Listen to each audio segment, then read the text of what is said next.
Test, to get this.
Cuplak-cuplak suwange tinggal lenter, membuka tondong kuda, tak empong lerak-lere sopong guyun dele ake sir pong dele kopong sir pong dele kopong. Ampar-ampar pisangku belum masak sabigi diurung bari-bari manggalepok, patah kayu bengkok dimakan api, apinya cangcurupan. Rasa sayang sayangi, lihat dari jauh. Rasa sayang sayangi, rasa sayang sayangi, lihat dari jauh. Rasa sayang sayangi.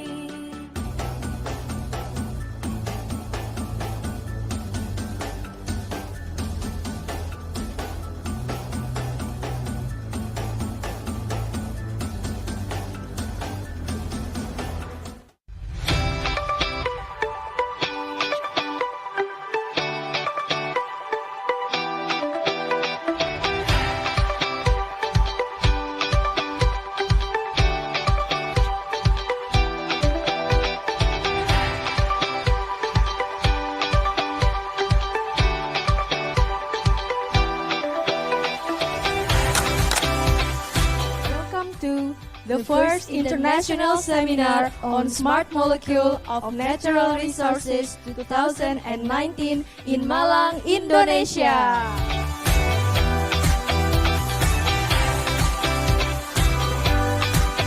Bismillahirrahmanirrahim.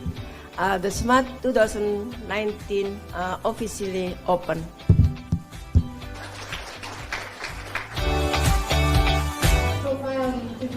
With the more sophisticated instrument in Thailand, so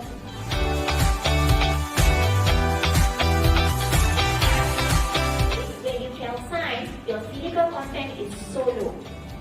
Because for some reason, your silica will also evaporate in a different form. Mereka melihat bahwa AFOB is actually inducing apoptosis and killing the cells via apoptosis.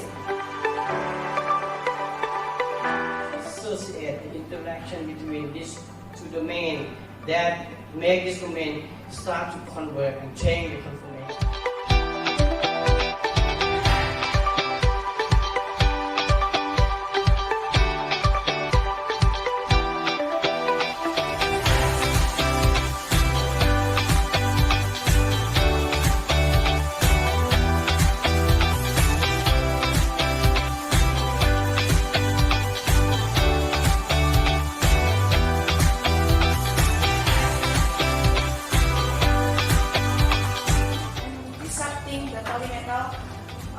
polymethyl methacrylates and lead to degradation.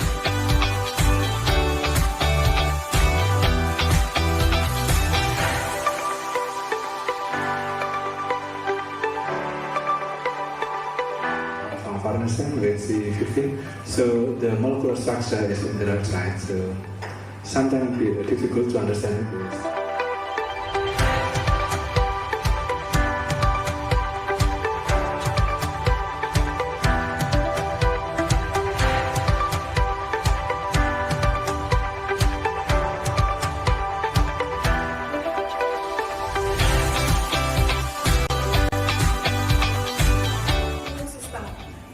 There's some studies that has the conflicting result about the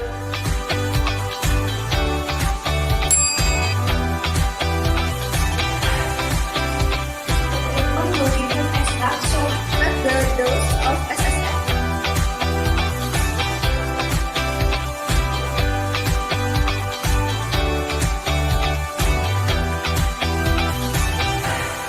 ISSMART is the first international seminar on smart molecule of natural resources. Smart molecules,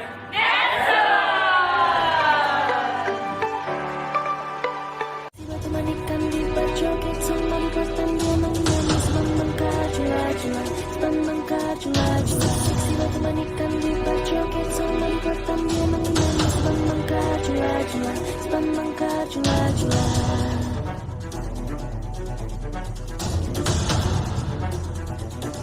Cuplak Cuplak suwange tinggal enter membuka tondong kudel Pak empong lerak lere sopong guyung dele ake sir pong dele kopong sir pong dele kopong Ampar pisangku belum masak sabigi diurung bari-bari mangga lepok patah kayu pengkok dimakan api apinya cangcurupan rasa sayangi lihat dari jauh rasa sayangi lihat dari jauh rasa sayangi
Seksi batu manikan di berjoget sama di kotan dia menyanyi sebab mengkar jula.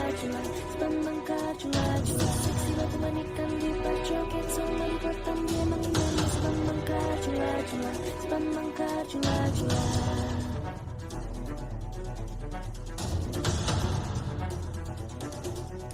Cuplak suwange tinggal enter membuka tondong kudel Pak empong lerak lere sopong guyung dele ake sir pong dele kopong sir pong dele kopong Ampar pisangku belum masak sabigi diurung bari-bari mangga lepok patah kayu pengkok dimakan api apinya cangcurupan rasa sayangi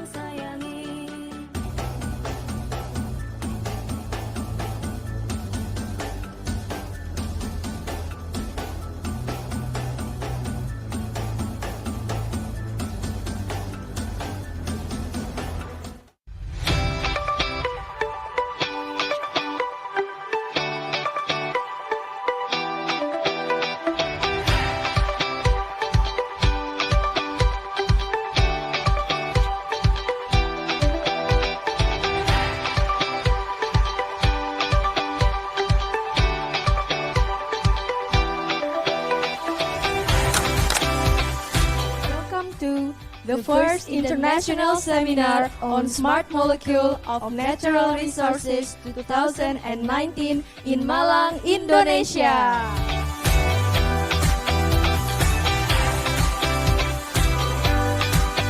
Bismillahirrahmanirrahim.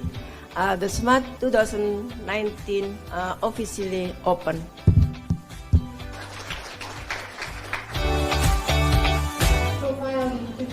With the more sophisticated instrument in Thailand, so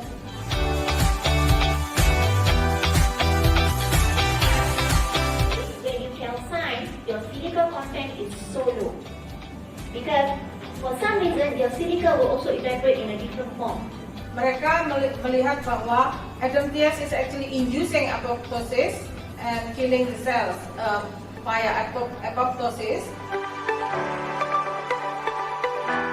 Associate the interaction between these two domains that make this domain start to convert and change the conformation.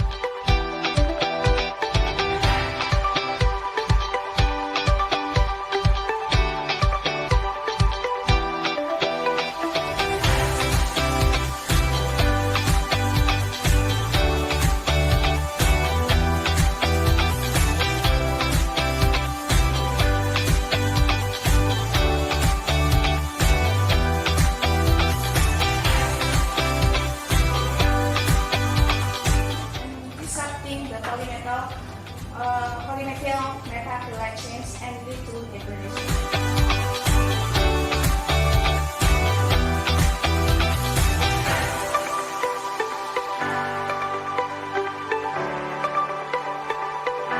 From farnesene with C15, so the molecular structure is in the right side, so sometimes it's difficult to understand this.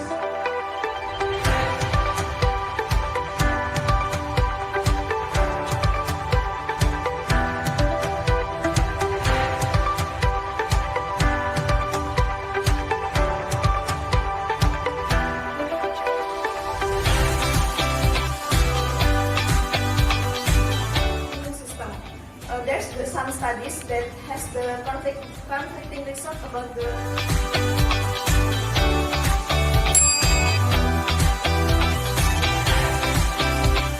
treatment will be given extra, so not the dose of SSF.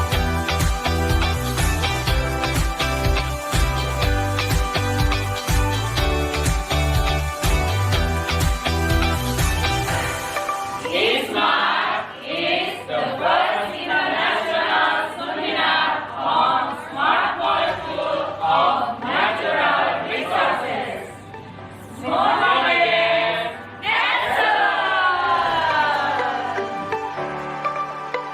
Batu manikan di berjoget sama di pertemuan menangis membengkak jula-jula. Si batu manikan di berjoget sama di pertemuan menangis membengkak jula-jula.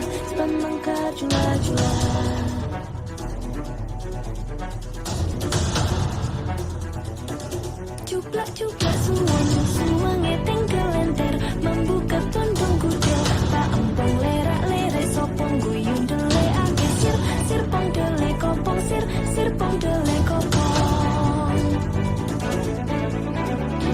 ampar pisangku belum masak sabigi diurung bari manggalepok patah kayu pengkok dimakan apinya cancur rupa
Cek,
cek, cek,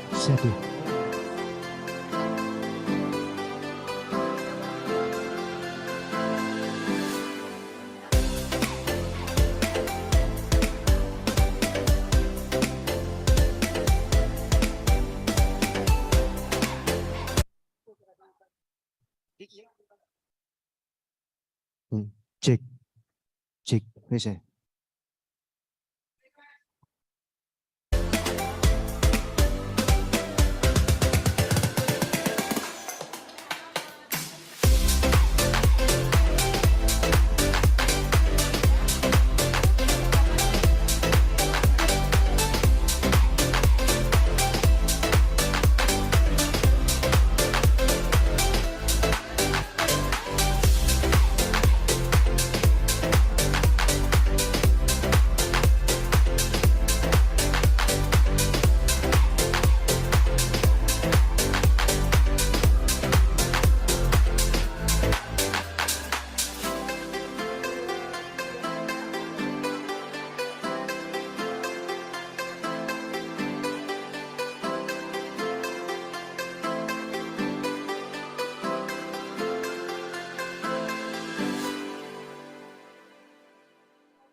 Jadi moderator apa pertama dunia.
Cuplak-cuplak suang-suange tinggal enter membuka tondong kuda tak empong lerak-lere sopong guyung dele ake sir pong dele kopong sir pong dele kopong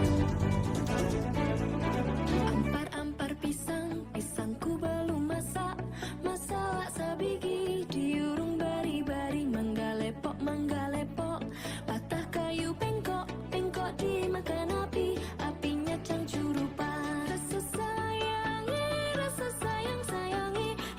lihat dari jauh rasa sayangi lihat dari jauh rasa sayangi.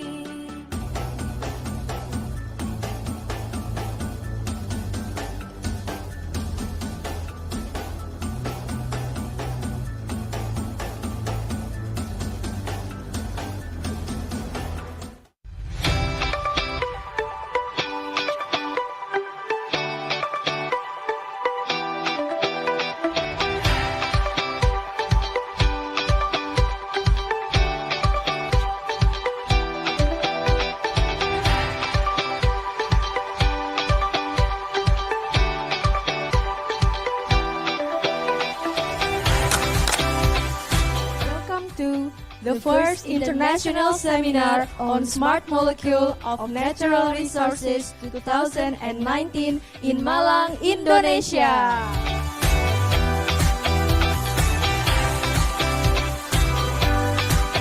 Bismillahirrahmanirrahim. The SMART 2019 officially open.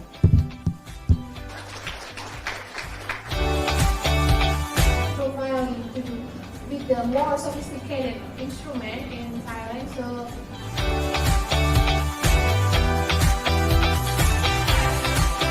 When you tell science, your physical content is so low. Because for some reason, your silica will also evaporate in a different form. Mereka melihat bahwa AFOB is actually inducing apoptosis and killing the cells via apoptosis. Associate the interaction between these two domains that make this domain start to convert and change the conformation.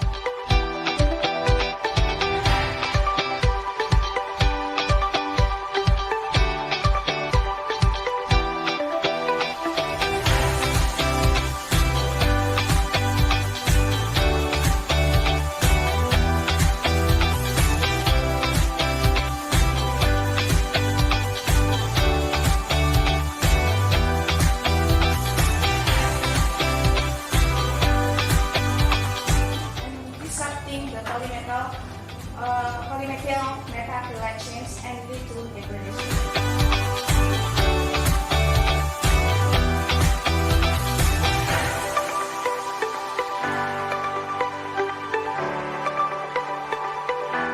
Farnesene with C15, so the molecular structure is in the right side, so sometimes it's difficult to understand it.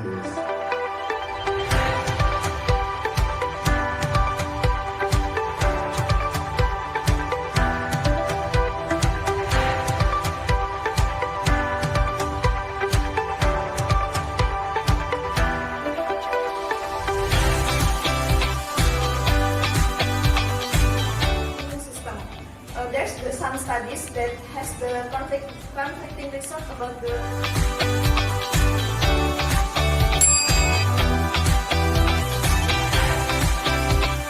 treatment will be given as that, so not the dose of SSM.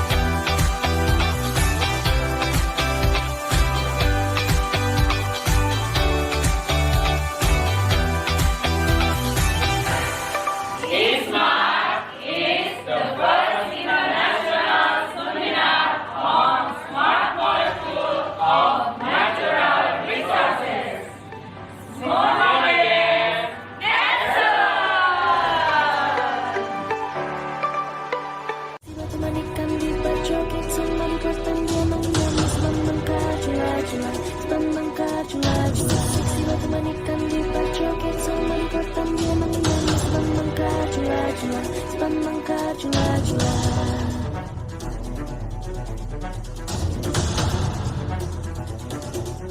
Cuplak suwange tinggal enter membuka tondong kuda Pak empong lerak lere sopong guyung dele ake sir pong dele kopong sir pong dele kopong Ampar pisangku belum masak sabigi diurung bari-bari manggalepok patah kayu pengkok dimakan api apinya cangcurupan rasa sayangi lihat dari jauh rasa sayangi lihat dari jauh rasa sayangi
Seksi batu manikan di berjoget sama di kotam dia menyanyi sebab mengkar jula Seksi batu manikan di berjoget sama di kotam dia menyanyi sebab mengkar jula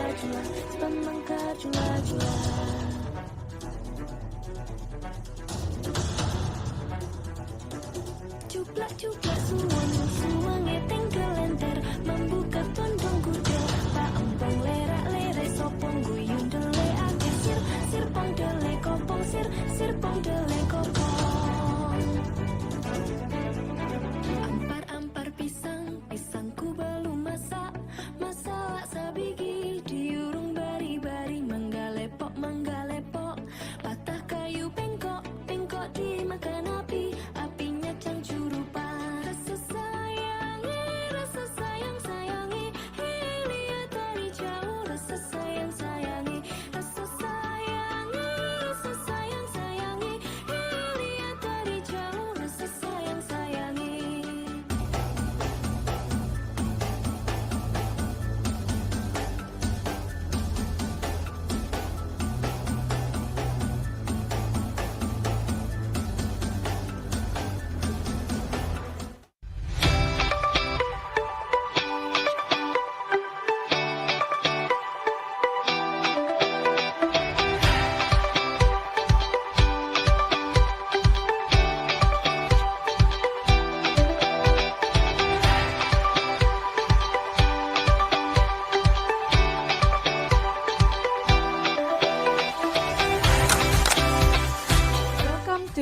the first international seminar on smart molecule of natural resources 2019 in Malang, Indonesia.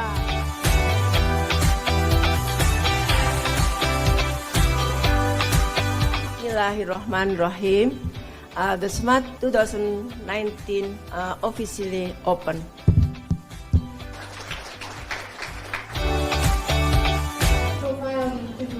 With the more sophisticated instrument in Thailand, so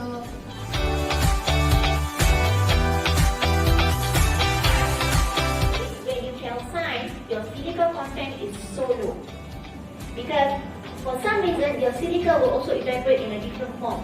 Mereka melihat bahwa AFOB is actually inducing apoptosis and killing the cells via apoptosis. Associate the interaction between these two domains that make this domain start to convert and change the conformation.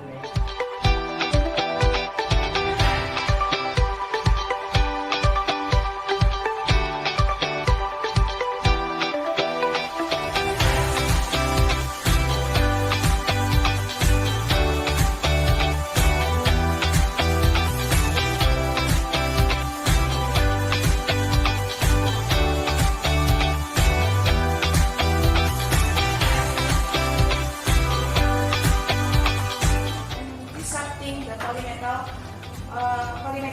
methacrylate chains and lead to degradation.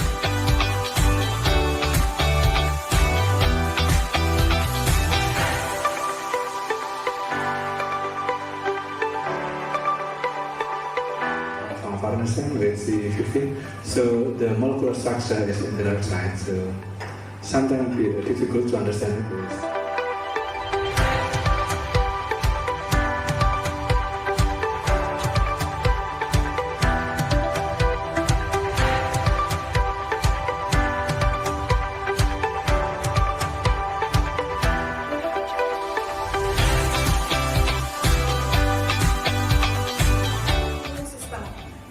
There's some studies that has the conflicting results about the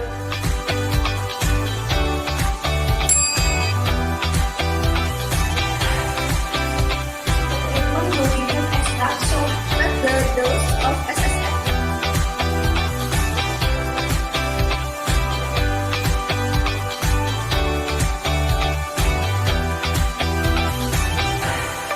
ISSMART is the first international seminar on smart molecule of natural resources.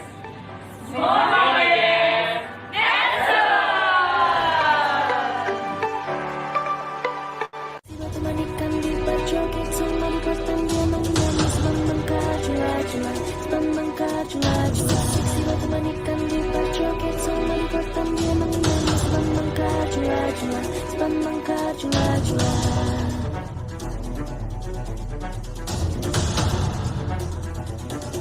Cuplak-cuplak suang tinggal lenter membuka tondong kuda Pak empong lerak-lere sopong guyung dele ake sirpong dele kopong sirpong dele kopong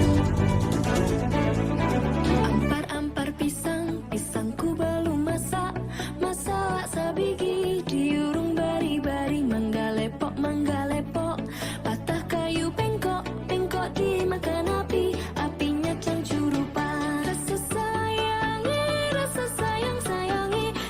lihat dari jauh rasa sayang-sayangi lihat dari jauh rasa sayang-sayangi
Good morning, everybody.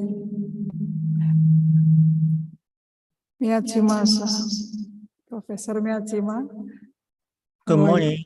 Good morning. Thank you for inviting me. Yeah, my I look pleasure. forward to Yeah, I hope so. talk with you.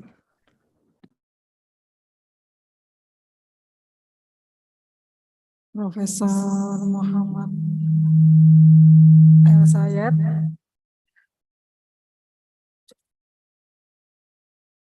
How are you?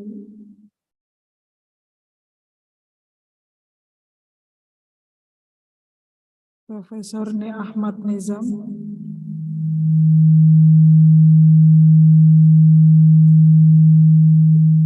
Yes. Assalamualaikum. Waalaikumsalam. Good morning.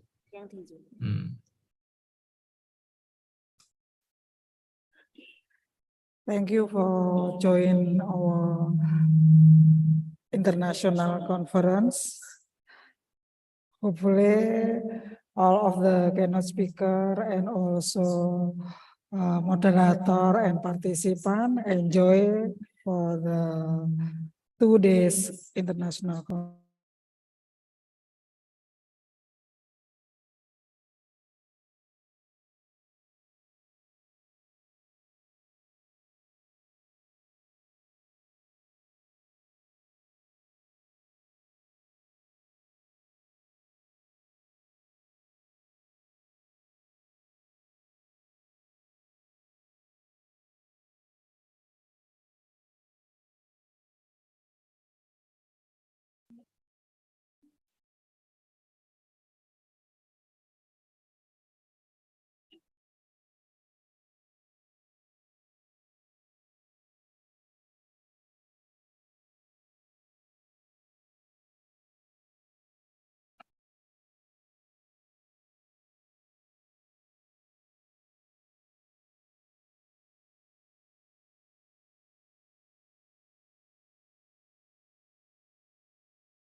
Yes.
The Honorable Rector of Brawijaya University, Professor Widodo SSE MSE PhD Medical Science, the Honorable ISSMART Chairman, Dr.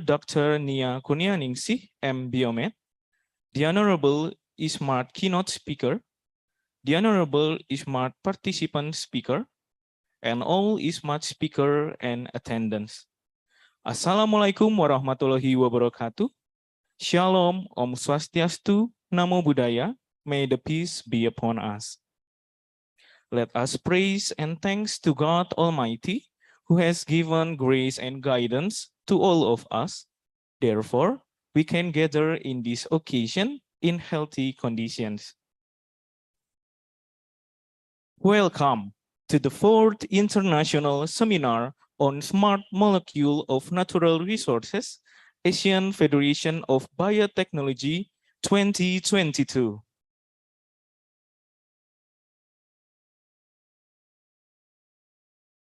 This year's theme is Smart Molecules for Strategies Community Life After Pandemic Era. Let me introduce myself.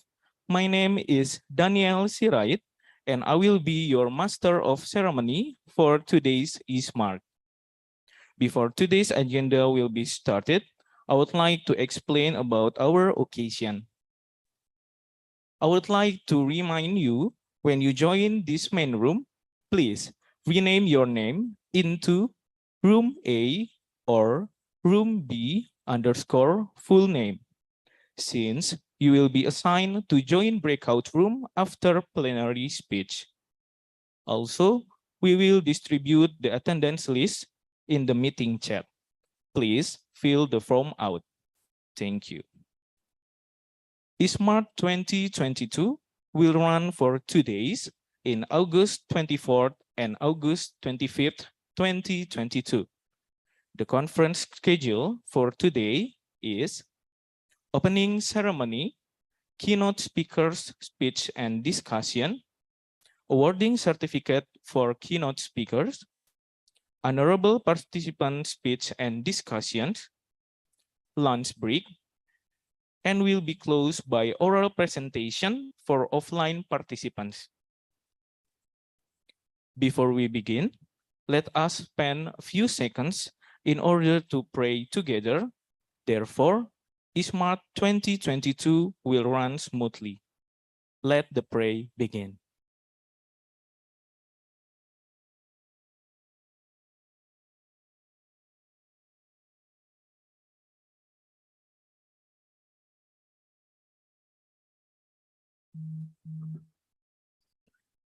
Amen. Thank you. I would like to kindly request all ISSMART attendants to stand and sing the Indonesian national anthem, Indonesia Raya.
Thank you. You may sit now.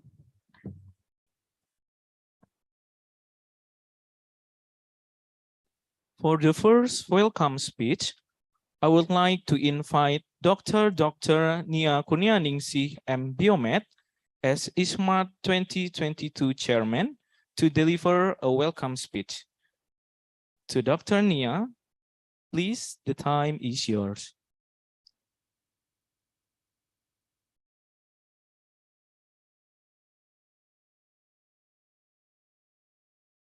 Thank you. Bismillahirrahmanirrahim. Assalamualaikum warahmatullahi wabarakatuh. On behalf of the organizing committee, I would like to welcome all of you, keynote speaker, invited speaker, distinguished guests, and participants to the 4th International Seminar on Smart Molecule of Natural Resources, ASEAN Federation of Biotechnology, ISSMART AFOB 2022. This seminar is an annual scientific meeting organized by Research Center of Monagenes, Smart Molecule of Natural Genetic Resource, Brawijaya University, Indonesia. We are grateful that ISSMART 2022 has been joint conference with Asian Federation of Biotechnology for this second years. This meeting aims to promote mutual exchange between researchers and also experts to discuss innovative ideas in scientific research. And this seminar will be run for 2 days from 24 until 25 August as hybrid conference. However, I believe that the excitement to participate in ISSMART AFOB will not be lessened.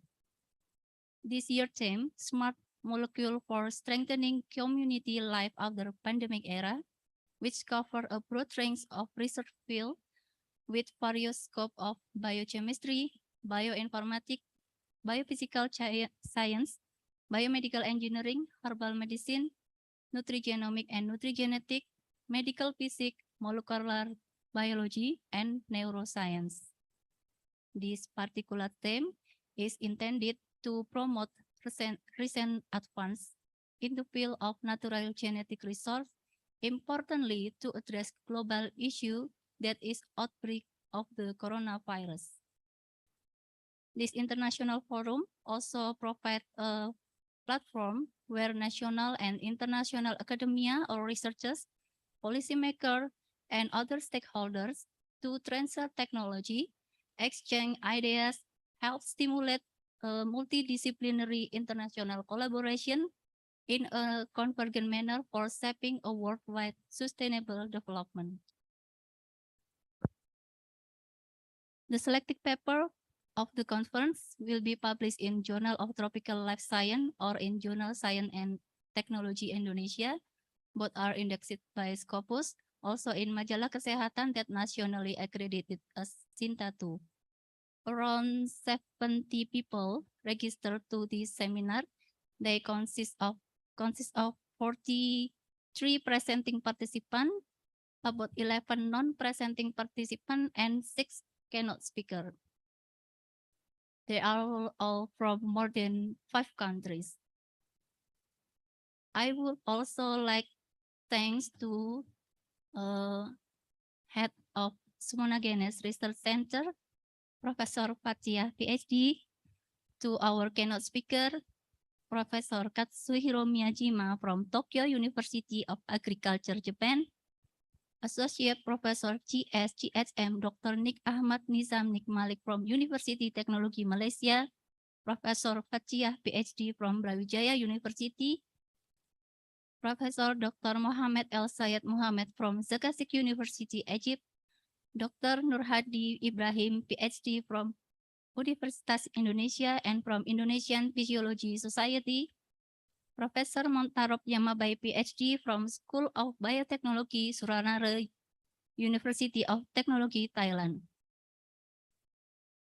And our honorable participant, Prof. Renu Wada from ICE India Dialab Tsukuba, Japan, and our honorable moderator, Tomohiko Sasase, PhD from Kyoto University. The ISSMART AFOB 2022 could not become a reality without the help and assistance of many parties. Thus, in this occasion, I would like to sincerely thank to the Rector of Universitas Brawijaya, Head of LPBPM UB, Research Center of Monagenes, and all the members of the organizing community who are provide meaningful help and assistance for all the implementation of this conference. And last but not least, I would like to thank all of the conference participants who will contribute to making this most memorable event. Last but not least, we have tried to do our best to prepare this seminar. Nevertheless, this is nothing completely perfect in the world, including this conference. Therefore, please accept our deep apologies for any inconvenience in this conference. Please enjoy ISSMART AFOB 2022. Thank you very much.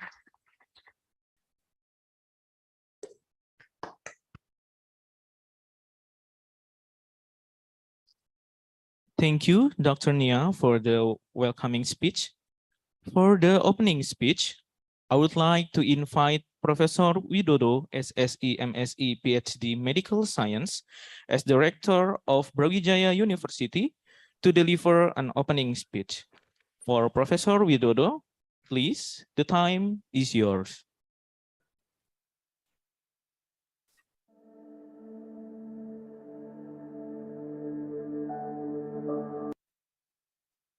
Assalamualaikum warahmatullahi wabarakatuh. Good morning, ladies and gentlemen. On behalf of organizing committee, I would like to extend my warm welcome to all of you to the 4th International Seminar on Smart Molecule of Natural Resources. And conjunction with Asian Federation of Biotechnology, and also I welcome you at Universitas Brawijaya in Malang City in Indonesia.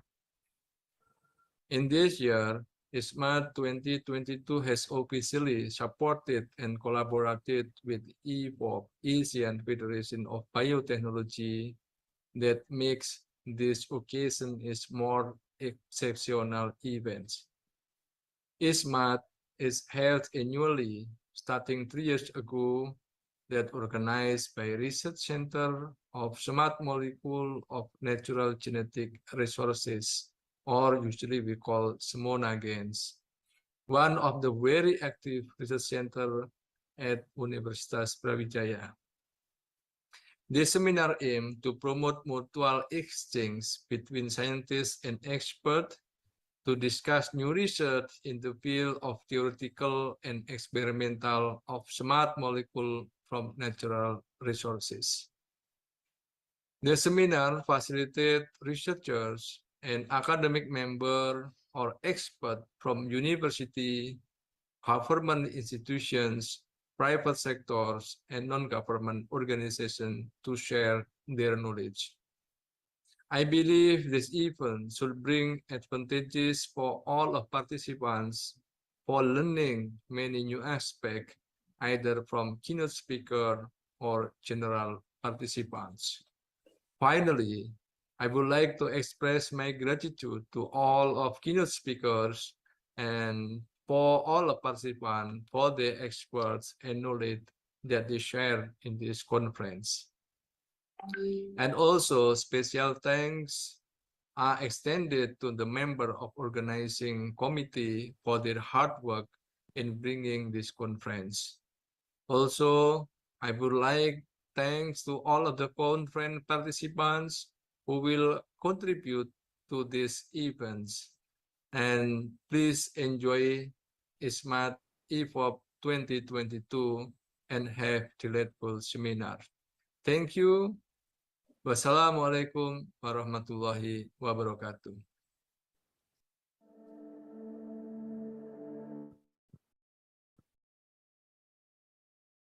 Thank you, Professor Widodo, for the opening speech. For the next schedule is plenary speech. Our keynote speakers for this morning are Professor Katsuhiro Miyajima from Tokyo University of Agriculture, Japan, Dr. Nurhadi Ibrahim, PhD, from the Department of Medical Physiology and Biophysics, Faculty of Medicine, Universitas Indonesia, and Professor Dr. Muhammad El-Sayed Mohammed from Zagazig University, Egypt. The moderator for plenary speech is Tomohiko Sasase, PhD.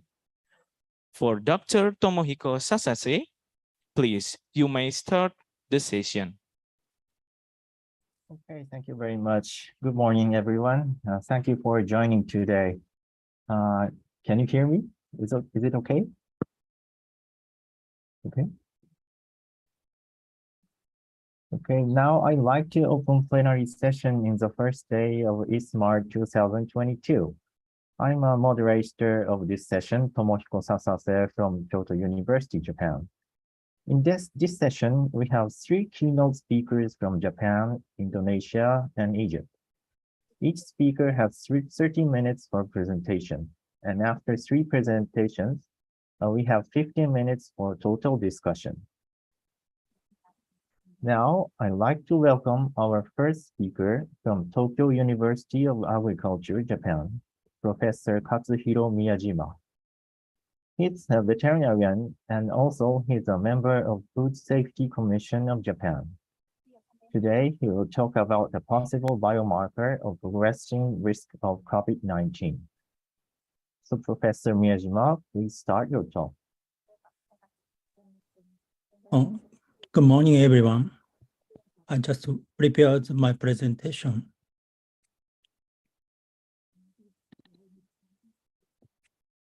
Can you see our PowerPoint?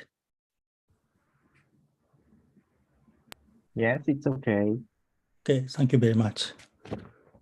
Good morning again. My name is Katsuhiro Miyajima. I'm in the Tokyo University of Agriculture in Tokyo. Thank you for inviting me as a keynote speaker. I'm very honored to talk in ISSMART 2022. And thank you again to Professor Dr. Fachia and Dr. Nia and organized committee members. Today, I would like to talk about LFABP.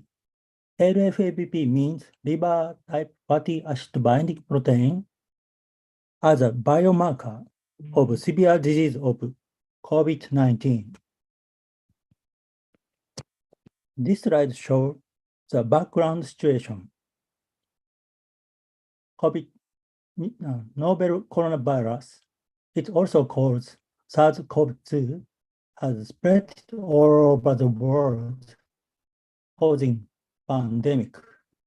Appropriate intervention of coronavirus disease, COVID-19 patient at the early stage is required for improvement of prognosis and subsequent complications. The number of severe causes of COVID-19 has increased and medical system has reached near its limit. It just in Japan is almost near limits in now. Therefore, these need to develop effective biomarker to diagnose patients at the high risk of prognosing severe disease from an early stage. From such a situation, I would like to talk about LFBP.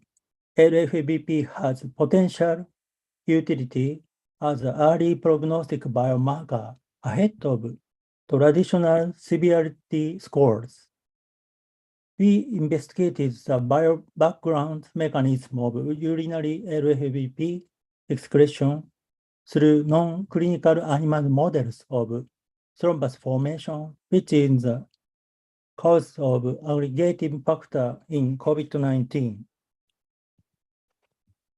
First of all, I can show you the mechanism of LFABP.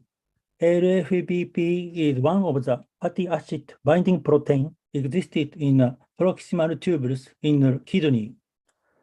And it also localized in the liver and small intestine.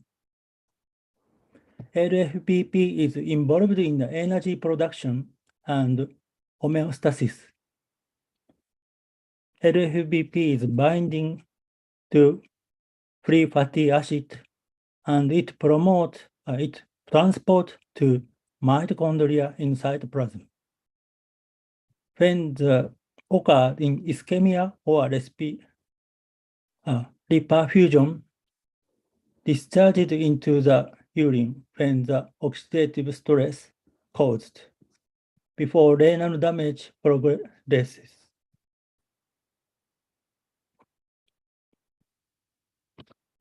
This slide is described definitions of biomarkers. In 1998, NIH set biomarker as characteristics that objectively measured and evaluated as an indicator of normal biological process, pathogenic process or pharmacological response to therapeutic invitations. And 2006, the biomarker was recommended by FDA. FDA published a list of biomarkers. Biomarkers were used in order to target patients who have high drug sensitivity amongst clinical trials resistant for rationalization of clinical trials. From such a publication or report, the usefulness of biomarkers in increasing widely.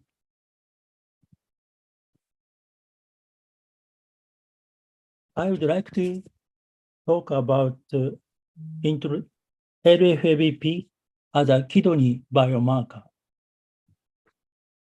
Evaluation of kidney was measured the concentration of LFBP is in the urine.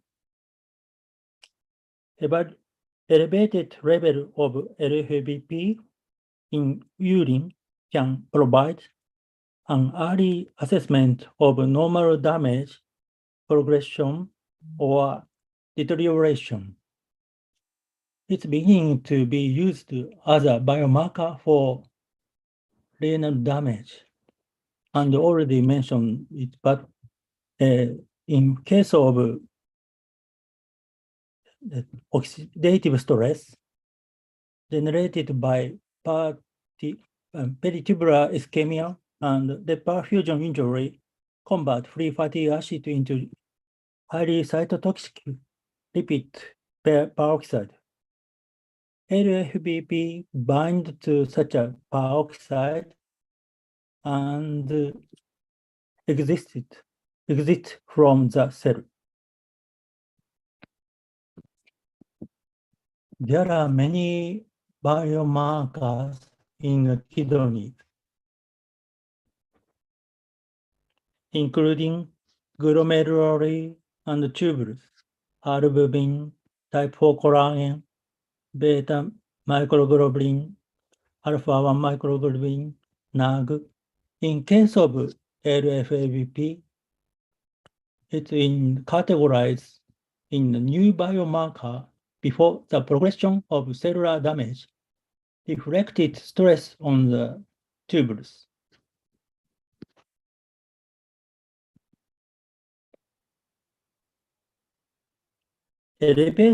Evaluation of the liver was measured the concentration of LFBP in the blood. It can determine from the hepatitis and NASH-like lesion and cirrhosis and hepatocellular carcinoma. The serum LFBP were increasing depending on the progress of the lesion.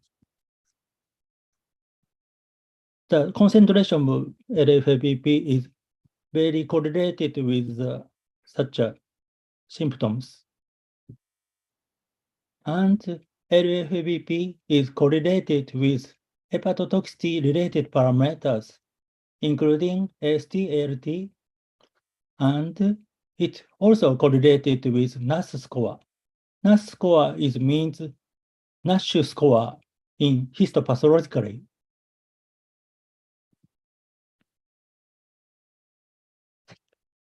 It describes the serious complication of COVID-19. Older people and patients with underlying medical condition are at higher risk. And not so very rare, but cases of severe illness in younger people are being reported. Underlying diseases are including chronic obstructive pulmonary disease, chronic kidney disease, CKD, diabetes, hypertension, cardiovascular disease, obesity, smoking, respiratory disease, etc. are major risk factor for severe illness. From such a situation, COVID-19 related thrombosis is an important factor in severity and mortality. This slide shows the mechanism of cytokine storm. Novel coronavirus is bound to ACE2 receptor and enter to the cytoplasm. Many inflammatory cell activated and release cytokines.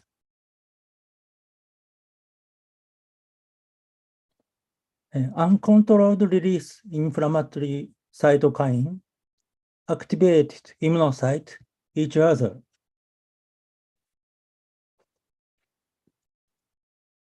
Such a situation called cytokine storm. Inflammation and disorder of immune system disorder of immune system can also happen by infection of COVID-19. This slide shows the disorder of blood coagulation system due to infection of novel coronavirus. Not only cytokine storm, but also enhanced blood coagulation system was reported. Progress of thrombosis formation has been reported in many organs due to severity of COVID-19. Eventually, the symptoms were lead to symptoms of disseminated intravascular coagulation. It also called DIC or DIC. Here, I will show you LFABP as a new biomarker for determining the increase the risk of severe illness of COVID-19.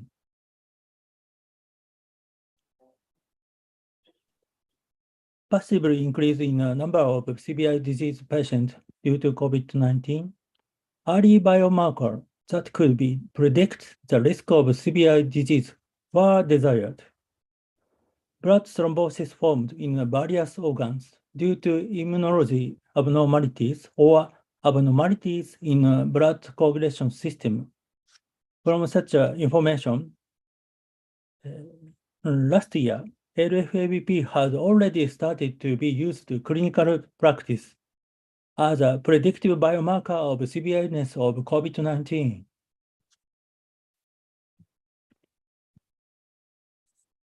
From here, I will show you the share of the result of animal experiment.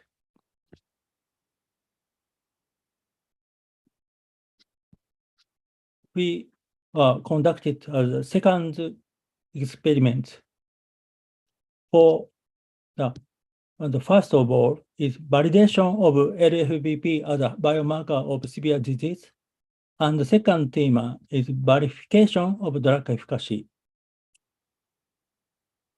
In our study, the DIC symptoms were induced in animals.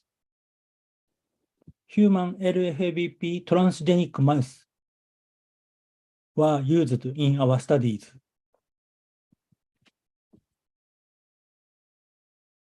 Here, I want to talk about histone. It is a reagent for inducing DIC syndrome. Histone works as an aggregating platelet to form clot thrombus, and activated blood coagulability injures vascular endothelial cells.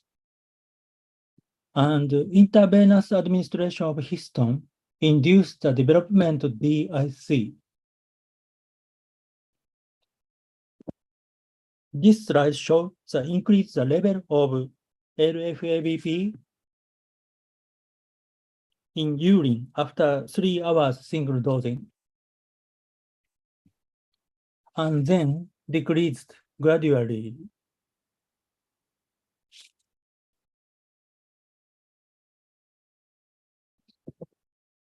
In this slide, I will talk about introduce of underlying disease of inducing underlying disease to LFBP transgenic mice.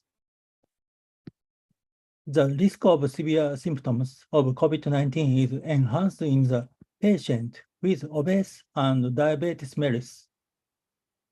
Therefore, we also examine the responsiveness of LFBP to the induction of underlying disease, including lifestyle-related disease.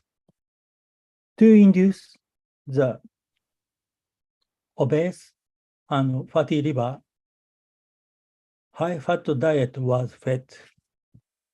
To induce diabetes, streptozotocin (STZ) was administered, and consequently inducing diabetes.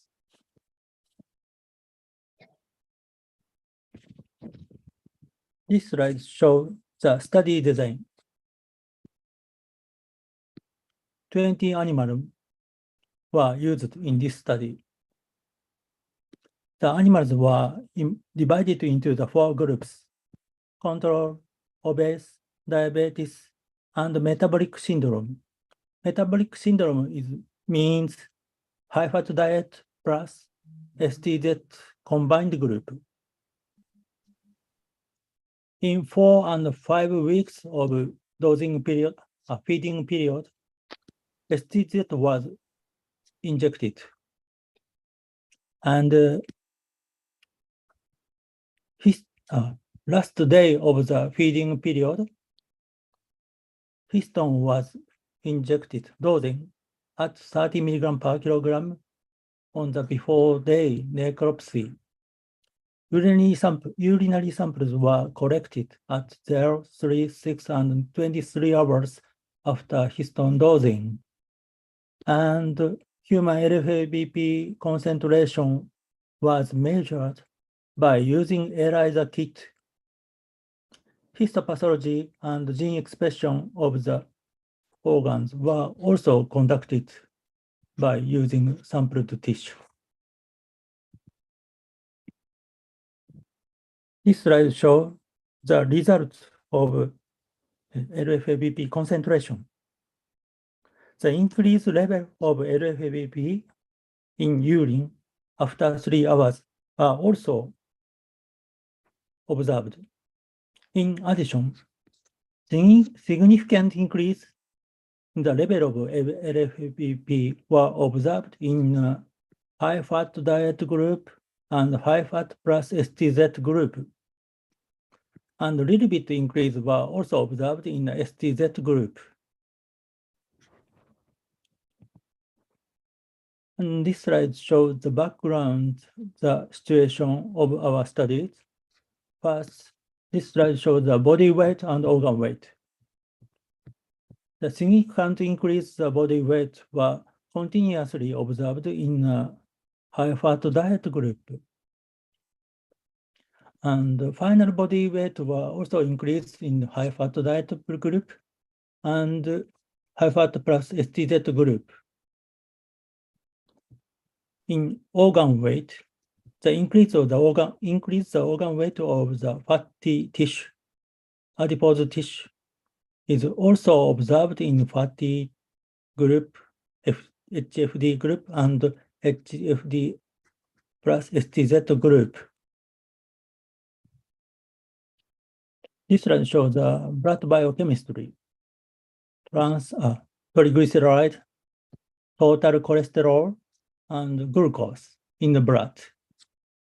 Significant increase were observed in the total cholesterol in HFD plus STZ groups significantly, and tend to increase or increase were observed also in glucose level in same groups.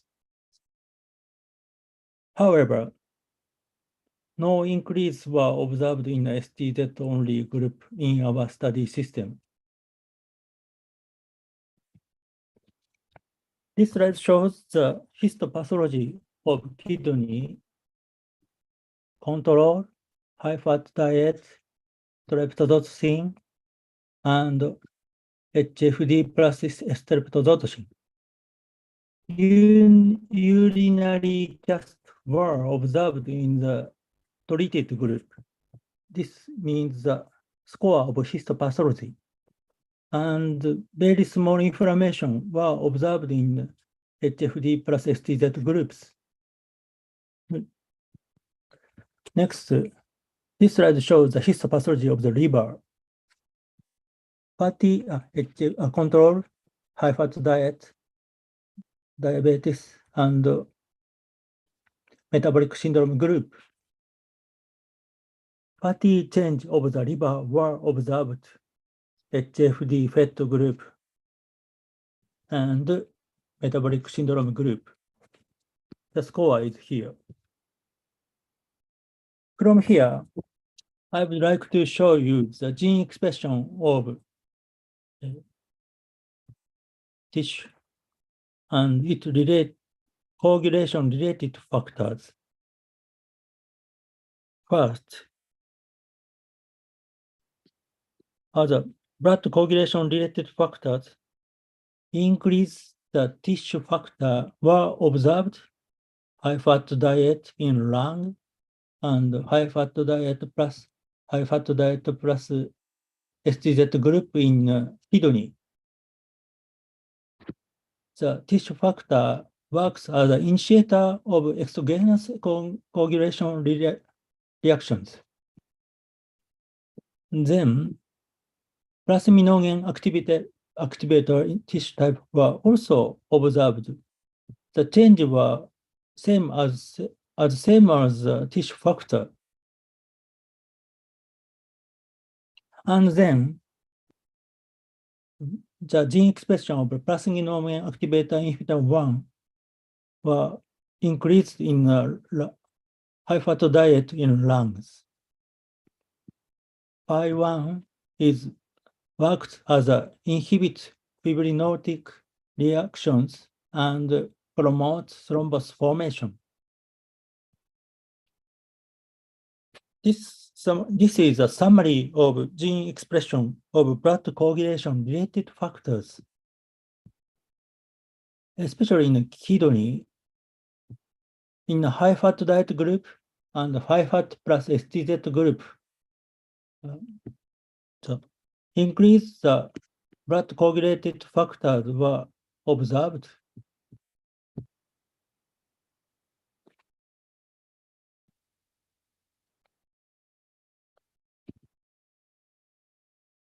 This slide shows the summary of result. Measurement of LFABP and explanation of histopathology and blood biochemistry.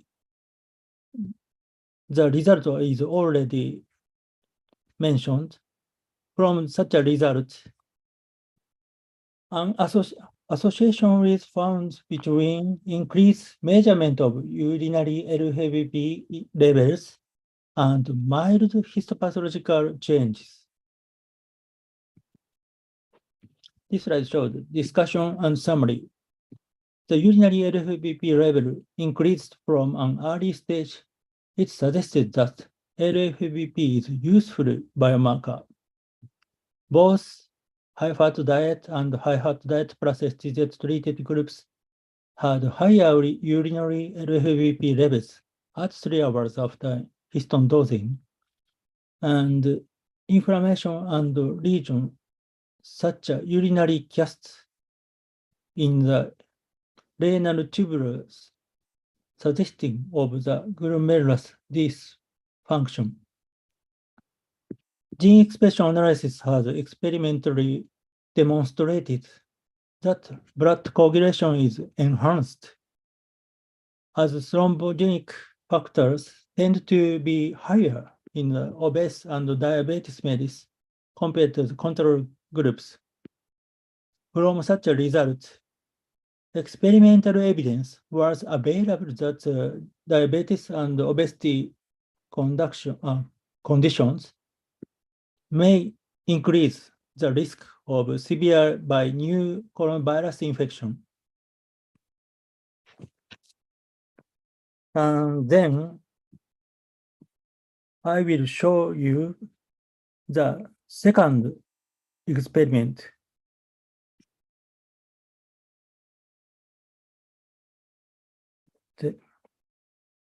This study was conducted for determining the drug efficacy in the model of several illness of COVID-19. Same animals, transgenic animals were used in this study, and mice were divided in 5 groups: histone plus heparin, histone plus fusan, histone plus loripram, and saline. Saline as used as a control group. Collection of urine were conducted 0, 3, and 6 hours after histone dosing. Necropsy also conducted after 6 hours histone dosing. Measurement of urinary LFABP, hematology, and histopathological examination were also conducted in this study. Before I explain the result, I would like to talk about the description of the dosing region in this study.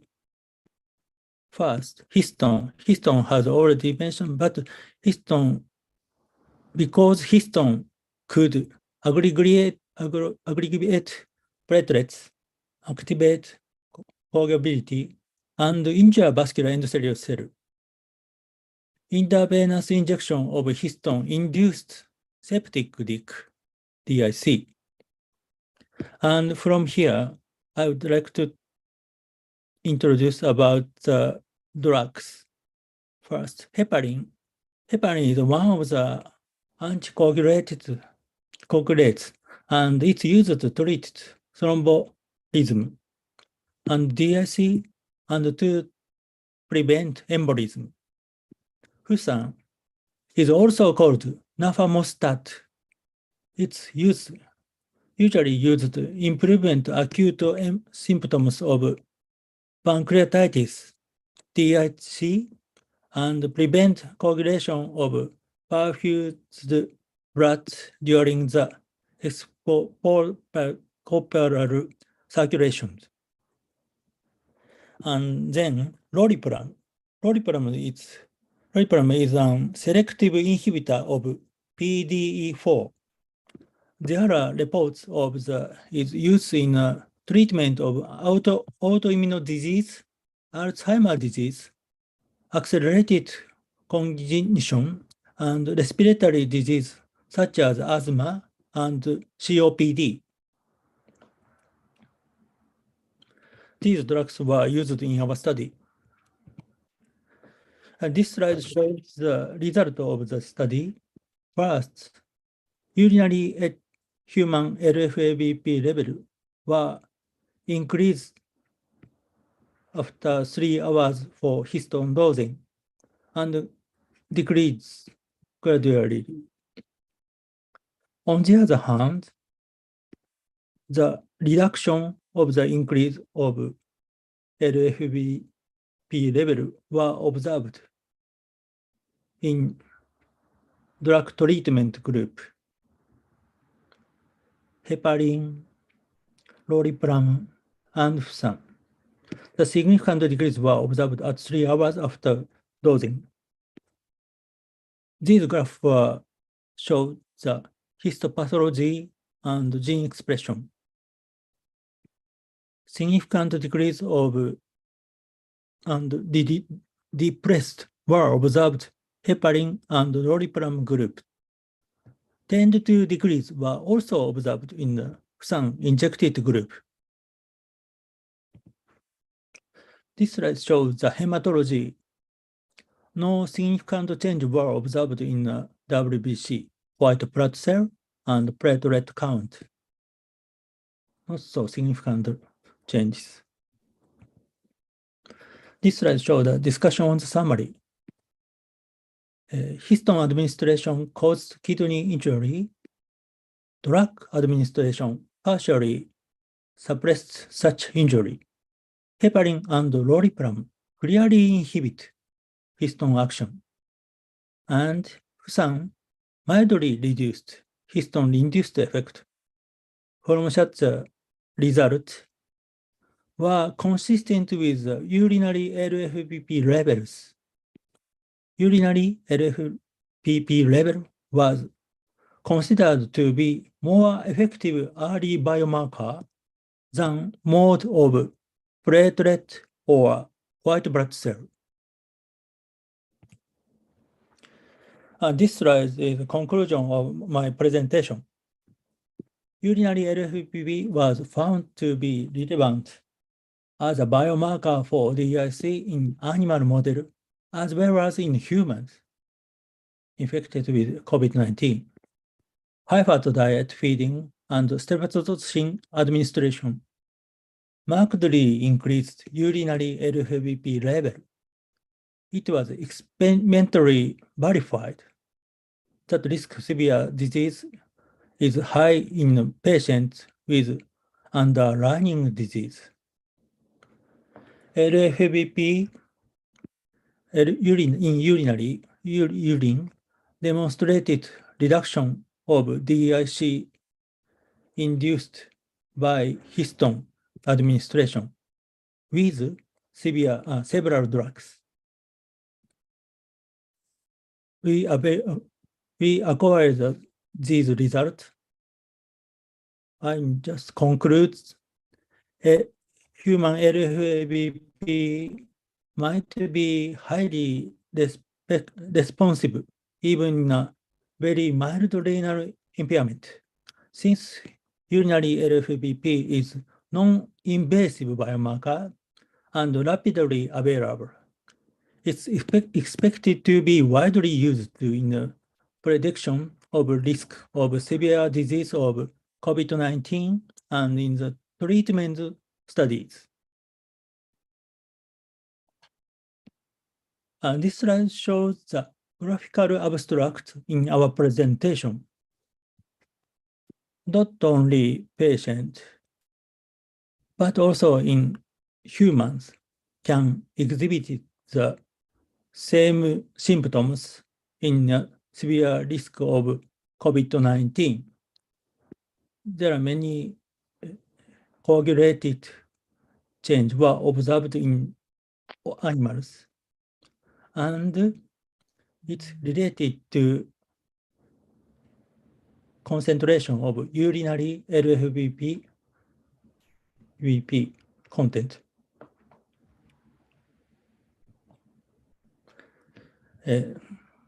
I just inform, I would like to talk to acknowledgement. Our special thanks to Mr. Keiichi Ohata. He is in LFBP division of CIMIC Holdings. He's a collaborator with in our laboratories. Please check the homepage in English. Thank you for your attention. And I hope to meet yours face to face.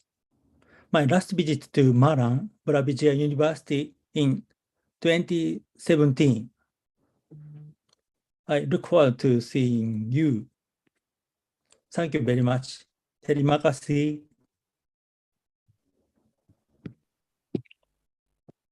Okay, Professor Miyajima, thank you for your important presentation.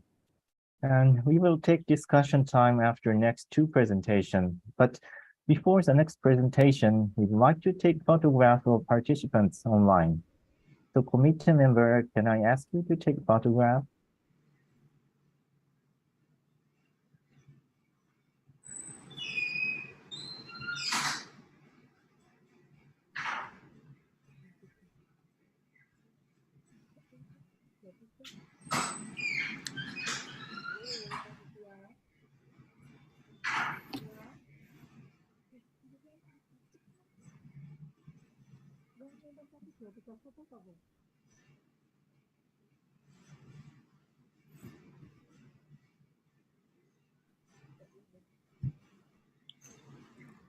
Okay, thank you for the speech for Professor Katsuhiro and Dr. Tomohiko. For now, we will documentation. We will start from the page 1 in the Zoom meeting. In 3, 1, 2, 3. Okay, for the page 2 in Zoom meeting. Before that, I would like to tell to the participant, please open the camera so that we can document this Zoom meeting.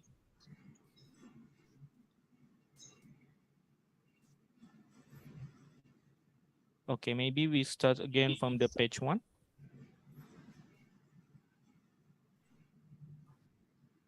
Okay, in 3, 1, 2, 3. For page 2. 1, 2, 3. Thank you for all the participants. And I will bring back to Dr. Tomohiko, please. Okay, thank you very much. Thank you for your cooperation. Okay, next presenter is from Faculty of Medicine, University of Indonesia, Dr. Nur Hadi Ibrahim. Dr. Ibrahim is a medical doctor of general medicine, and he's an expert of neurophysiology and neuroendocrinology. He has published more than 50 papers in this field. Today, he will talk about the herbal components against Alzheimer's disease. Dr. Ibrahim, please feel free to begin your presentation. Thank you very much, Dr. Tomohiko. Yeah, thanks for your introduction to me. Yeah, I think I am in the first time in this attending this conference.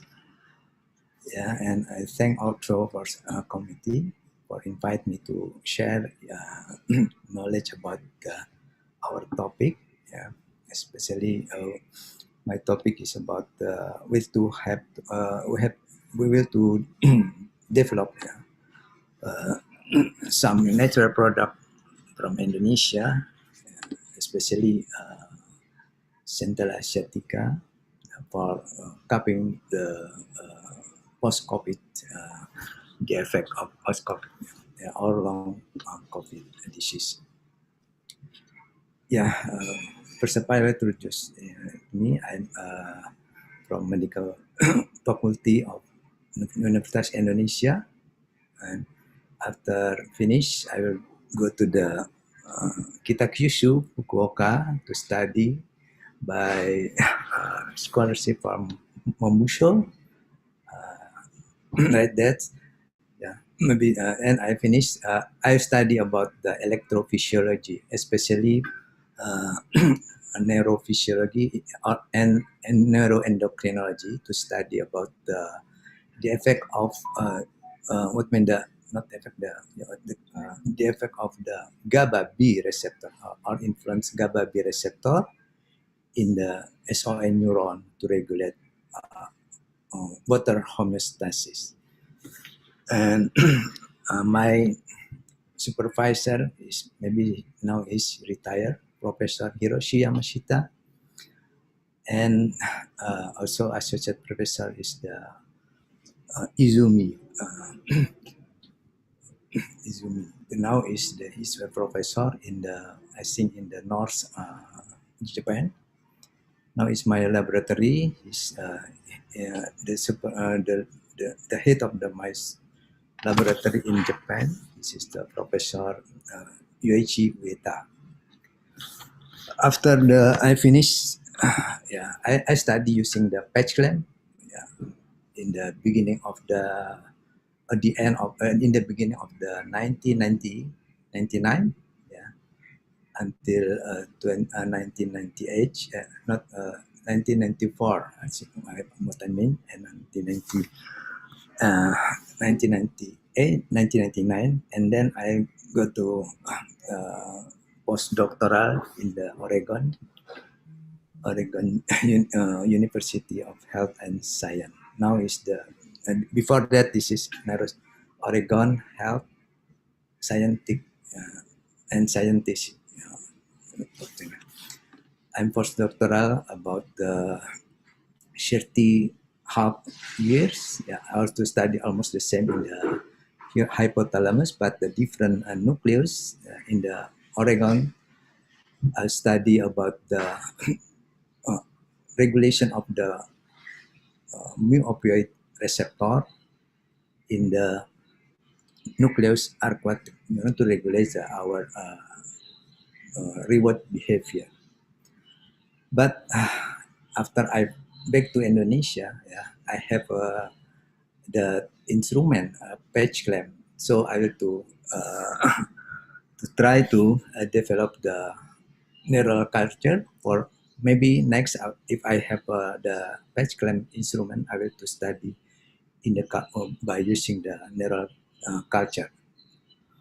Now I have like that, but meanwhile I have to study also the to see the effect of the what I mean with as I know, as we know, Indonesian have a lot of natural products.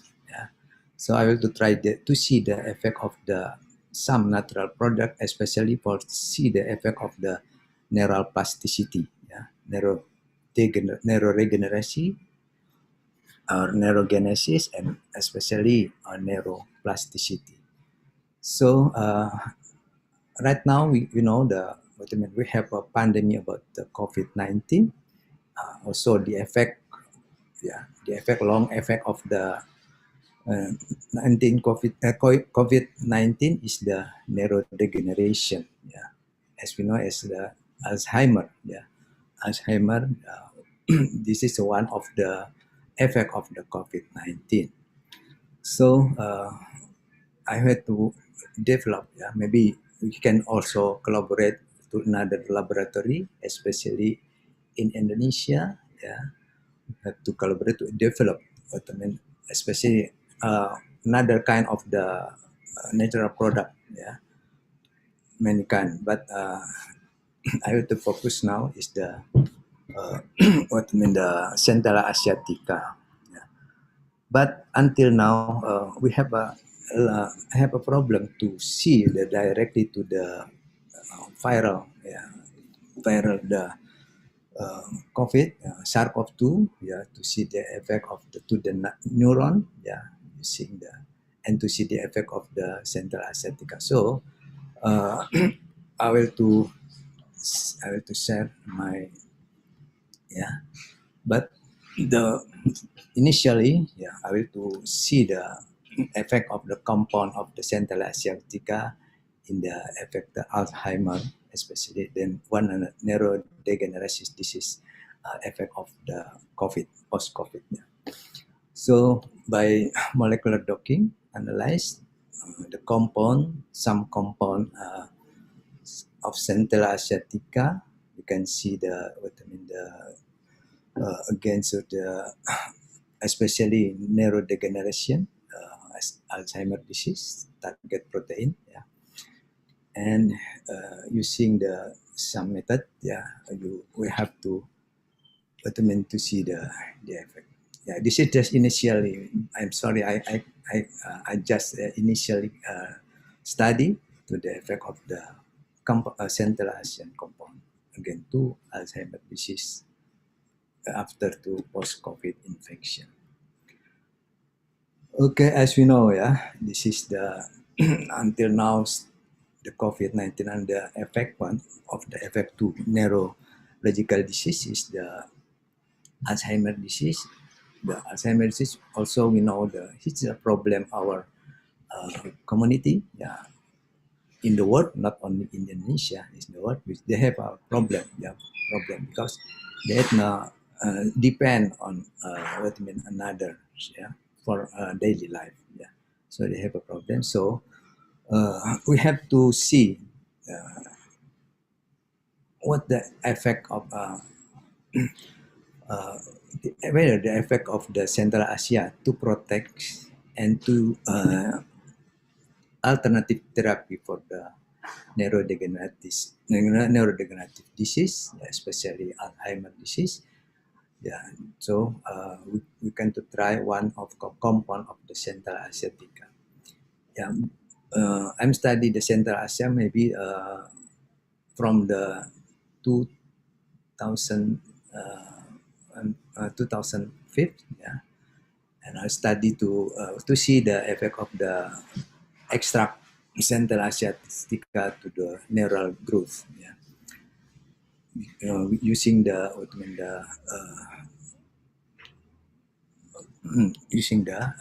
to see in the effect of the extract Central Asiatica in the neuronal in the hippocampus, because until from that I will to study to focus to study about the neuroplasticity. Maybe some researcher also to try Central Asiatica to another word, especially in the India. They have also a lot of natural compound for the treat the COVID-19. So I will to try to see the in silico study by using the method. I will to see some Central Asiatica compounds.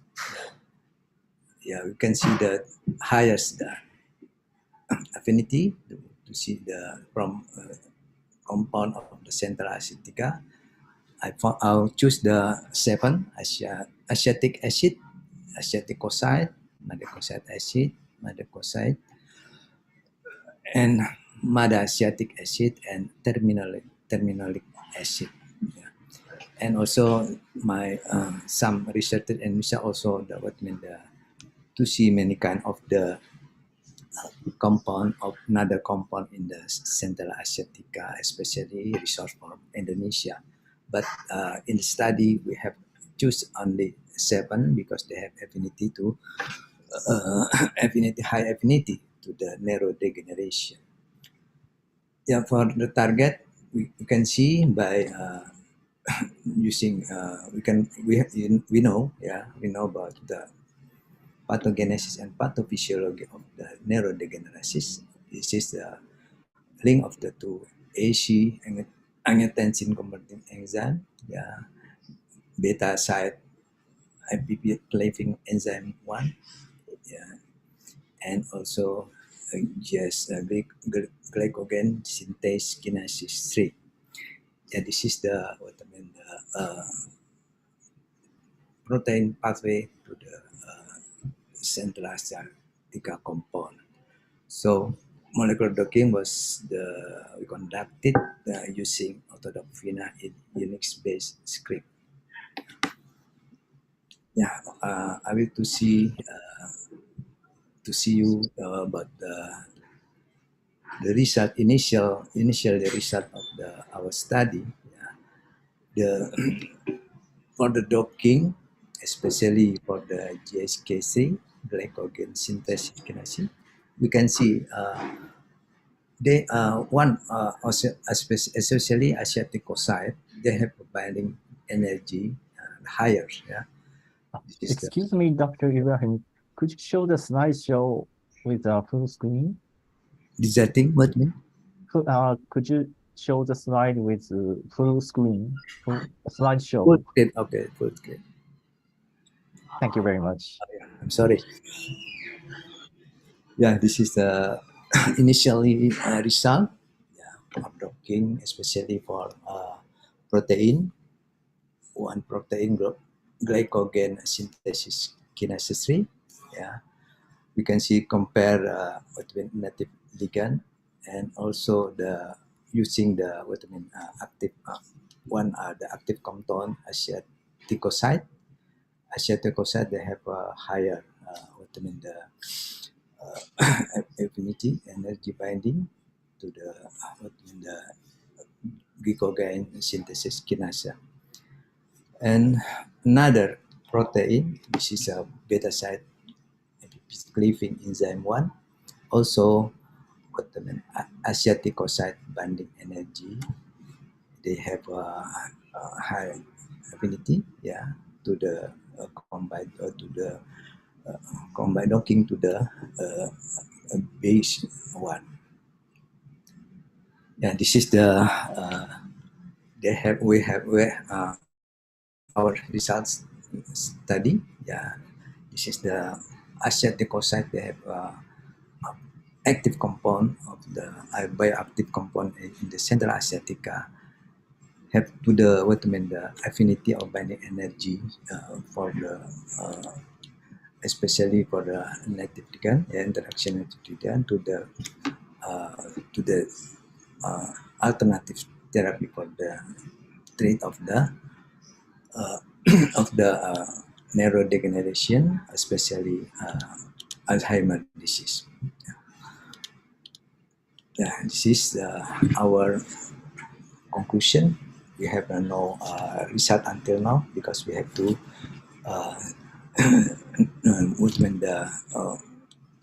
to have to study next study about the effect, for another especially for C in the if we have to the viral, or also we can try to the plasma from the COVID-19 patient, to see the effect of the centella and to the see the in the neurodegeneration.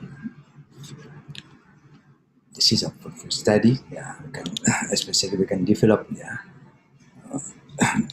develop compound centella asiatica to protect an alternative protective alternative therapy for COVID-19 induced neurological disease. This is our contributor. This is the candidate doctoral program.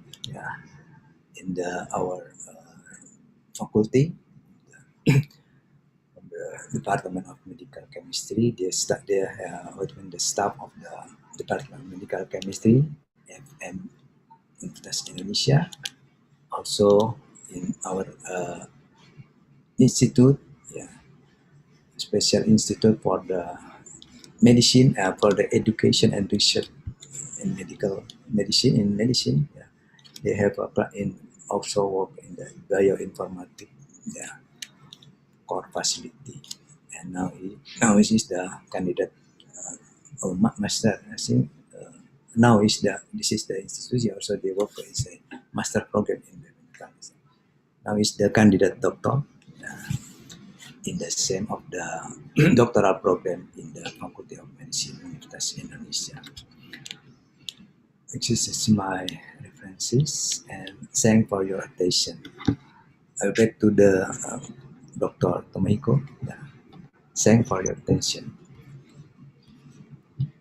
Okay, Dr. Ibrahim, thank you for your informative presentation. Okay, our last presenter is from Faculty of Veterinary Medicine, Zagazig University. Is it Professor Mohammed El Said Mohammed? He's a veterinary and professor of zoonotic disease. So I think we can hear interesting talk how coronavirus or other disease transmitted from animals to human. Okay, good morning, Professor Mohammed. Are you joining from Egypt today?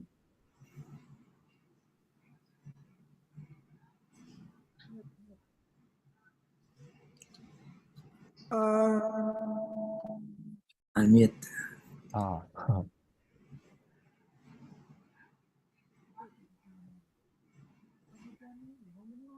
Could you turn on the mic?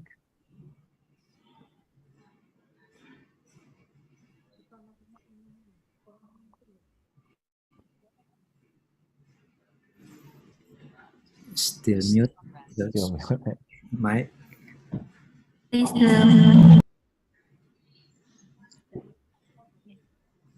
the microphone is still off, Prof. Mohammed. I'm sorry. Oh, yeah, I It's can okay hear now? you. I'm sorry. I'm sorry. Good morning, everybody, and Good thank you for morning. giving me the chance to present. And a special thank to the Professor Fathi and all the respected conference committee. The voice is now okay?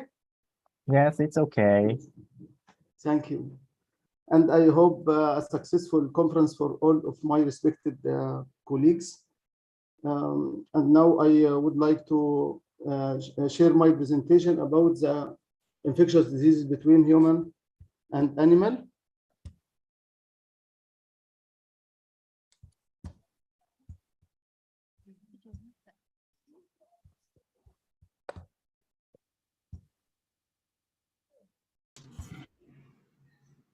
The slide is okay now? The slide is shown? Yes. Yes, but could you change to slideshow Good mode? morning, everybody. Greetings to all of you. Slideshow, ladies and gentlemen. I would like to extend my indebted thanks for the respected Oh, yes, it's okay. committee Okay. conference. Thank you. Okay, it's okay now? Yes. Dr. Lee, to give me the chance to share in the presentation entitled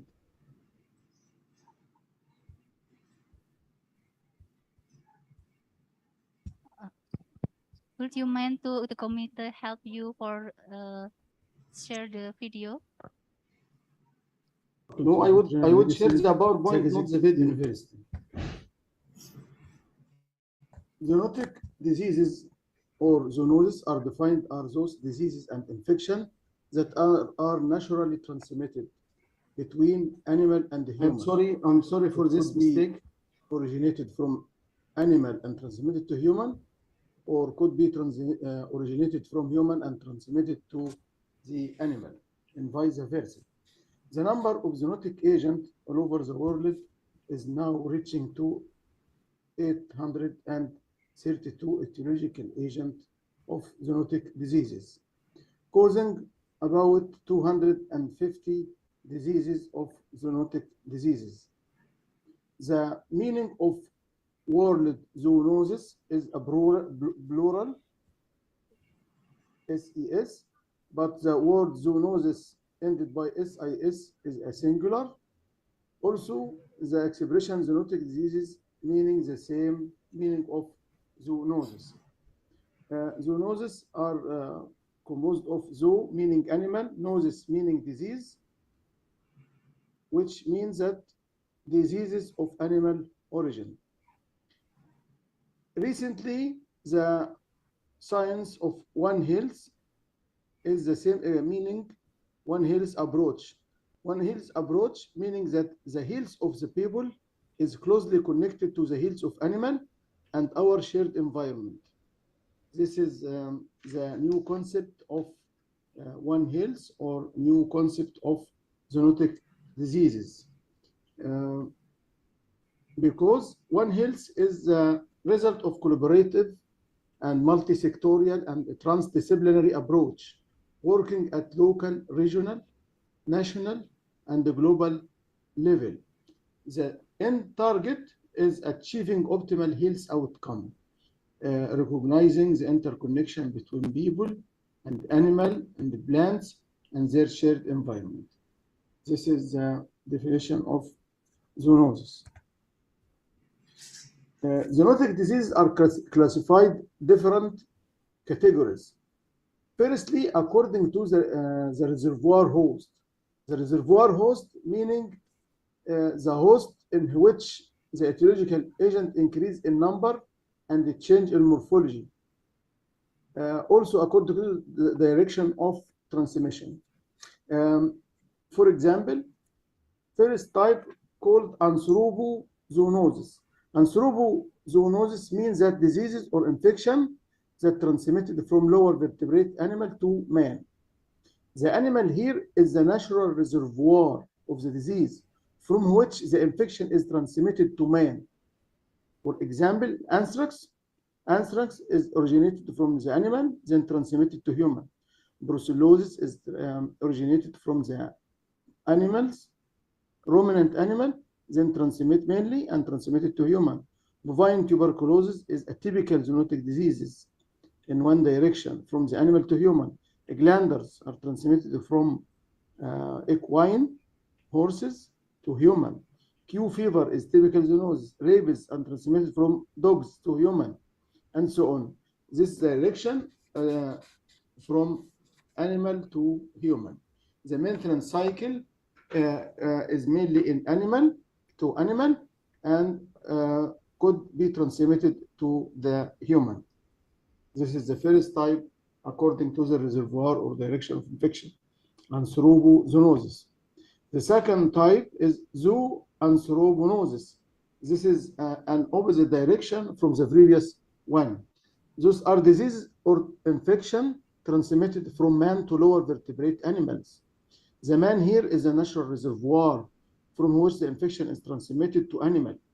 The typical example of this type is human tuberculosis or diphtheria. This is originated from human and transmitted to animal by contact and so on, and to complete this cycle. So here the animal playing a major role in the transmission of the disease to human. Amphictyinosis, this is the third type. Amphictyinosis come from the word amphoteric, both direction. So the infection here are changed from both direction. From animal and the human act as both animal and human act as a natural reservoir. So the infection could be transmitted from animal to human and couldn't be transmitted from human to animal. Here, the infection is transmitted in both directions. The typical example here, staphylococcosis and streptococcosis. Another classification here, according to the maintenance cycle in the nature, life cycle of the causative agent. First type is direct zoonotic diseases. Those are diseases or infection directly transmitted from vertebrate host to the susceptible vertebrate host. The transmission here is through contact, direct contact or indirect contact, or through vehicle with a condition of mechanically transmitted. What's meant by mechanical transmitted? The etiological agent here undergo no propagative changes, no increase in number, no change in morphology during transmission. The typical type here are rabies. Rabies are excreted from the saliva of the infected dog by a certain number. When transmitted to the host, no increase in number, still the same number during biting. Another example is dermatomycosis, also is a direct zoonosis. There is no change in number or morphology during transmission. The anthrax here and brucellosis, also by direct contact, there is no increase in number during transmission. This is the first type. The second type of, according to the maintenance cycle, is a cyclozoonosis. Cyclozoonosis means that the life cycle of the etiological agent require more than one vertebrate host, but not invertebrate host. This is the condition. More than one vertebrate host is required for completion of the causative agent. There are two subtypes of cyclozoonosis. There is obligatory cyclozoonosis and another type, non-obligatory cyclozoonosis. We will declare it in the next page. Obligatory cyclozoonosis, the typical example here are teniasis. The man must be one of the vertebrate hosts in this cycle. The man is obligatory to complete the life cycle of this zoonotic parasite. The man should be included in the cycle. Example, Taenia saginata and Taenia solium. Taenia saginata and Taenia solium is a typical example of obligatory cyclozoonosis. Here the figure here shows that the human are a major host in the cycle of teniasis. together with the other vertebrate host, bovine or pork or porcine or pigs, sharing in the cycle. The second type of cyclozoonosis is the non-obligatory cyclozoonosis. Man here is not necessary to be involved in the life cycle. Human involvement here is exception, accidentally occur. Typical example here, hydatid disease or echinococcus. The etiological agent here are Echinococcus granulosus. Here, the typical cycle between canine or dog or fox or wolves and sheep. The human here are accidentally enter the cycle of this life cycle of zoonotic agent. There is another type, according to the maintenance cycle in the nature of the life cycle, is a metazoonosis. Metazoonosis has a condition, the cycle here require both vertebrate and invertebrate host. This is the condition. The etiological agent during transmission between vertebrate and invertebrate host should undergo changes inside the invertebrate host. These changes may be one of these three types. Propagative changes mean increase in number. Developmental changes mean a change in the stage or in the morphology. Cyclopropagative changes mean increase in number, both increase in number and a change in morphology of the etiological agent. The time elapsed from the infection of the invertebrate host until it become able to be transmitted to the infection is called extrinsic incubation period. This extrinsic incubation period are typical example, for example, in arboviruses and human plague, tick-borne relapsing fever, and leishmaniasis. For example, here, human plague, the vector in human plague is rat flea, Xenopsilla sciovus. Rat flea, when ingest the blood meal from the host until be infected, this is the extrinsic incubation period. This is an important expression in the epidemiology. Here is the invertebrate host may be arthropod or may be snail. The arthropod here is a typical example for human plague, tularemia, relapsing fever, and arboviruses. The vector here are arthropod, either be rat flea, Xenopsilla sciovus, or ticks, or mites, or mosquitoes. This is a typical example of arthropod. Here's the figure showing that the rat flea is the vector to transmit the human plague, either bubonic plague firstly, which extended to complicated by to be primary pneumonic plague or secondary pneumonic plague, and so on. Another example of the vector also in the during classification according to the life cycle, snail should be vector for fasciitis, for paragoniasis, for schistosomiasis, and so on. The fourth type is saprozoonosis. Saprozoonosis meaning came from the word saprophyte. Those are diseases or infections that require non-animal developmental site. This non-animal developmental site or reservoir host here, the inanimate site may be organic matter, including soil or plant. The typical example here are the mycotic disease, mycosis, and also tetanus. Also, tetanus is example for saprozoonosis. Another classification according to the biological agent, it is very easy to say bacterial zoonosis means that bacteria, for example, anthrax, brucellosis, tuberculosis, listeriosis, leptospirosis. Mycotic zoonosis is a typical example for dermatomycosis, aspergillosis. These are example. Viral zoonotic disease, for example, rabies, Rift Valley fever, avian influenza, swine flu, COVID, MRSA, and so on. Rickettsial zoonosis, for example, Q fever or query fever, endemic typhus. chlamydial zoonosis as psittacosis, ornithosis, protozoan zoonosis such as leishmaniasis, toxoplasmosis, trypanosomiasis, amoebiasis, giardiasis, parasitic zoonosis, for example, helminthic zoonotic disease, for example, tiniasis, fascioliasis, trichinellosis, ectoparasites such as scabies and myiasis, and so on. This is very easy type of for classification. According to the effect on man and animal, FAO, according to FAO and WHO, two groups, three main groups.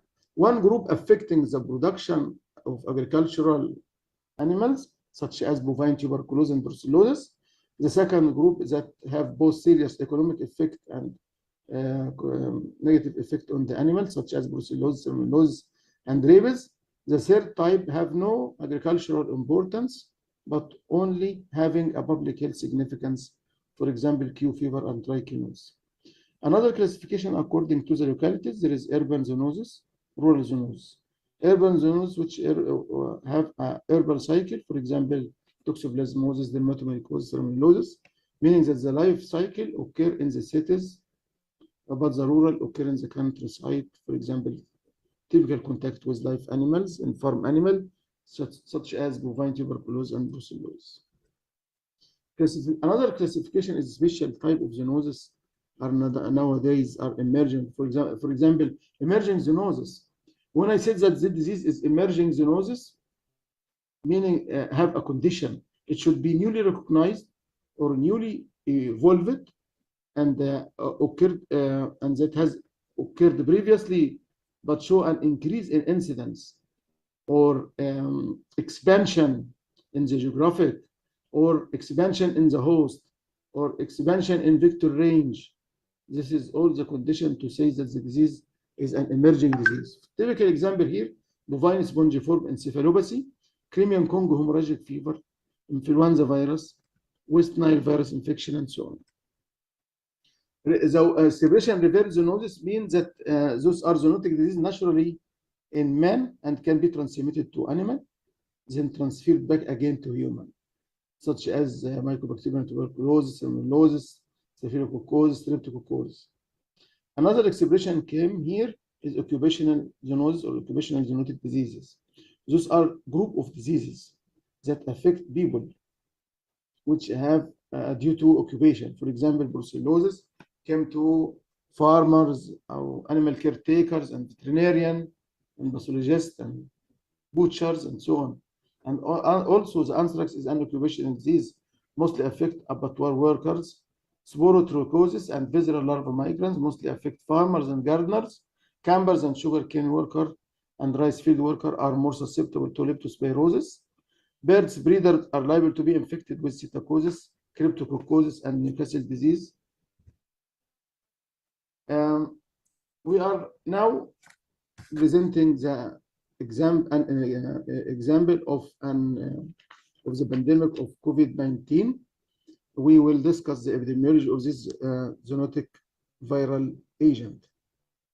The synonym here, according to the WHO, firstly, Wuhan coronavirus, then the name are now COVID-19, coronavirus disease discovered in 2019. Why now is called COVID-19?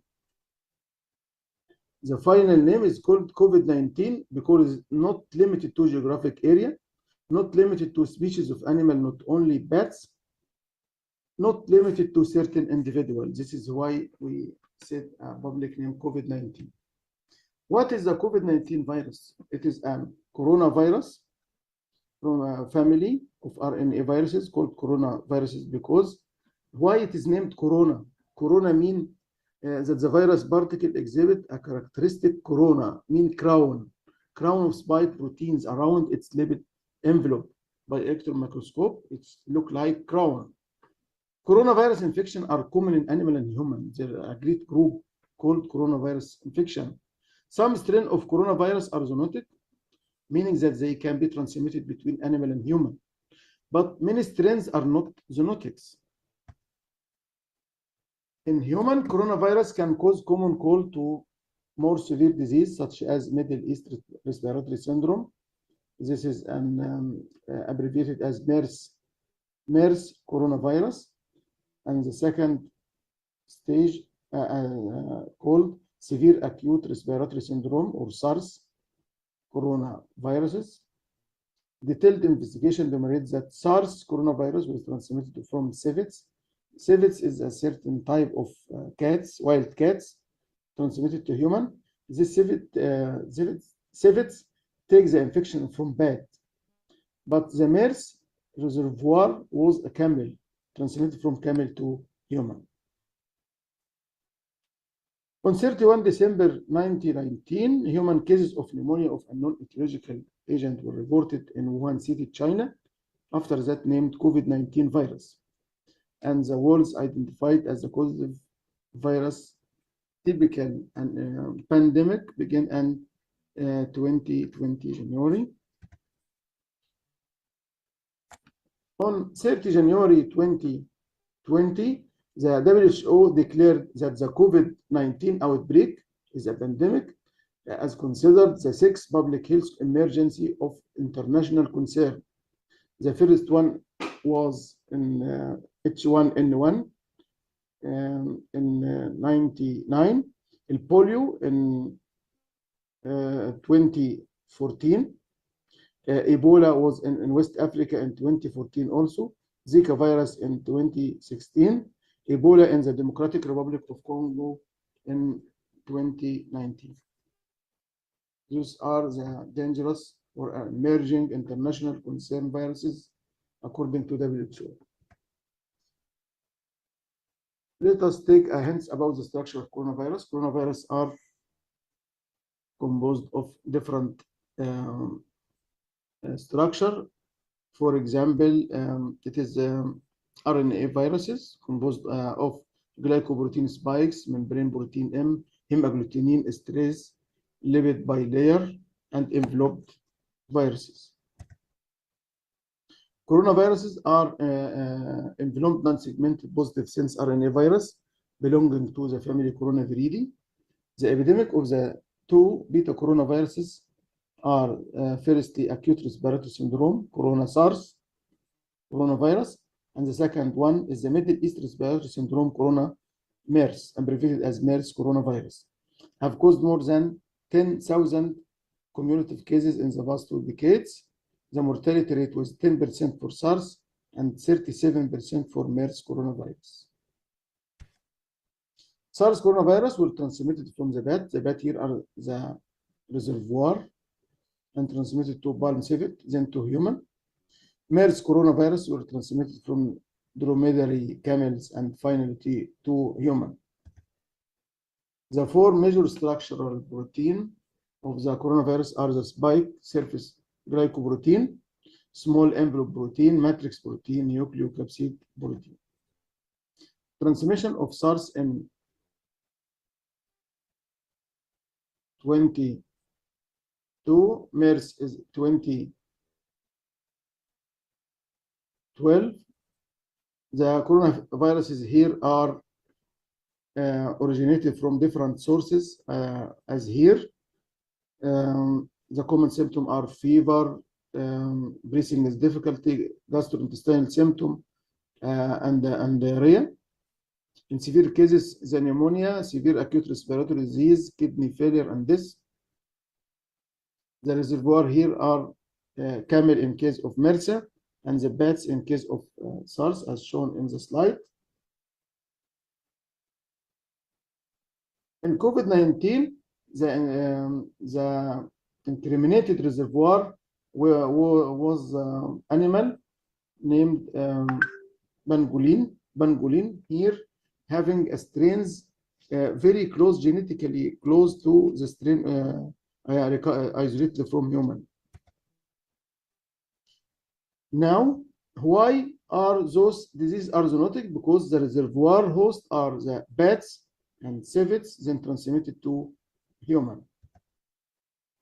And the MERS, bats to camel to human. Transmission of COVID-19, horseshoe bats, rhinolophus, and pangolin then transmitted to human. Evidence of zoonotic transmission of COVID-19, phylogenetic analysis reveals that SARS-CoV-2 is closely related with 89% similarity to two bat-derived SARS-like coronaviruses. According to the genetic studies publicated in this accession number, SARS coronavirus 2 is related to SARS-CoV with a 79%, and Middle East respiratory syndrome coronavirus with a 50%.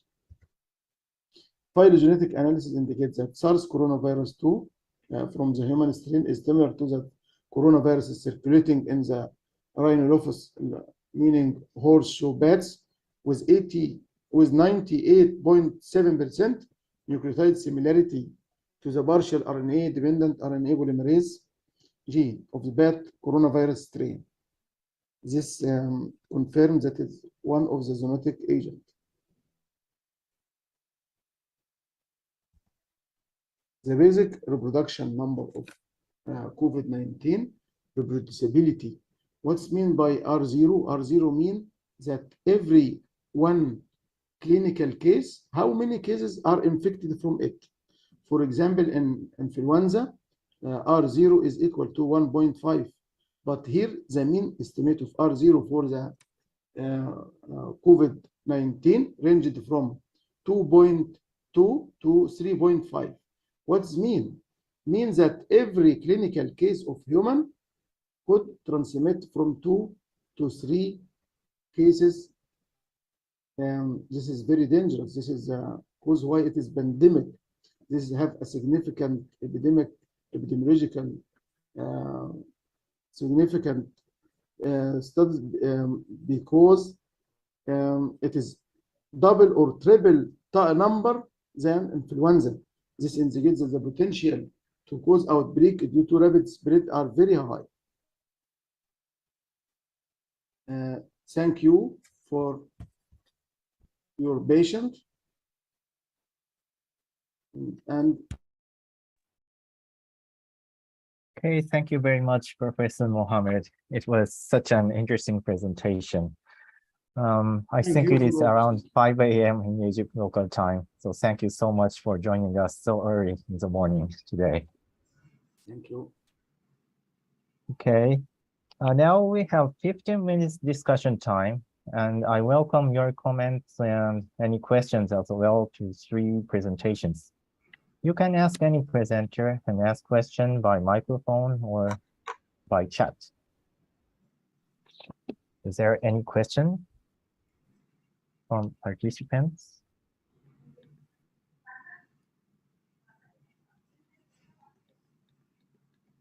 Okay, we have some 2 questions to Professor Miyajima. First one is from Professor Pachia. You explained that LPS and histone administration cause an increase in urinary LFABP at the time of observation. When, where, and what mechanism related with the LPS and histone administration stimulate the urinary LFABP?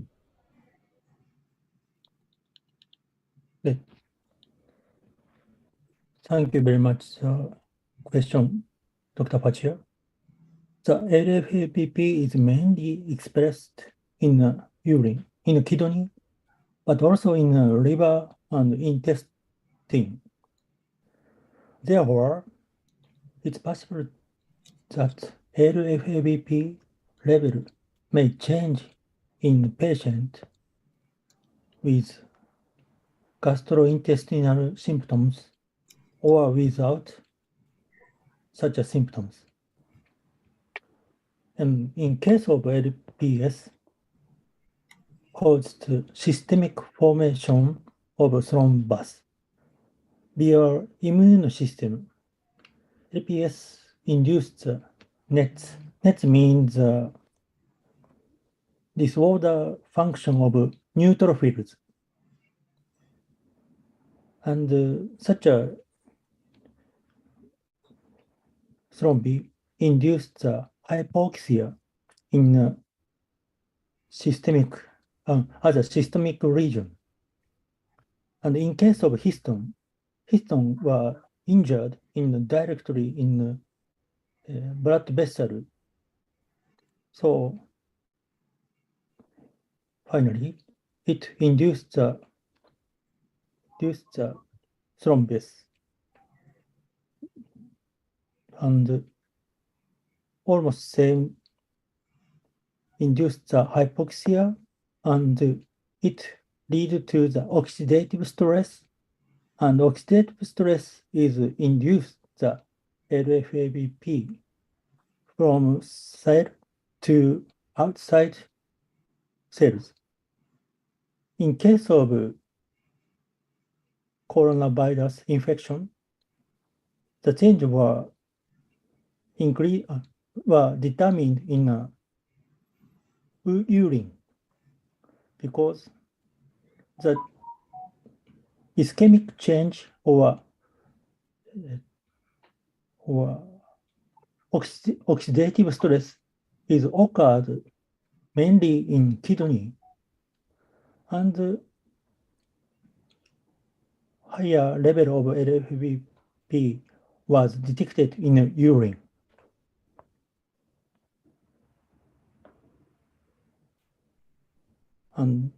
But the change were occurred in the systemic, so we couldn't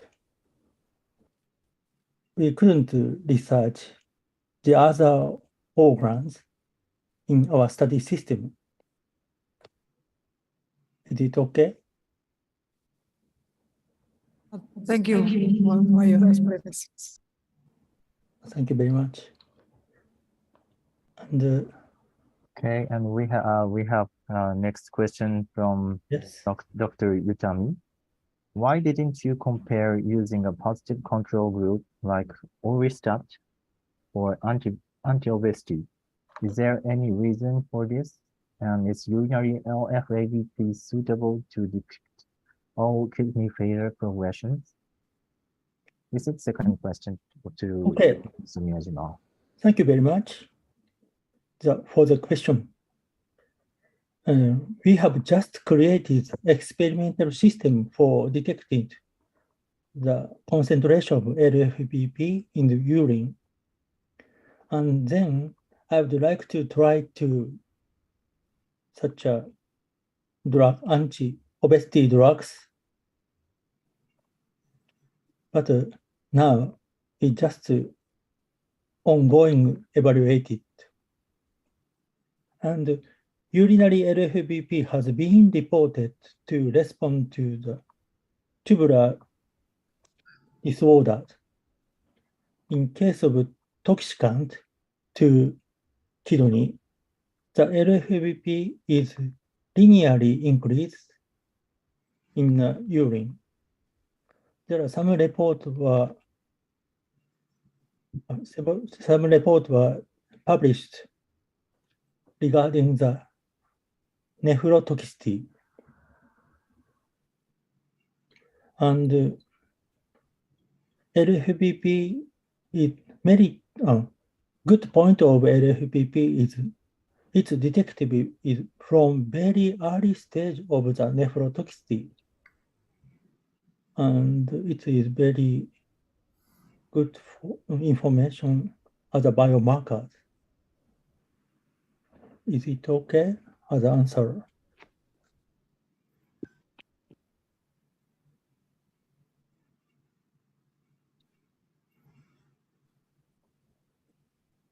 Okay, thank you very much. And may I have another question to Professor Miyajima? Okay. In your study, you measured LFABP using ELISA, I think. And did you measure both human LFABP and mice LFABP? Oh, thank you very much. My experimental system, the animal were used human LFBP gene in transgenic mouse were used in our study. So we are conducted the measurement of LFBP originate from human. Human LFBP were measured by this experimental system. But actually, I have to check the also of LFBP originated from mice. In case of this study system, we just focus on the human LFBP concentration.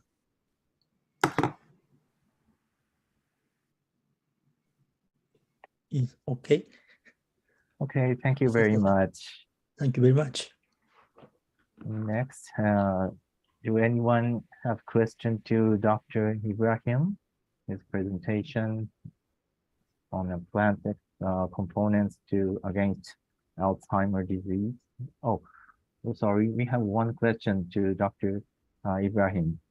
How is the mechanism of COVID-19 affect the neuron in long COVID?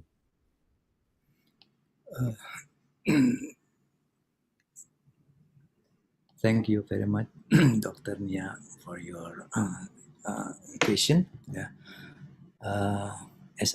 As we know, especially as I know, what the mechanism, the exactly mechanism is not still unknown. Yeah.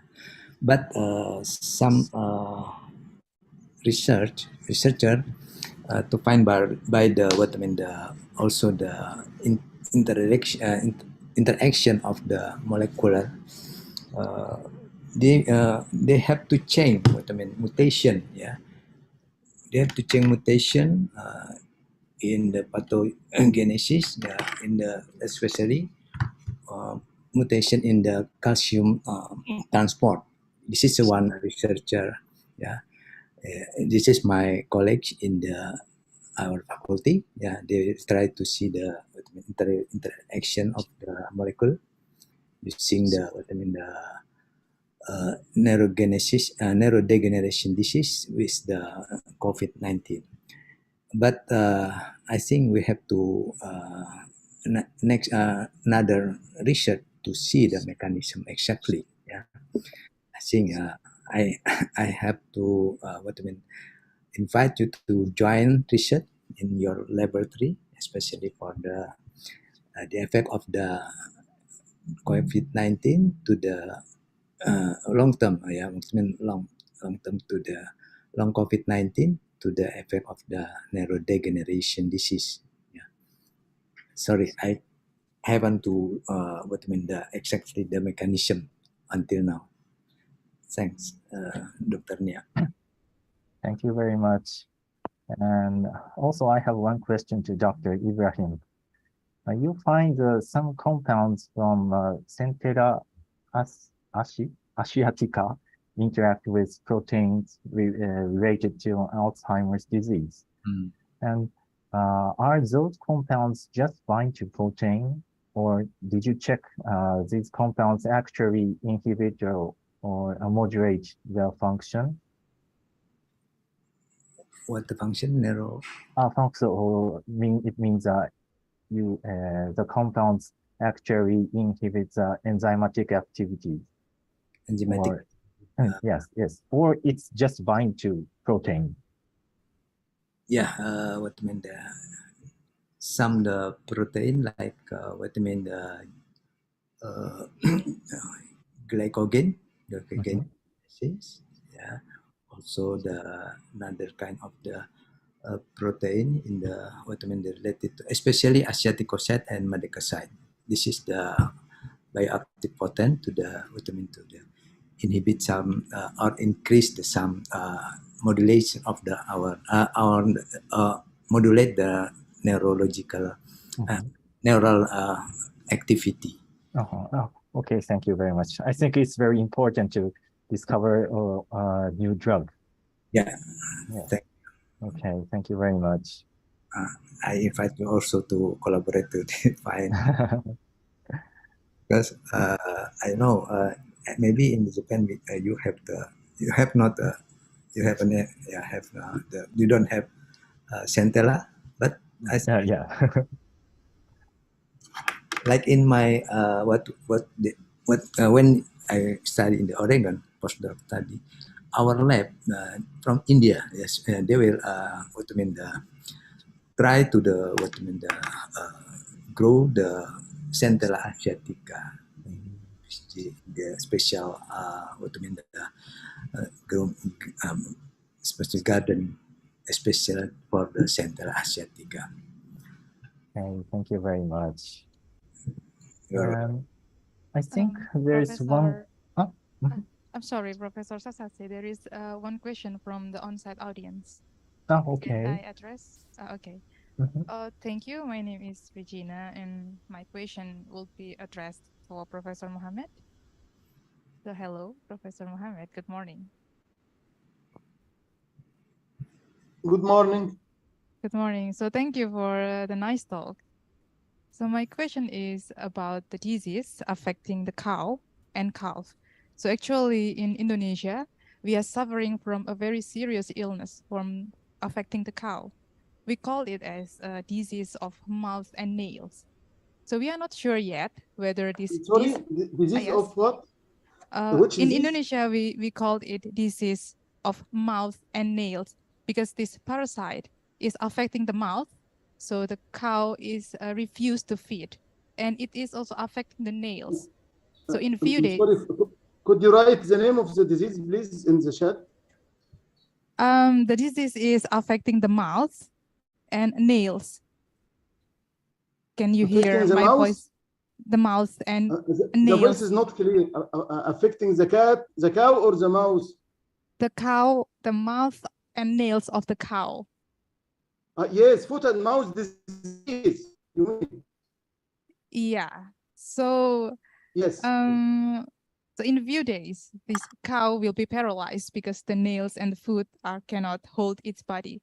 So do you have such kind of advice for us as a prevention? So how we can Yes. prevent this disease so it will not spread Yes. among the cow and also it's not spreading to the human?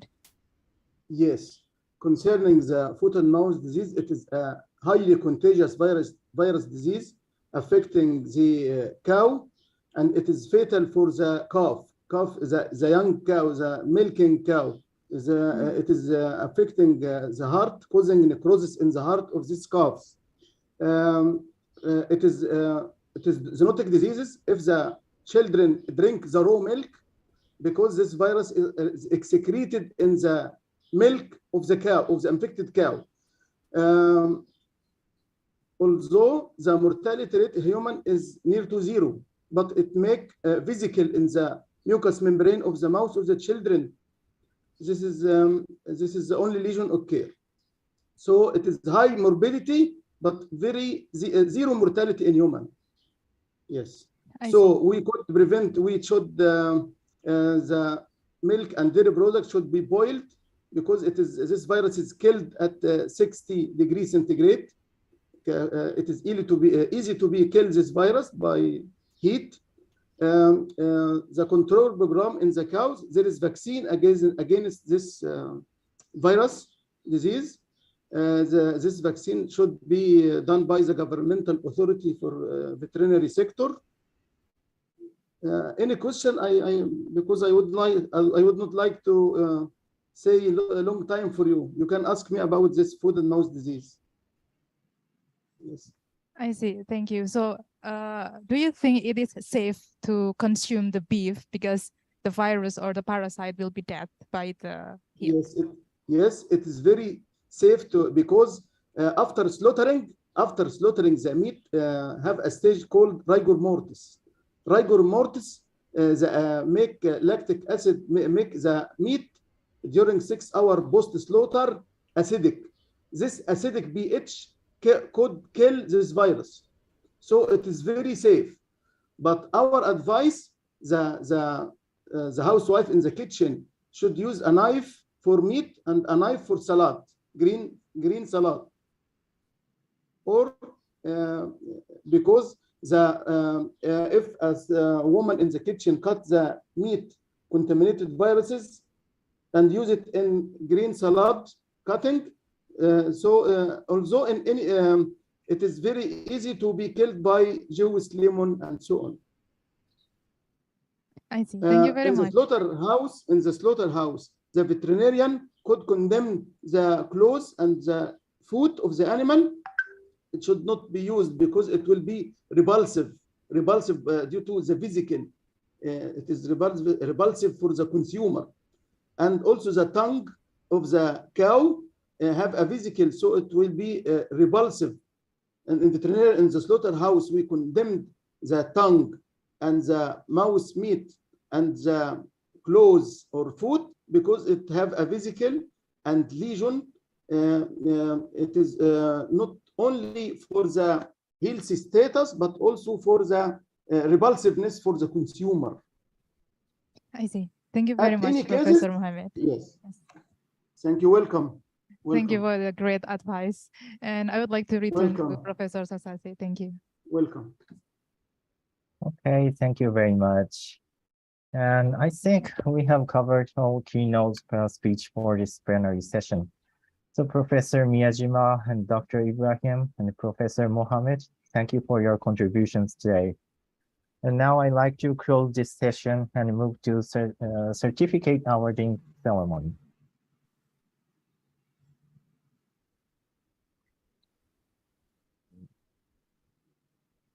Okay. Each certificate will send from ISSMART committee by email later. And this is to certify that Professor Katsuhiro Miyajima has contributed as keynote speaker with presentation title Application of Urinary LFABP on the mice DIC models in COVID-19 study. Thank you and congratulations for your work. Thank you very much. Thank you. And next certificate to Dr. Nurhadi Ibrahim. This is a contribution certificate for keynote speaker. His presentation title Molecular Docking Analysis of Centella Asiatica Compounds Against the Alzheimer's Disease Target Protein due to post-COVID-19 infection. Thank you very much and congratulations. You are welcome, Dr. Tomahiko, and also committee. Okay. And last one is to Professor Mohammed El Said Mohammed. This is certificate for keynote speaker with presentation title Infectious Diseases Transmitted Between Animals and Humans with reference to coronavirus. Thank you for your contribution and congratulations. Thank you very much. And it is a great honor for me. Thank you. Thank you very much. Okay, now I'd like to close this ceremony. Thank you for joining this session. Thank you very much.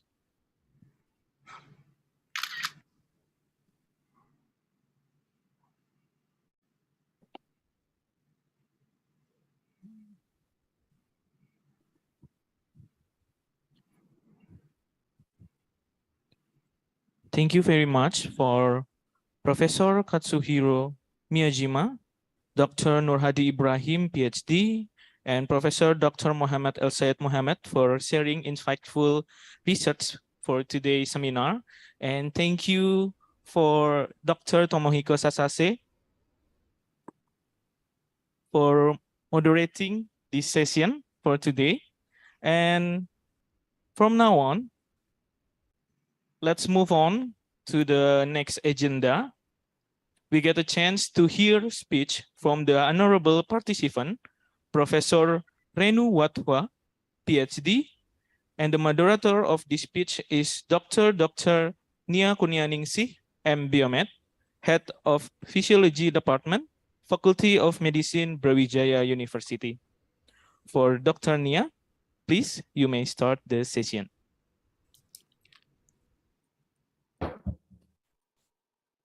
Okay.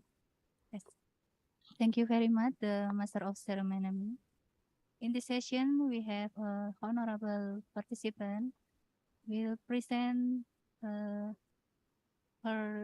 research about cell-based evidence to the anti-COVID-19 potential of honeybee propolis ingredients from Prof. Renu Wada from ICE India Lab, National Institute of Advanced Industrial Science and Technology, Tsukuba, Japan. For Prof. Renu. Good morning, everyone. Good morning. Thank you, organizers, Dr. Nia, Dr. Fachia, for having me in at the last minute. It is my pleasure to be with you. And indeed, it's a moment of honor and proud that my former PhD students have taken the top responsible positions in your university.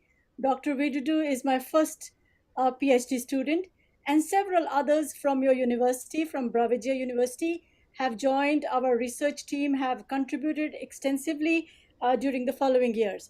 So if you please allow me to share my screen. Yes. Can you see my presentation? Yes, Prof. Okay. But would you mind to Yes. so? Okay. How's that now? Am I heard? Okay. Yeah. Okay, Prof. Right. So for today, I'm presenting some of the activities of CAPE, which is an bioactive from honeybee propolis, and I'll take you through for our research, starting from cancer, anti-cancer activity to anti-COVID.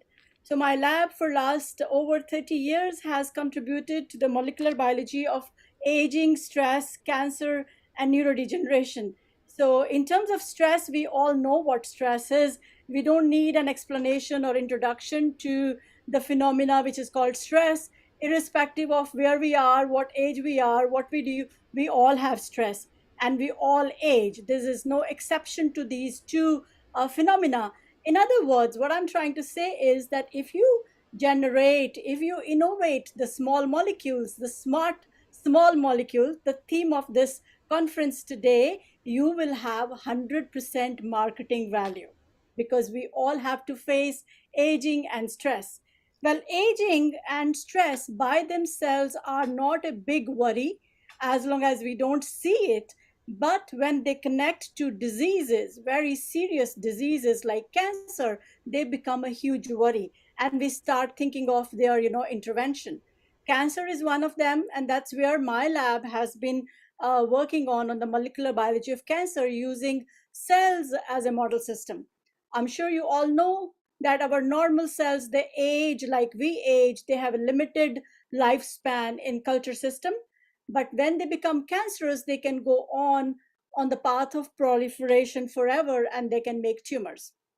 Not only that, the cells make a very powerful system for research because, like us, we show stressed phenotypes. Our behavior change when we are stressed. The cells also show stressed phenotype.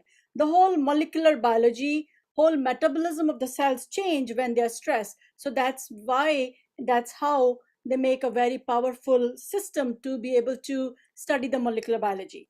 Well, my lab, using cell culture as a system for normal, cancer, and stressed platforms, we have actually discovered two proteins. One back in 1993, when I just started doing research in Japan, we discovered this protein now called mortlin. We named it mortlin.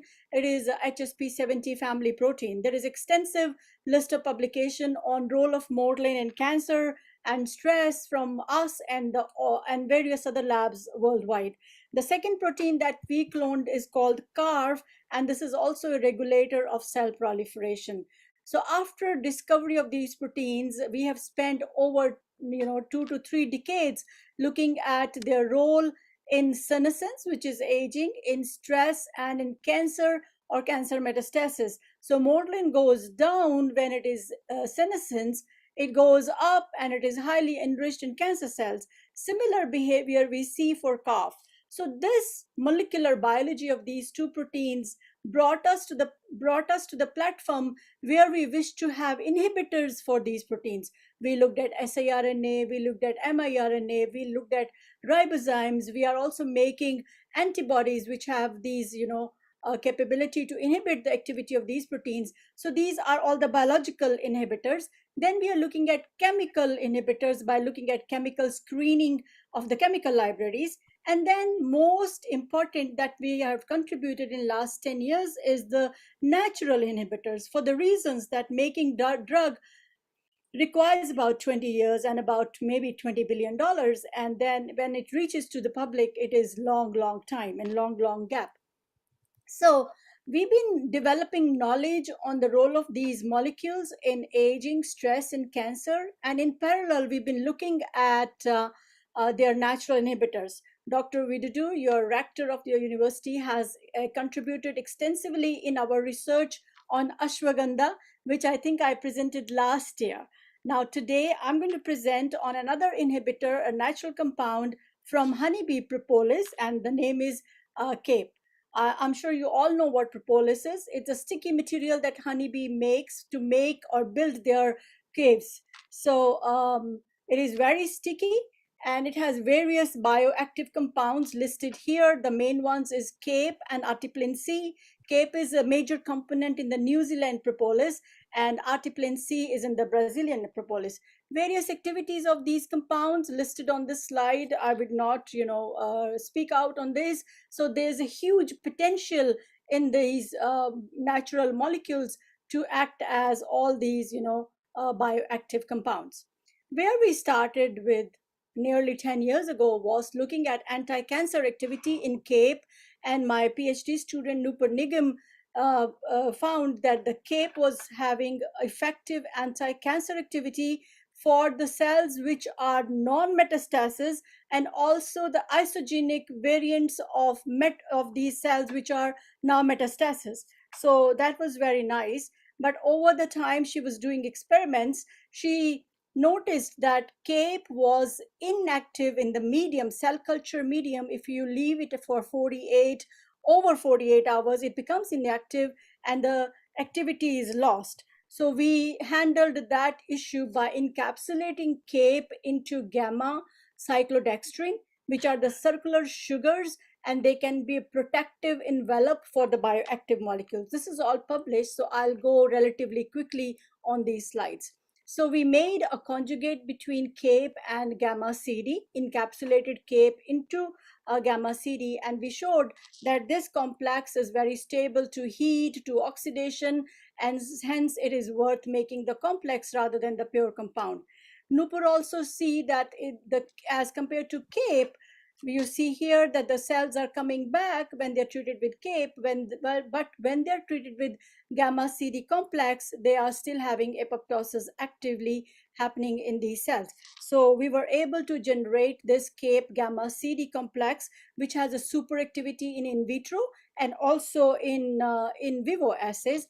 Here, the gamma CD CAPE complex is more anti-tumorigenic as compared to its single component.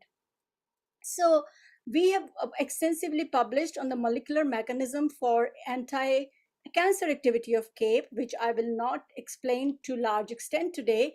We have done array assays. We have done, specific protein hitting or capability of CAPE, and we have published that CAPE is able to disrupt mortal p53 interactions, which are contributing to carcinogenesis. And once CAPE disrupt these interactions, p53, which is a tumor suppressor protein, becomes active to cause growth arrest or apoptosis of cancer cells.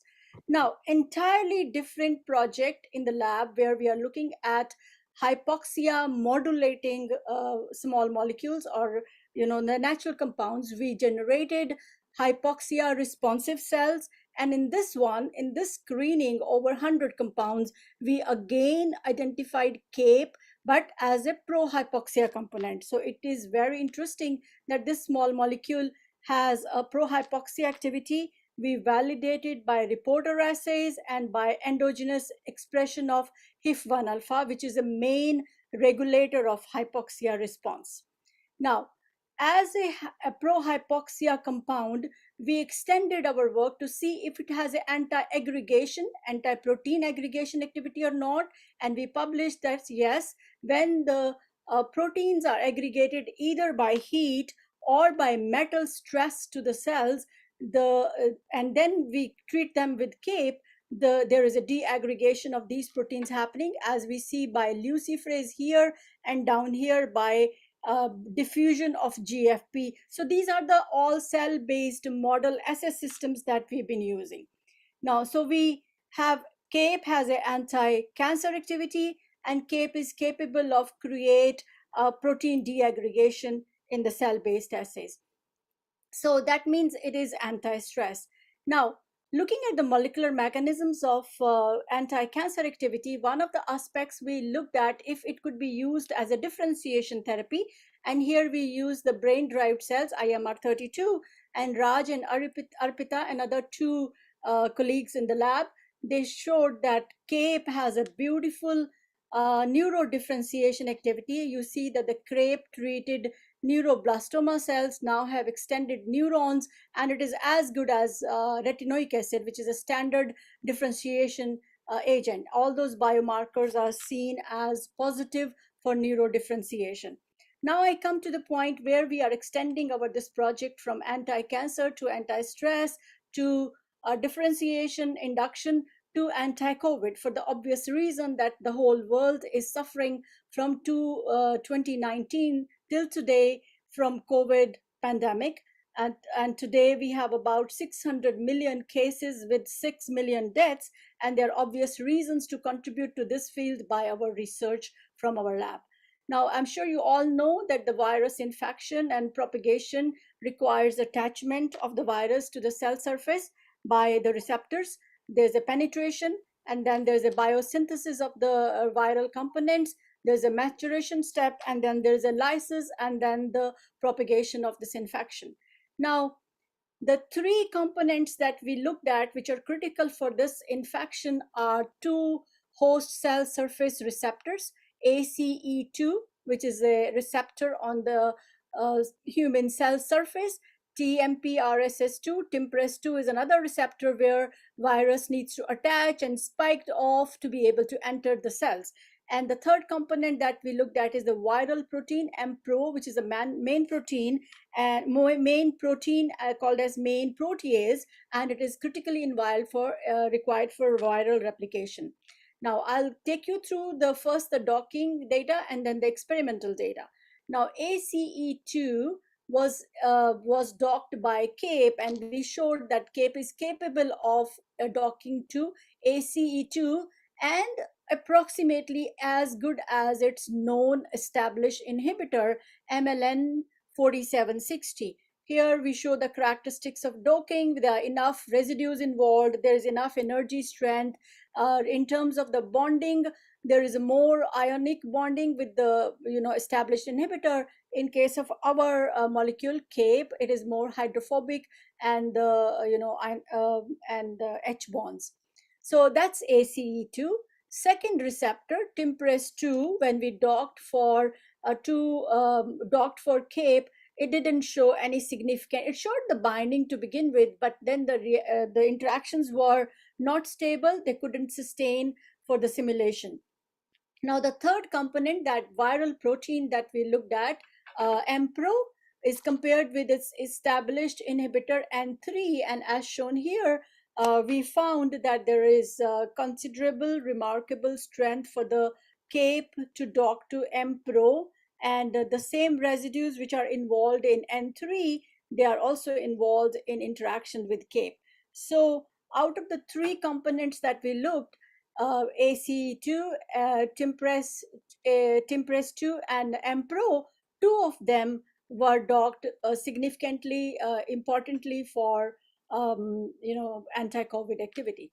Now, looking at the experimental data, here we are looking at the expression level of TMPRSS2 and ACE2, and as you can see, TMPRSS2 was down-regulated in CAPE-treated cells, but ACE2 was not affected. Remember that CAPE was able to dock to ACE2, but it didn't do anything at the transcription level of this receptor. We also looked at by immunostaining, and it's the same data. Same data was obtained in another cell line, which comes from oral carcinoma, and we show that there is no change in ACE2 protein or mRNA, but the TMPRSS2 is down-regulated by CAPE at cellular level. Now, the real antiviral activity experimental results, which is done in collaboration with Regional Center for Biotechnology in India, they do regular tests for COVID. And what we found was the cells treated with CAPE, they have about 36 to 40%. I would not overestimate. I would say about 36% inhibition in cell proliferation.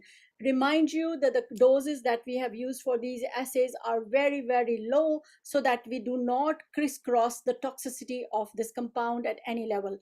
And I guess I have reached to the end of my presentation, and I would also like to mention that there are few clinical trials which are already in literature on use of propolis as a management of COVID-19, and two of them I show here significantly showed that there's a reduction in the hospital stay days when the patients are treated with propolis in addition to the conventional treatment. I guess this is the end of my presentation describing that CAPE has multiple activities. We have shown the molecular mechanisms of these activities to some extent, and the most recent, it is useful for managing stress, age-related brain dysfunction, and COVID-19, and definitely we need more studies to be able to establish it. Now, my last slide is showing the technology that we have developed in collaboration with a company called Cyclochem in Japan.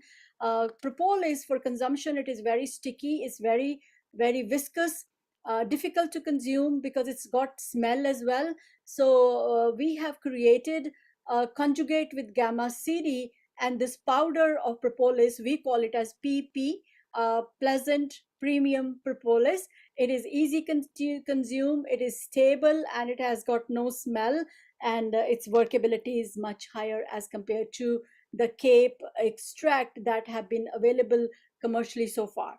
Lastly, I like to say thank you to all my team who have really done this work.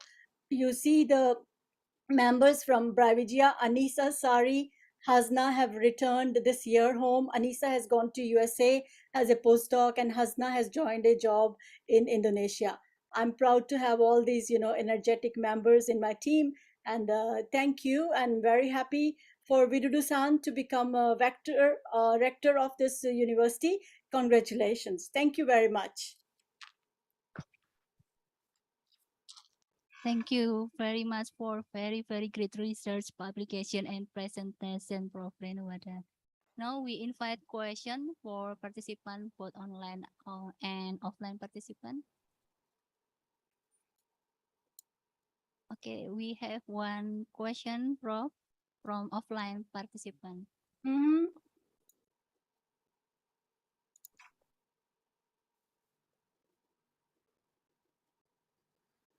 Oh, thank you very much for a wonderful talk, Prof. Renu. It's great to having you in our conference. Thank you. Thank you. I may miss some information from your talk, especially about how the CAPE can inhibit viral replication. I guess it's through inhibiting the MPRO protein, but I don't know clearly how it can inhibit through its expression or its binding and inhibit the activation. Thank you. In terms of MPRO, which is a viral protein, we did not present any experimental data. All data we have for MPRO is the capability of CAPE to be able to dock into the active and catalytic site of this protease as good as its known established inhibitor, which is N3. But we then did the antiviral assays, which show the inhibition of infection. The assay is based on RT-PCR. So this assay activity that we see may be the contributory factor on decrease in the cell surface receptors, docking capability to ACE2 and MPRO. So it's a combinational effect. I see. So basically from the current data, the CAPE is inhibiting viral infection through deterioration of, how to say, the virus will not come inside the cell because it's a multiple mechanism. It will inhibit the entry of virus to the cells, and if the virus has entered the cells and CAPE is still there, it is going to also inhibit the viral proteins for replication for the virus, RNA. So it's a multiple mechanism. That's why I concluded it's called a multimodal activity. I see. Okay, thank you very much. Thank you. Okay.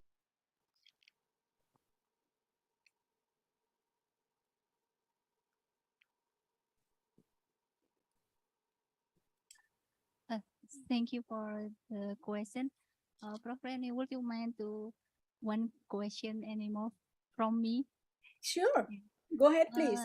I wonder if the psychological stress may affect the dimer of protein mortalin and p53 dimer and lead to aging cell and high risk for cancer development. So we have extensively published that mortalin inhibits p53 protein by binding it in the cell cytoplasm. So it inhibits the translocation of p53 to the nucleus. So when the interaction between mortalin and p53 is disintegrated, p53 can be activated. And you know the activated p53 is very, very important for stress management and inhibiting cancer. So that's how it functions. So the small molecules for us, which can inhibit the mortalin p53 interactions, are extremely important. So we have earlier shown that ashwagandha compounds are able to do that. That's the original work of Widodo. And then also we are showing CAPE and several other natural molecules are able to do that. Okay, thank you for the explanation. Prof. Renwada, I think it's the end of our discussion session. Thank you. Thank you very much for your presentation. Thank you. Thank you, everyone. Thank you, Dr. Fajia. Thank you. See you in the next meeting and Sure, collaboration. Thank you. Okay.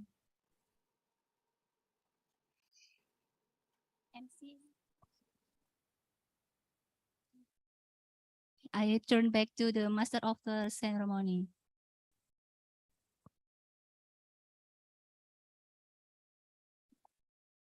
Okay. Thank you, Professor Renuwatwa, PhD, for the enlightened speech that you shared to us. And thank you, Dr. Nia, as the moderator today. Ladies and gentlemen, as now we finally heard the last speech, we can move to the next agenda. The next agenda is documentation. For today's documentation, the committee of ISSMART 2022 could help us for the position. Okay, I would like to kindly ask to all the ISSMART attendants to open their video, to open their camera. We will take photos for ISSMART's first day.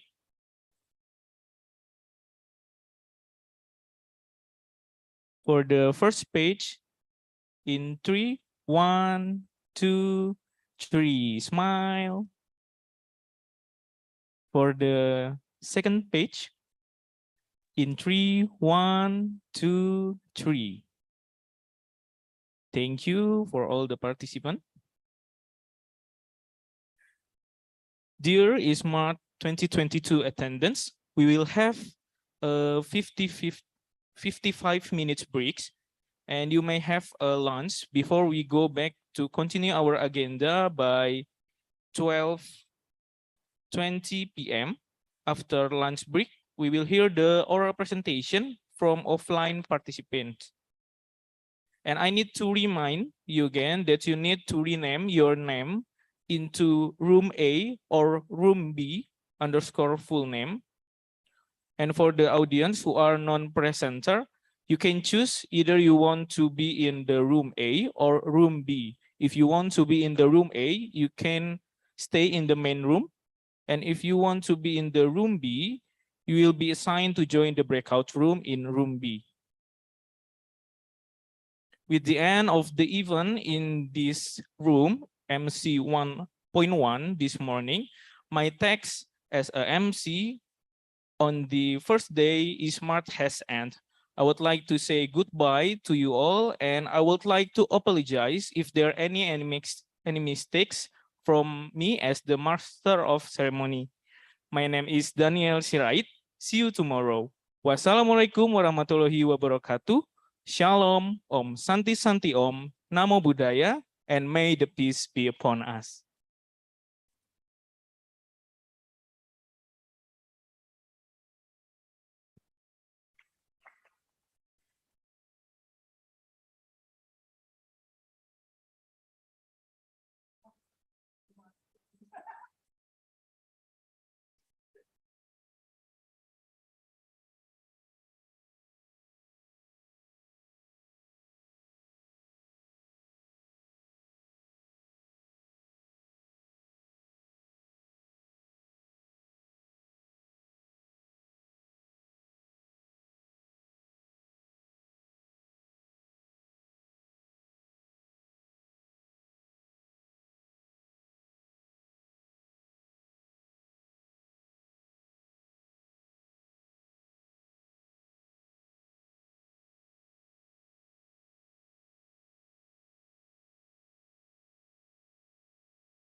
Cuplak suwange tinggal enter membuka tondong kuda Pak empong lerak lere sopong guyung dele ake sir pong dele kopong sir pong dele kopong Ampar pisangku belum masak sabigi diurung bari-bari manggalepok patah kayu pengkok dimakan apinya cangcurupan rasa sayang sayangi lihat dari jauh rasa sayang sayangi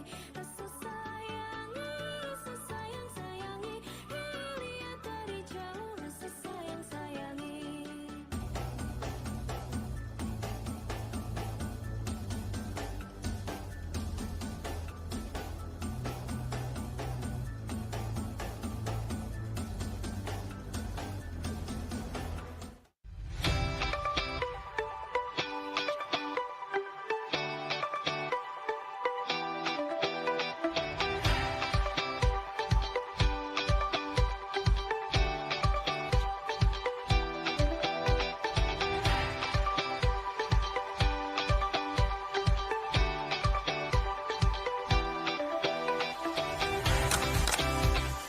Welcome to the first international seminar on smart molecule of natural resources 2019 in Malang, Indonesia.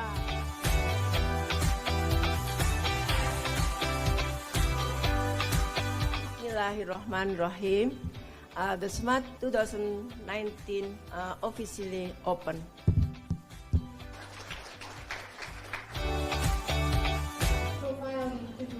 With the more sophisticated instrument in Thailand, so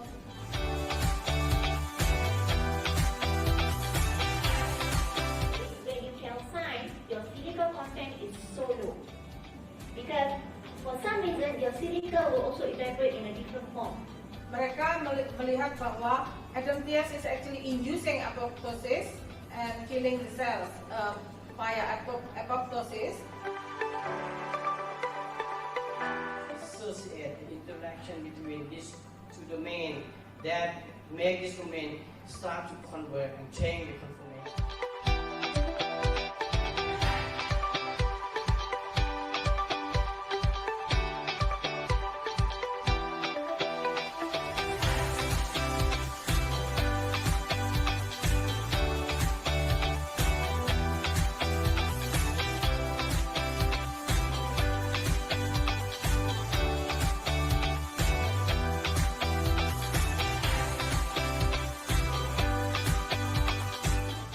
disrupting the polymetal metabolite chains and lead to degradation.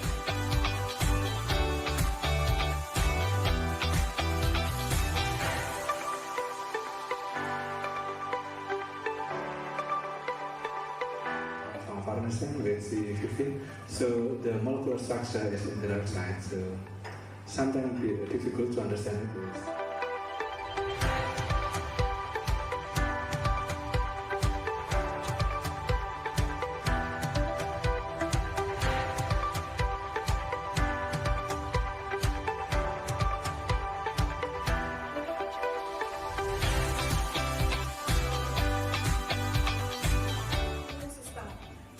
There's some studies that has the conflicting results about the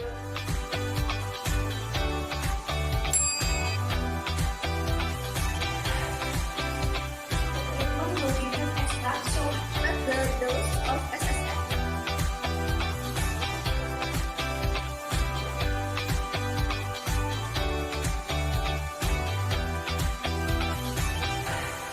ISSMART is the first international seminar on smart molecule of natural resources. Small molecule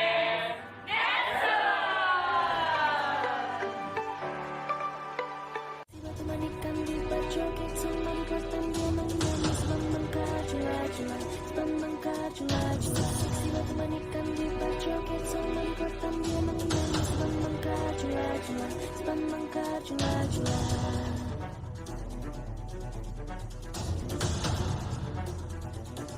Cuplak suwange membuka tondong kuda Pak empong lerak lere sopong guyung dele ake sir sir pong dele kopong sir sir pong dele kopong ampar-ampar pisang pisangku belum masak masak sabigi diurung bari-bari manggalepok patah kayu bengkok bengkok dimakan api apinya cangcurupan rasa sayang sayangi lihat dari jauh rasa sayang sayangi rasa sayang sayangi lihat dari jauh rasa sayang sayangi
Honke honke honke riro, honke jombe jombe riro, honke honke honke riro, honke jombe jombe riro.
AFOB 2022, and welcome back to the parallel session.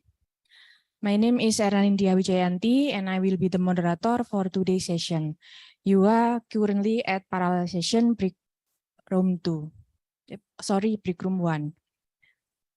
Ladies and gentlemen, before we start the session, there is some information to note. First, today we have 2 parallel sessions. Session 1 contains 5 presentations and session 2 contains 3 presentations. At the end of each session, there will be a discussion panel in which all participants are going to have an opportunity to ask a question to the presenter. And then the moderator will assist the presentation by opening and sharing presentation or video file as sent previously to the committee. Presenters should give a comment when they want to move to the next slide. Each presenter has to present their research for 10 minutes or less. And the moderator will remind the presenter 2 minutes before the time runs out. For presenters who are not finishing their presentation yet after time runs out, please go to the conclusion directly. So because we have time limitation, let's start the parallel session right away. For the first presenter today, we have Ms. Regina Putri Virginia, which will present a presentation entitled Regulatory Mechanism of Morphogen Signals by the Autism-Related Gen CDC2 Likenase 2 in Xenopus Neural Development. Ms. Regina, time is yours.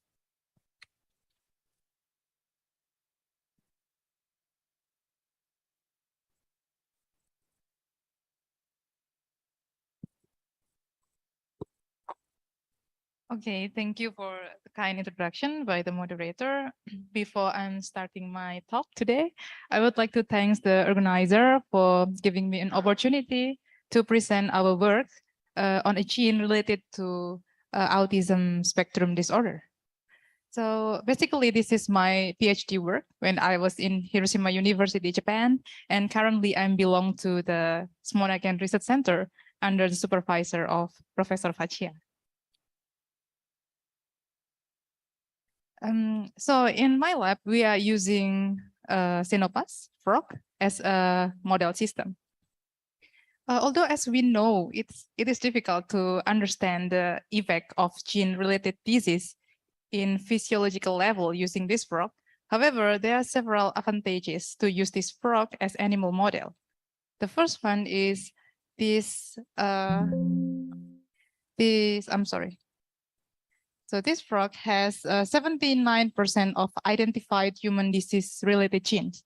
And the second advantage is it has similarities in organ development, and it is developed externally, so it is easy to perform micromanipulation for experiments. Okay, in my PhD project, I'm studying the function of gene. It is called CDC-like kinase 2 or CLK2. Which is related to the autism spectrum disorder or ASD. ASD is a gene characterized by the impairment in the social interaction and communication, usually shown in a 2 to 4 years old children. Analysis of a brain size in autism kids show that the people with autism have a larger brain and have more number of cortical neurons compared to the normal one. Since the proliferations of a cortical neuron occur during embryonic stage, we consider that the starting point of neurodevelopmental defect in autism patients is occur during prenatal stage.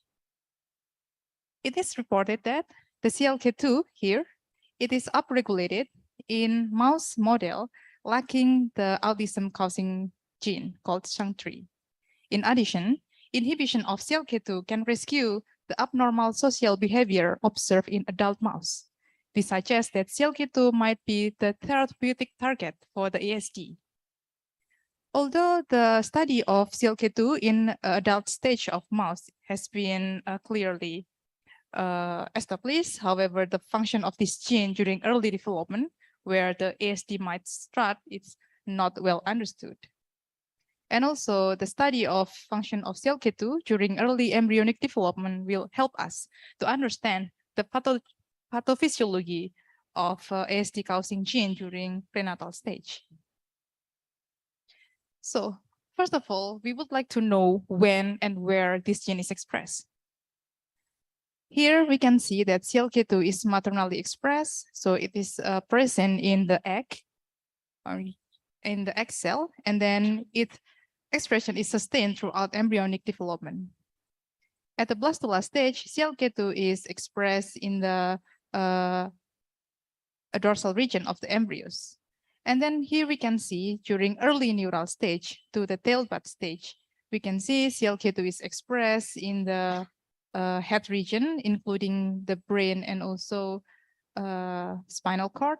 And we also found the expression in the eyes, otic vesicle or future ears, and also in a pharyngeal, future pharyngeal.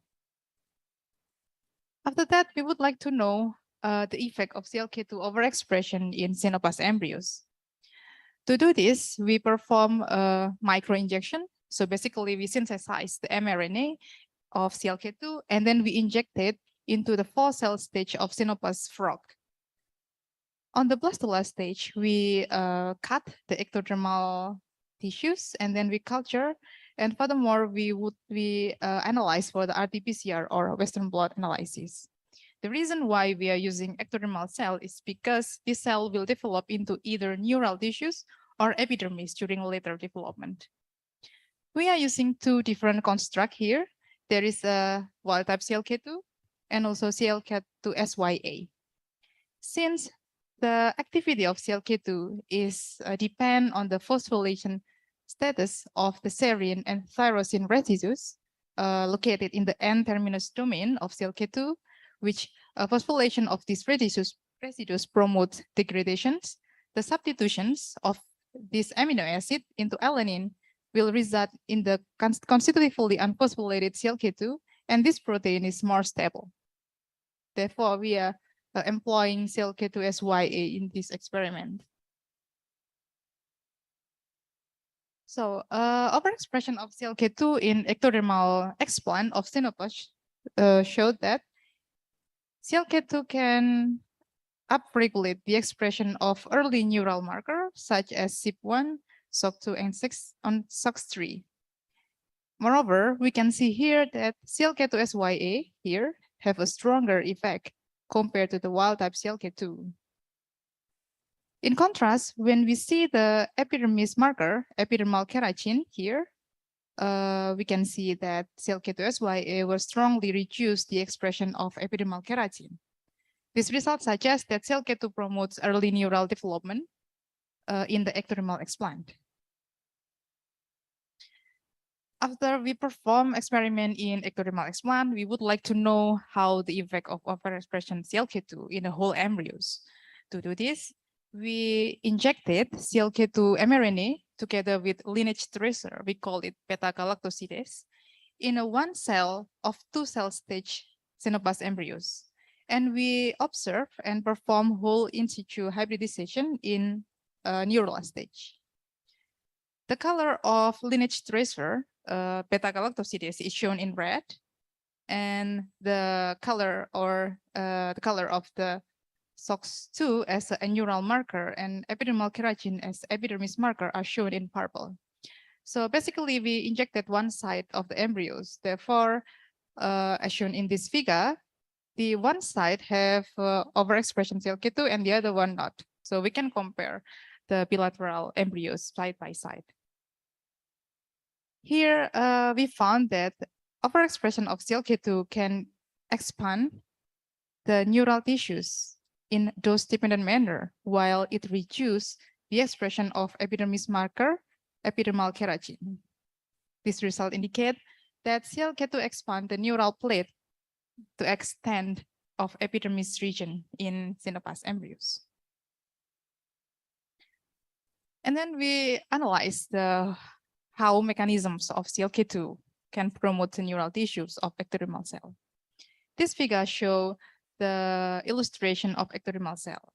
So in this cell, if a BMP receptor is activated by the BMP ligand, it can activate the SMART1, which promotes the expression of BMP target gene, therefore inhibiting neural development and promoting ectodermal cell to become epidermis.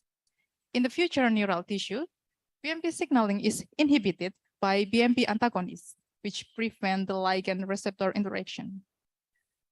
To examine the correlations of CLK2 with inhibition of BMP signal, here I perform overexpression analysis of CLK2 in cooperation with delta BMPR. Delta BMPR here is the dominant negative BMP receptor. So basically we inhibiting BMP receptor and we overexpress CLK2 on the embryos. I'm sorry to interrupt. Your presentation time is 2 minutes. Okay. I will go a little bit faster. And then we found that overexpression of both CLK2 and delta BMPR can strongly increase the expression of neural marker such as CYP1 and SOX3 stronger than we only injected with CLK2 itself. And we also know that combination of CLK2 with delta BMPR can reduce the expression of phosphorylated SMART and total SMART. This result suggests CLK2 promotes neural tissue formation in cooperation with BMP signal inhibition. And also a similar thing, we also perform analysis to know to test the correlation of CLK2 with FGF. FGF signal is important because FGF can activate MAPK, which inhibits SMART, therefore promoting neural development. Similarly, when we combine CLK2 with EFGF, we found the expression of neural marker is higher than when we express only CLK2. And we found through which mechanism, we found combination of CLK2 and EFGF are promoting the phosphorylation of MAPK to inhibit SMART. Okay, this is the conclusion and perspective. Our conclusion is CLK2 promotes both anterior and posterior neural development, and CLK2 suppress the level of activated SMART to inhibit BMP signaling and enhance MAPK activation to promote FGF signaling pathway.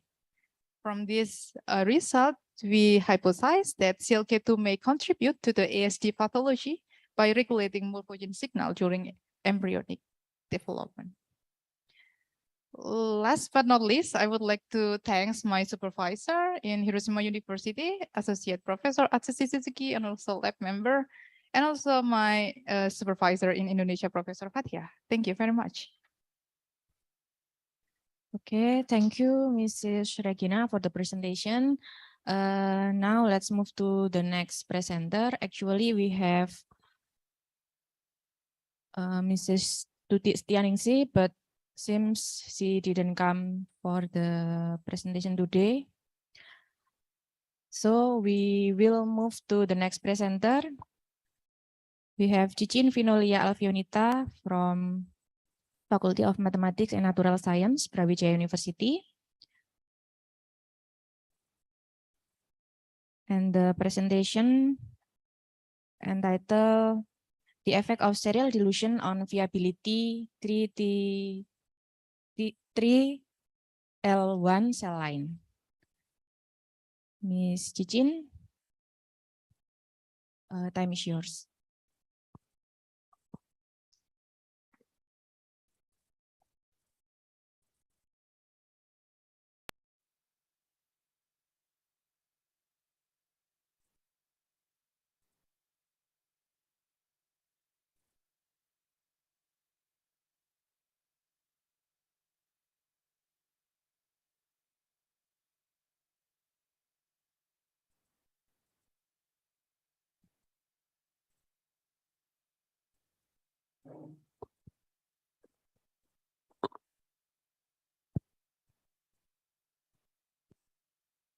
Okay, I will start with Bismillahirrahmanirrahim. Assalamualaikum warahmatullahi wabarakatuh. I'm Cicin Vinolia Alfionita from Faculty of Mathematics and Natural Science, Brawijaya University. Here I will present my research entitled The Effect of Serial Dilution on Viability 3T3L1 Cell Lines.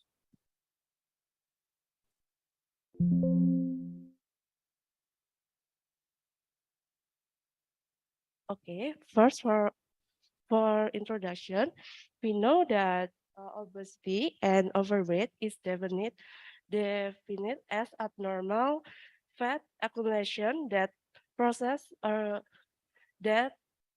arise in health. In disease associated with obesity include type 2 diabetic, hypertension, high cholesterol, atherosclerosis, coronary heart, and stroke. Based from health, World Health Organization, we have data in March 2022, more than 1 billion people in worldwide are who obsessed. In Indonesia, based on medical journal, the prevalence of obesity in adult population is 23.1% for male and 28% for female. Both rates are higher in female than in males. So this is my background. 3T3L1 is a cell line that has a fibroblast like morphology, but in appropriate condition, cell differentiation into adipocyte like phenotype. This cell line widely used for in vitro research related to adipogenesis because it can at avoid ethnical code problems. Many study require cell lines 3T3L1 in culture. So that research can study with the cell cycle by the viability of 3T3L1 cell line using serial dilutions. So this is the purpose of this research to analyze the viability of T3T1 cell lines by serial dilutions.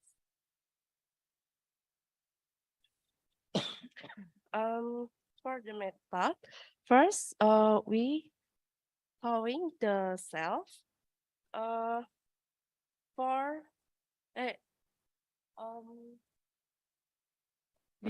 because the cells first is freeze and we place in dry ice to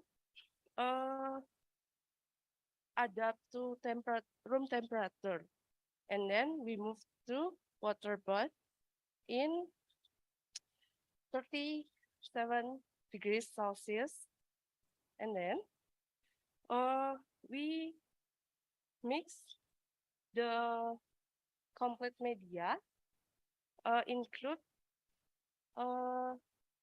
tuberous eagle medium or DMM, and 10% fetal bovine serum, 1% penicillin, and 1% streptomycin. And then as we centrifuge in 250 RPM for 5 minutes, and then aspirate of supernatant for get platelets. So and then we add complete media for culture, and then we can seeding in culture flash. And the next, we subculture performed at 2 times for stability the cell growth. The first step is we confluent cells that have 70 until 80% cells in flesh, and then we washing with phosphate buffer saline in 200 250 microliter for cleansing the debris cells, and then we add trypsin for break down the proteins, and then we can centrifuge for 5 minutes, aspirate for supernatant, and we give back media culture, and we can seeding again in culture plus. This is for method serial dilution. I use SPL cell culture chamber 8 slide wells. And the method like this, for all the well, I give all media 100 microliters. And then in well, except in well A1, because in that wells, I add 200 microliter cell suspension. And then when the 0 hour, we can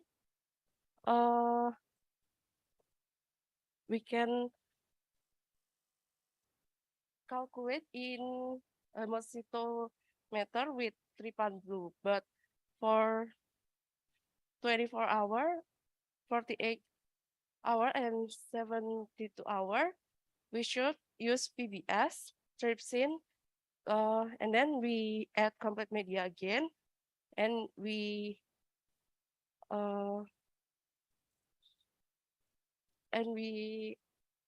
Pardon me, your presentation time remains 2 minutes. And then we can count again with trypan blue.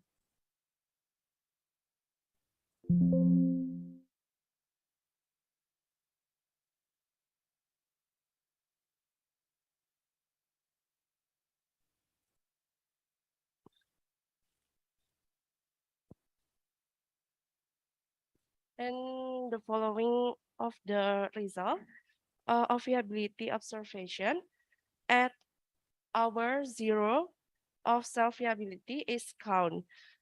First, this is because the cell still undifferentiated and attached to the flesh. After 24 hours, the cells have started to sticky to the flesh. So we need to trypsination. And the results show that where was a decrease from the previous hour. But in well B1, there was an increase based on the journal. Cell 3T3L1 were indeed very fast in differentiation, around 24 until 48 hours. Cells are undergoing differentiation will be more easily with trypsination. Then there was also a decrease at 48 and 27 hours because more cell had started dividing and sticky to the flesh. Okay, this is the conclusion. So from the results that have been described,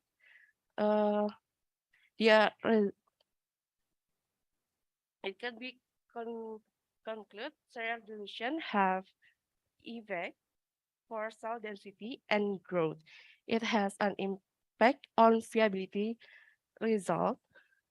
Cell in the flesh undergo rapid differentiation at the initial dilution. So the cells become sticky and difficult to trypsination and affect the viability result.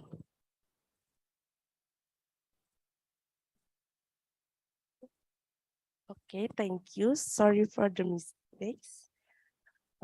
Thank you. Assalamualaikum warahmatullahi wabarakatuh. Waalaikumsalam warahmatullahi wabarakatuh. Thank you, Miss Cicin.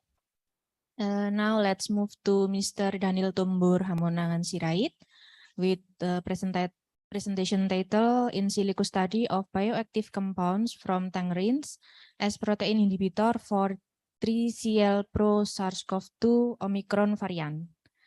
Mr. Daniel, time is yours.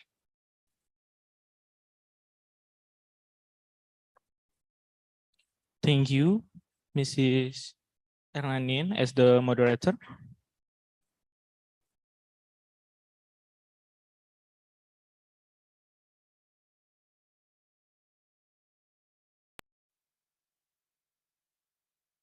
Okay, good afternoon, everyone. My name is Daniel Tumbur Hamonangan Sirait from Faculty of Mathematics and Natural Science, Brawijaya University, Malang. And I would like to present about my presentation entitled In Silico Study of Bioactive Compound from Tangerines or Citrus reticulata as Protein Inhibitor for 3CL Pro SARS-CoV-2 Omicron variant.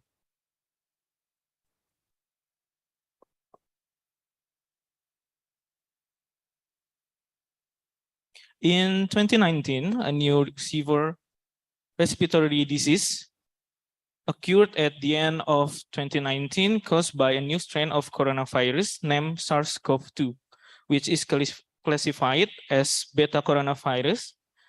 And the emergence of this disease begins with the discovery of patients with a mysterious pneumonia characterized by fever, dry cough, and occasional gastrointestinal symptoms happen in Huanan Seafood Wholesale Market in Wuhan, Hubei, China. Beta coronavirus generates approximately 800 kilodalton polypeptide after genome transcription. These polypeptides are proteolytically cleaved to produce various protein. The proteolytic process is mediated by papain-like protease or PL-PRO and 3-chymotrypsin-like protease or 3CL-PRO. 3CL-PRO cleave polyproptein at 11 active sites to produce a variety of non-structural proteins essential for viral replication. Citrus reticulata are commonly known as mandarin orange or tangerine, is one of the import orange from China, which has been widely cultivated in various regions of Indonesia.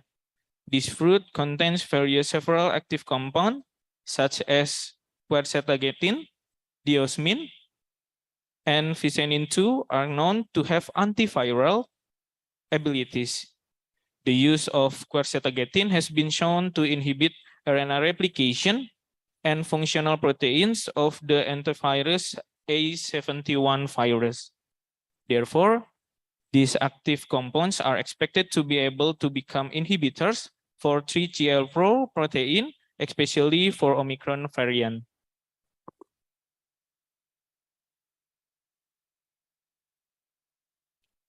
These are the research methods that we've been used.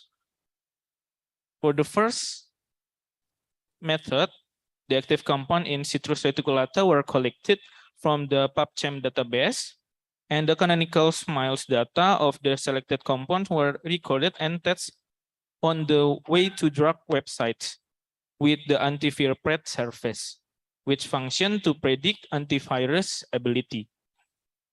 Then the docking is done using active compounds that have been filtered and are predicted to have the highest confidence value.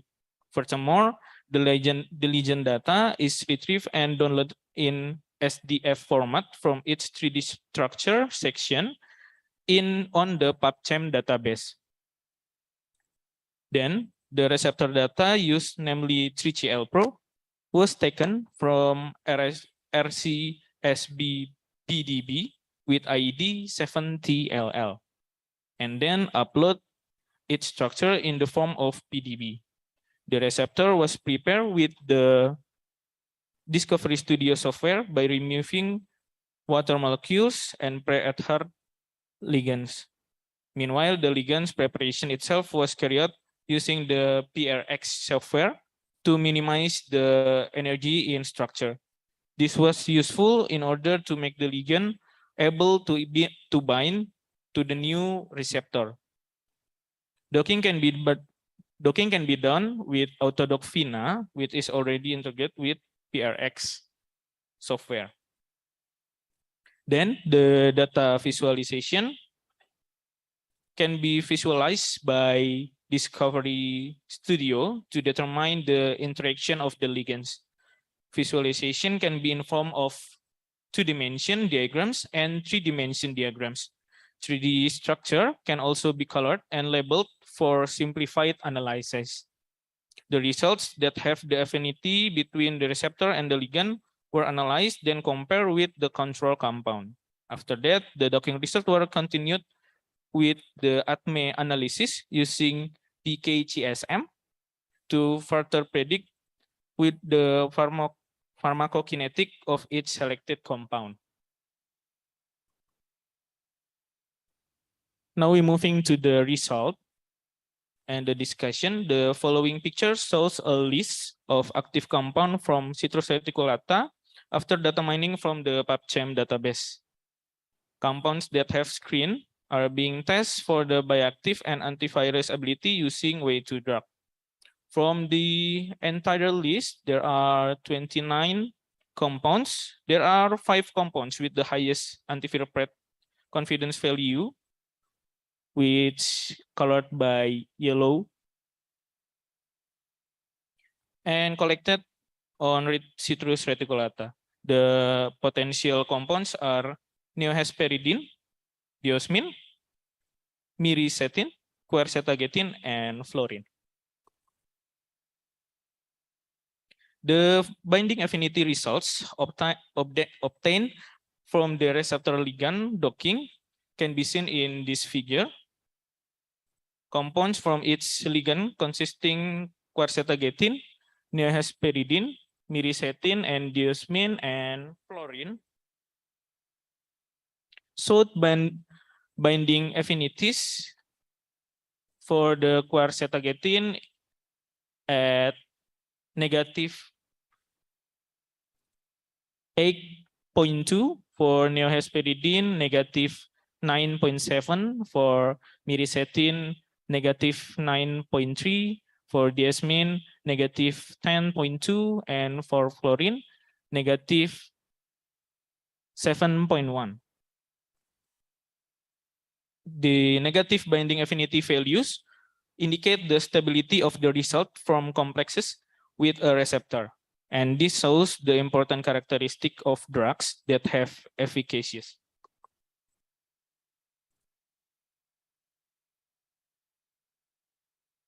So these are the results of the docking, molecular docking, to elucidate the inhibitory mechanism of identified SARS-CoV-2 3CL Pro inhibitors. Molecular docking was performed to stimulate the binding model in the substrate binding site of SARS-CoV-2 3CL Pro. Substrate binding site of SARS-CoV-2 3CL Pro can be divided into 4 subsites, but in this study, we'll focus on the catalytic site of 3CL Pro, namely the amino acid residues CIS 145 and HIS 41. Nirmatrelvir was used as a control in this study because after analysis using molecular docking, it was found that this drug can form hydrogen bonds at both catalytic sites of 3CL Pro. When there are compounds or ligands that can form hydrogen bonds with these catalytic sites, the replication process of the virus will be blocked and the virus cannot multiply. After docking, we found that there are just 2 from 5 compounds that bind with the catalytic sites of 3CL-Pro. That compounds are neohesperidine, which bind hydrogen bonds with His 145 and bind hydrogen bonds to carbon with His 41, and fluorine, which bind hydrogen bond with His 41. I'm sorry to interrupt. Your presentation time remains 2 minutes. Okay, thank you. Based on the data obtained from the analysis of the 5 Lipinski rules, that each compound analyzed according to the Lipinski's rules consists of molecular weight, log P or lipophilicity, rotatable bonds, acceptors, and donors. For the molecular weight, it must be less or same as the 500 daltons. For the acceptor, it must be less or same as 10. For the hydrogen donor, it must be less or same as 5. And for the lipophilicity, it must be less or same as 5. And the number of rotatable bonds is much less than 10. From these rules, it is explained that compounds that have a high probability of being drug-like molecules must follow at least 2 of Lipinski rules. From the results of the prediction of ATME with Lipinski rules, it's just diosmin and neohesperidine are in accordance with the Lipinski rules. Based on the results in this in silico study between the active compound from Citrus reticulata and the 3CL4 receptor variant Omicron, it can be concluded that from the 5 active compounds that have the highest antiviral rate with a value above 0.9, there is a neohesperidine compound which binds to the receptor that can bind to the catalytic sites on His 145 and His 41, and also fluorine compound that can bind to the catalytic site in His 41. However, from the results of the ATME prediction, not all of these compounds include all the criteria of Lipinski rules, but there is just neohesperidine and diosmin that fulfills 2 of Lipinski rules. Okay, that's all from me. I would like to apologize if there is any mistakes in my presentation. Thank you. Good afternoon, everyone. Okay, good afternoon. Thank you, Mr. Daniel. Now we have the last presenter on the session 1. Welcome to Ms. Dinda Nawangsari from Faculty of Medicine, Universitas Islam Indonesia, with a presentation titled The Effect of Black Cumin Extract in Self-Nano-Emulsifying Drug Delivery System Preparation on Renal Histopathology After Diabetes Mellitus Induction with Aloxan. Okay, Ms. Dinda, time is yours. Bismillahirrahmanirrahim. Assalamualaikum warahmatullahi wabarakatuh. So my name is Dinda Nawangsari. Today I will present my research. The title is The Effect of Black Cumin Extract in Self-Nano-Emulsifying Drug Delivery System Preparation on Renal Histopathology After Diabetes Mellitus Induction with Aloxan.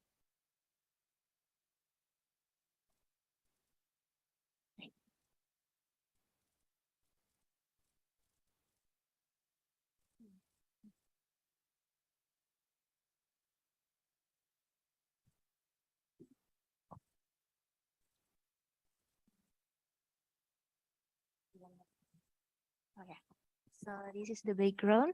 Diabetes mellitus is a disease, a chronic disease characterized by increase in blood sugar or hyperglycemia. Diabetes mellitus is a disease, is among the 10 largest disease causes of death in Indonesia. The prevalence of diabetes mellitus based on World Health Organization 2016 in adult in the world is 8.5% of 422 million people. Diabetes mellitus have complication, microvascular complication and microvascular complication. one of the microvascular complication is nephropathy. So nephropathy is a loss of function of the nephron. So nephron is a functional unit of the kidney. So nephropathy is a loss of kidney function. So nephropathy is the diabetes mellitus complication which causes the most morbidity in diabetic patient. Next.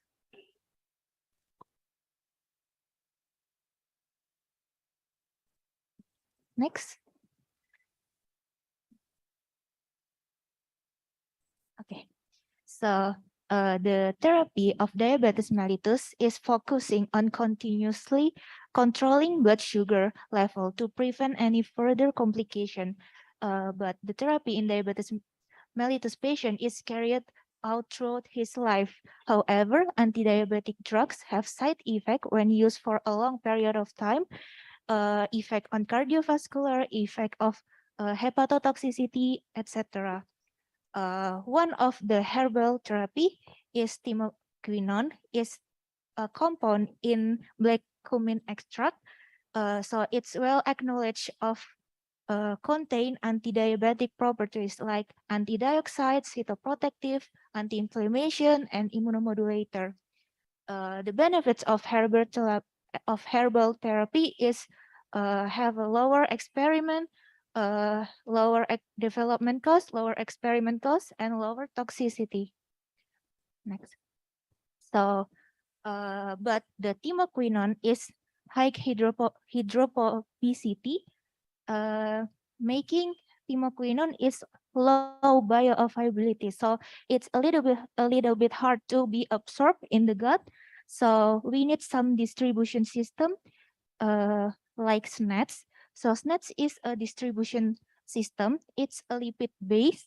So it will increase the cellular permeability. So the timoquinone will be easier to be absorbed in the gut. Next.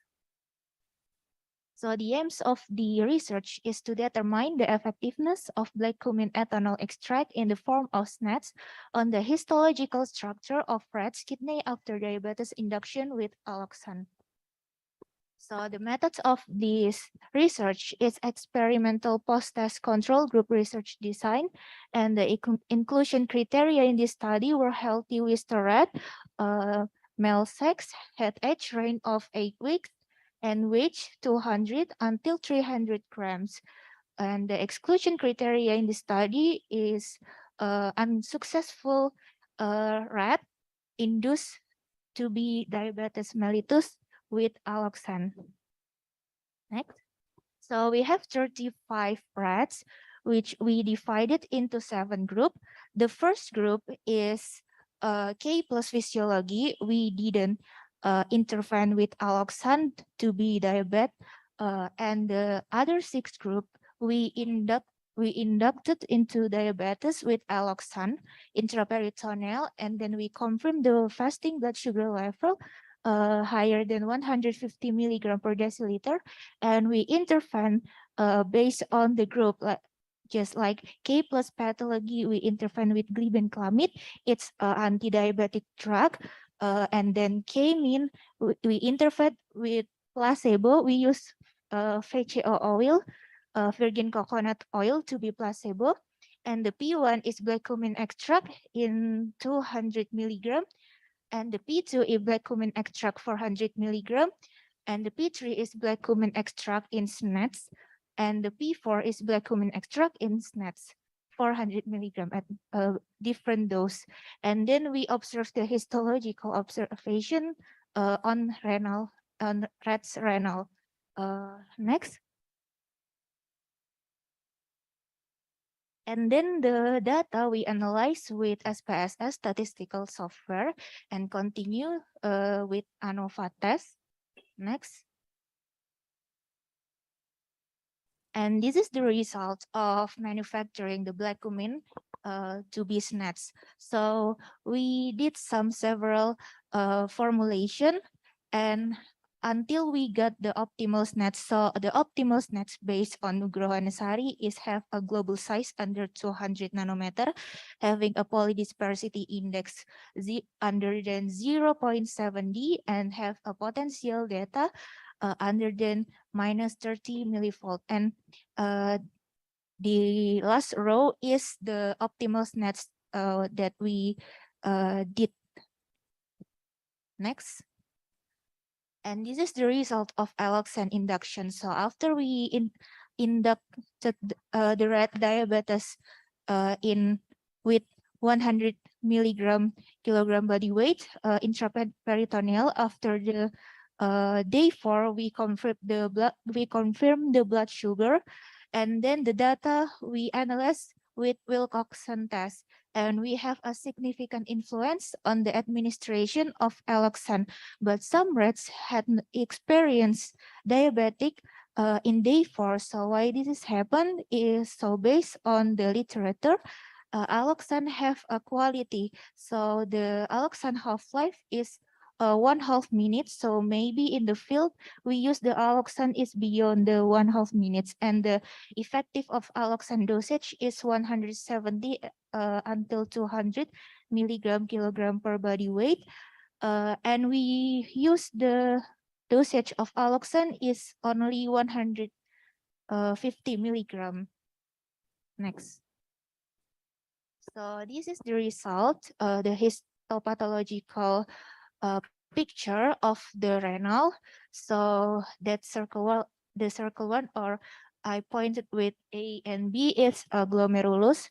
So I observed 3 variables. The first one is the narrowing of tubule. It's I point with C, and the second one is the cell necrosis. I pointed with D, and the third, I observed the diameter of the glomerulus to indicate the hypertrophy of the glomerulus. Next. Next.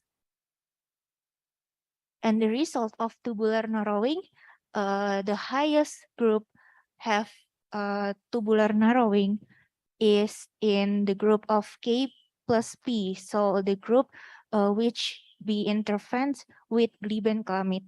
But after I analyzed data analyzed with ANOVA, there is no significant difference between all groups. Next.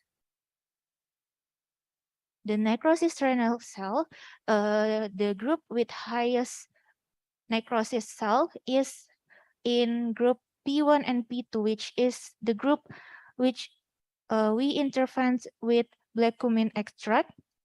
But the data analysis says there is no significant difference between all groups. Next. So this is the result of glomerulus diameter, which indicate the hypertrophy of glomerulus. The highest one is P3. It's the group of rats with which we intervened with the black cumin extract in SNETs into 100 milligrams. And after we analyzed with data analysis, there is no significant difference between all groups. Next.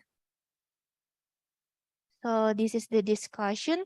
So the insignificant result between groups may indicate that the administration of black cumin seed extract in SNETs preparation at a dose of at least 400 milligram is not toxic. Based on other research like Mahut et al. 2020, there is a significant result for tubular narrowing, necrosis cell, and glomerular hypertrophy with black cumin at a dose of 100 milligram in 5 months, whereas in my research, this intervention in 1 month. So maybe this is why the result is not the result is not significant like that. And if you see in the diameter of glomerulus, the physiology, the group of rats which we didn't intervene, which we didn't inducted with alloxan to be diabetes, there is some high diameter of glomerulus, which indicate hypertrophy. So this is maybe this is we didn't use the specific pathogen-free mice. So specific pathogen-free mice are mice that are free from certain pathogen groups and need special management in carrying out rat treatments. So maybe we use the rat which have the damage of glomerulus before we do the experiment. Okay, next. So the conclusion of this study was that the extract of black cumin seeds in SNET's preparation had a significant effect on the histological change of the kidney, which included narrowing of the tubule, the number of necrosis cells, and the diameter of the glomerulus. However, this suggests that the black cumin seeds extract in SNET's preparation is not toxic to the kidney. So the suggestion on this study, the use of alloxan doesn't exceed the half-life limits.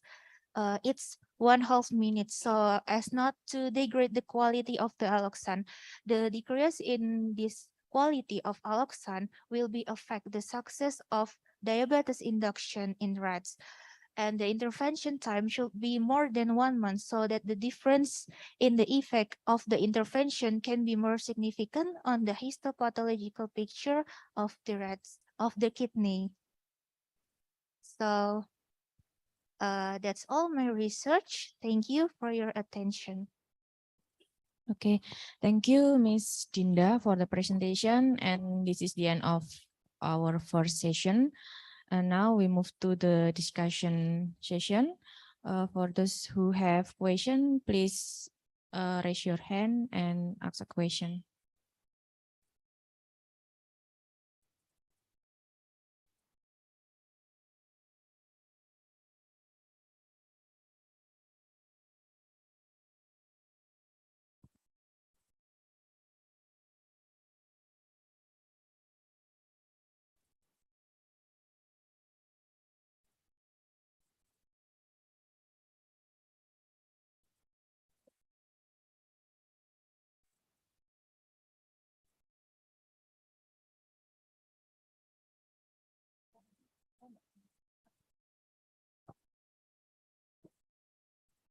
Okay, Ms. Regina, please.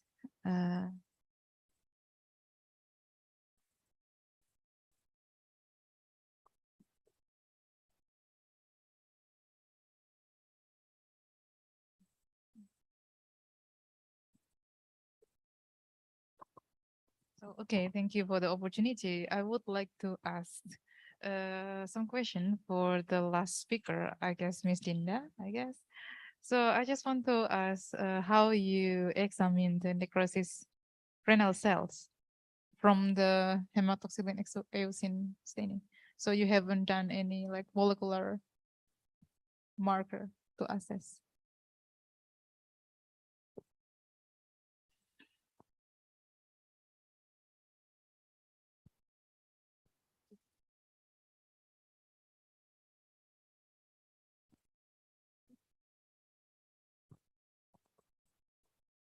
Okay, thank you for the question. So the question is how to examine the necrosis cell. So I observed the histopathological in 5 field of view, and how to I indicate the necrosis cell is when the cell is what is that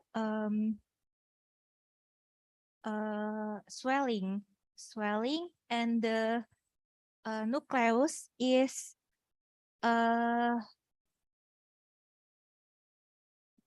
so I can indicate the nucleus on the cell of that. Yeah, just like.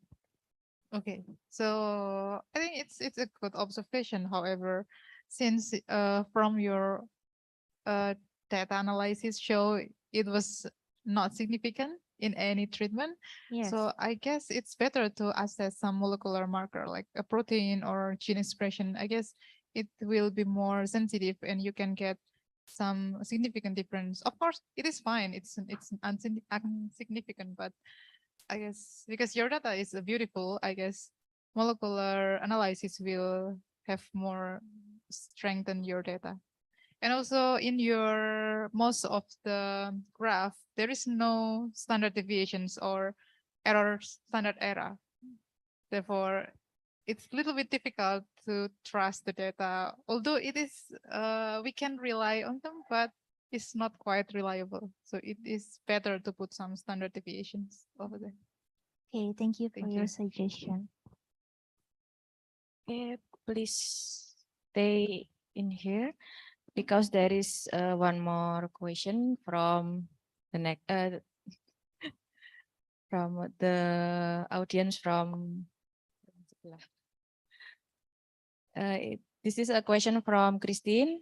As we know that both alloxan and streptozotocin are used in animal models of diabetes mellitus, why did you rather use alloxan instead of streptozotocin? Okay, thank you for the question. So if we want to do the research, we have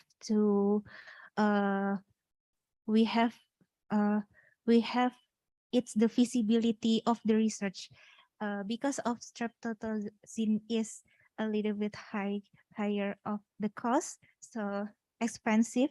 So I choose the alloxan one, but it's better if we use streptozotocin actually like that. Okay, thank you very much for your answer. For the other audience, is there any more question? Okay, because there is no more question, I think we can move to the next session. Ms. Dinda, thank you very much. And thank you for other presenters in the session 1. And now we go to the session 2. And the first presenter is me. So I will move to this side.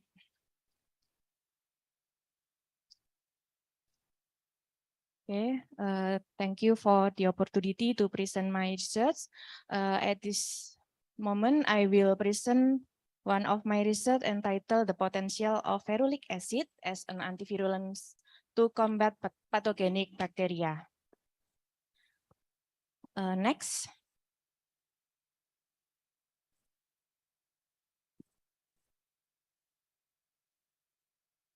Okay. Pathogenic bacteria is known as the causative agent for infection and also inflammation. They contain lipoproteins, lipopolysaccharides, and flagellin, which recognized by toll-like receptor 2, 4, and 5 respectively. The recognition of this virulence factor, including lipoproteins, lipopolysaccharides, and flagellin, can induce inflammatory process and allowing bacterial cell to enter the cell, then cause infection.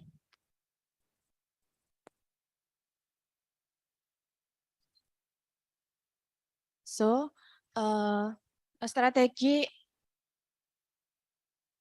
of antivirulence factor could be used to prevent the infection process. One of natural compound that have antibacterial and anti-inflammatory properties is ferulic acid, which is the main phenolic acid in rice. But so far, the mechanism of ferulic acid in preventing bacterial virulence factor to be recognized by toll-like receptor has been not explained yet. So next, the objective of this study is to determine the potential of ferulic acid as antivirulence factor for bacteria by in silico study. Next. And the methods, first, we prepare the protein structure and ligand structure. For the ligand, we use ferulic acid with CID 445858, which obtained from PubChem NCBI database. And then for the protein structure, including toll-like receptor 2, toll-like receptor 4, and toll-like receptor 5, lipoprotein, lipopolysaccharide, and flagellins are downloaded from RCSB protein data bank. For the ligand structure, was prepared by PIRX to convert as PDB format, and for the protein structure was prepared by BioVia Discovery Studio 2020 to remove water molecule and ligand bound to the structure. And then for the molecular docking, we use hex 8.0.0 GUDA, and the docking was designed between the virulence factor and toll-like receptor, and then between the complex of virulence factor and toll-like receptor was docked to ferulic acid and vice versa. And then the docking result was visualized using Discovery Studio 2020 and LeakPlot. Next. And then for the result, the first is interaction among ferulic acid, the toll-like receptor 2, and lipoprotein as seen in the figure 1. We can see the structure of toll-like receptor 2 is color in green, ferulic acid is red, and the lipoprotein is pink. In this picture, we can see that ferulic acid can bind to toll-like receptor 2 and also to the lipoprotein, and the binding of toll-like receptor 2 with ferulic acid can inhibit lipoprotein to bind at the toll-like receptor 2. Next. And the second result is interaction among ferulic acid, TLR4, and LPS. In this picture, toll-like receptor 4 is also colored in green, while ferulic acid in red and LPS in pink.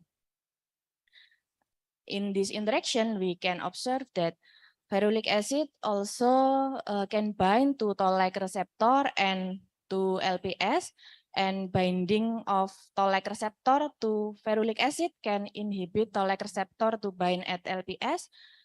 And also when ferulic acid is bind to LPS, it can also prevent LPS from binding to TLR4. Next. And the third is interaction among ferulic acid, TLR5, and flagellin. Here we use domain A and B of TLR5 to observe which domain can bind to the flagellin. And from this result, we can see that ferulic acid could bind to TLR5 and could bind to flagellin. And inhibition could be obtained from binding to TLR5 and also to flagellin first. Then binding with ferulic acid can inhibit TLR5 to bind flagellin. From this result, we can conclude that ferulic acid has potential as antivirulence factor by inhibiting TLR recognition to lipoprotein, lipopolysaccharides, and flagellins. Thus, ferulic acid can be utilized as an antivirulent strategy to prevent bacterial infection. Well, this is all my presentation. We acknowledge the Indonesia Endowment Fund for Education or LPDP, then Rispro PRN, LPDP Pajali Research Grant, Ms. Dawirati, and all members of the Research Center Monagens Brawijaya University. Thank you. And because my presentation is over, we can move to the next presenter.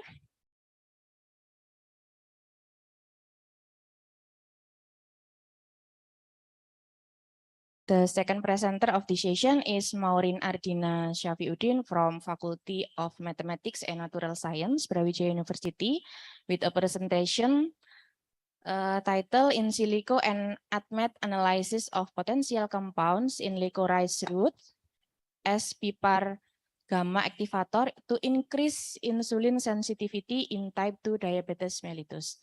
Maureen, time is yours. Thank you for the time, and Assalamualaikum warahmatullahi wabarakatuh. Good morning, everyone. My name is Maureen Ardina, and today I would like to present about my research entitled In Silico and ADMET Analysis of Potential Compounds in Licorice Root, Glycyrrhiza glabra, as PPAR gamma activator to increase insulin sensitivity in type 2 diabetes mellitus.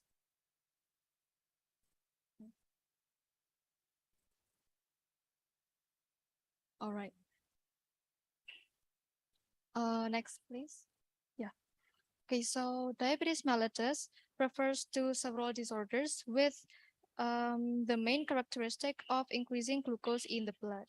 Diabetes is divided into two subtypes, including type 2, which is caused by insulin resistance or insulin sensitivity damage. How can this insulin sensitivity be affected? One of the answers is peroxisome proliferator activated receptor, or usually called PPAR. In this case, PPAR gamma activation is useful in the regulation of diabetes by increasing insulin sensitivity in skeletal muscle and inhibiting hepatic gluconeogenesis. Nowadays, thiazolidinediones is a synthetic agonist drug used to treat diabetes, and thiazolidinediones works by lowering plasma fatty liver acids through PPAR gamma activation, but the drug is known to have unwanted side effects such as the hepatotoxicity and risk of cardiovascular disease. Treatment with traditional approaches or the natural products involving anti-diabetic compounds from plant species is found to be more interesting due to its fewer side effects and than the synthetic drugs. By that, we found that licorice root or Glycyrrhiza glabra, which can be easily found sebelumnya, it is, yes. All right, I would like to continue on. So licorice root has some pharmacological advantages, such as the anti-diabetic activity, so that this study aims to determine the potential of licorice root compounds to increase insulin sensitivity for type 2 diabetes mellitus patients through PPAR gamma agonist mechanism. All right, next, please. All right, this is the method. So the protein receptor and also the ligands were mined from the PubChem and also the protein data bank. There are 11 ligands and also one controlled compound. Then all the compounds were screened by using PKCSM and also Swiss ADME to predict the ADME properties and using the Protox2 to predict the toxicity properties. After that, the selected ligands and the receptor were prepared for further molecular docking analysis using the Vina Wizard by Pyrex. Then the docked result were visualized using BioVia Discovery Studio. Then the protein ligand stability were analyzed further using the WebGrow macromolecular simulations. Next, please. All right, this is the result for the ADMET analysis. So ADMET stands for absorption, distribution, metabolism, excretion, and also the last one is toxicity.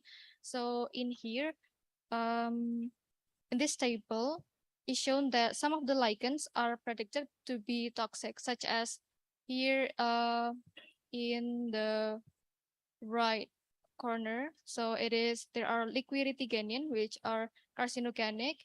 And then other than that, there are also isoglycerol and also enoxolon, which is known to be mutagenic and also carcinogenic. Other parameters we consider are the absorption and distribution of the compounds. So as shown in the table around the above area, so there are many red column. So the red one means that it is lower than the desired value, while the yellow one is also lower than the desired value, but it is higher than the TZD controlled compound. So the TZD is the top of the table. So it is TZD as the control one. So we would like to search for compounds that are show better AFOB properties, so that we can see in this table in the yellow box below, around the below area in the table. So there are three compounds that are selected to be further analyzed by the molecular docking. So it is glabrin, glabridine, and also isoliquiridigenin. Next, please. All right, this is the result of the molecular docking. So from those docking visualizations in the left, figure 1, entitled figure 1. So the main discussion of the overall figure is presented into the table in the right. So the main discussion will be in the full agonist and also the partial agonist residues as shown in the table in the upper right. And the mechanism of PPAR gamma activation can be from full agonist and also partial agonist interaction. So for the full agonist interaction is mediated by a molecular switch of the H12 alpha helix. So the resulting active form of the ligand binding can bind to several co-activator proteins that activate the cellular transcriptional machinery. The bond formed with the full agonist residues is responsible for the conformational change of H12 and the activation of the PPAR gamma. On the other hand, the partial agonist residues or partial agonist activate PPAR gamma by an H12 independent mechanism, and consequently the key interaction between those two, between the full and partial agonist, is a little bit different. So in the partial agonist interaction somehow can cause a lower degree of H12 stabilization, which can affect the recruitment of co-activators and in turn decreases the transcriptional activity of the PPAR gamma itself. As shown in the table, here isoliquiridigenin, the second one in the table, are known to strongly bind to the full agonist residues and some of the partial agonist residues, while glabridine can potentially be a full agonist, but the bond is considered stronger in the partial agonist residues. Next, please. All right, and this is the result of the molecular dynamic of the same compounds. So as shown in the picture A, glabridine and isoliquiridigenin are known to have better protein backbone stability than the controlled TZD compound. So TZD compound is the blue one. So the rest of it will be the compound. So it is known that the protein backbone stability of the potentially anti-diabetic compound is better than the controlled compound. However, glabrin shows similar protein backbone stability with the controlled TZD. Meanwhile, in the ligand stability in the picture B, isoliquiridigenin considered unstable compared to the controlled compound and the other ligands. All right, so the next one is figure C. So it is the RMSF value. It shows that isoliquiridigenin and glabridine has lower fluctuation. So the best fluctuations is not higher than the 0.3 nanometers. So if the value is higher than 0.3, so it is considered unstable. Pardon me, your presentation time remains 2 minutes. All right, thank you. All right, so after that, there are still also picture D and E, which is the number of hydrogen bond. So the D is number of hydrogen bond in the complex, while the picture E is number of hydrogen bond in the protein and ligand structure or protein and ligand interaction. Right, so the hydrogen bond in the complex and the ligand was also analyzed as shown in the picture D and E, and the result shows that isoliquiridigenin and glabridine has mostly higher number of hydrogen bonds in the complex. Meanwhile, in the picture E, the isoliquiridigenin and glabridine has similar amount of hydrogen bond in the protein ligand interaction. Next, please.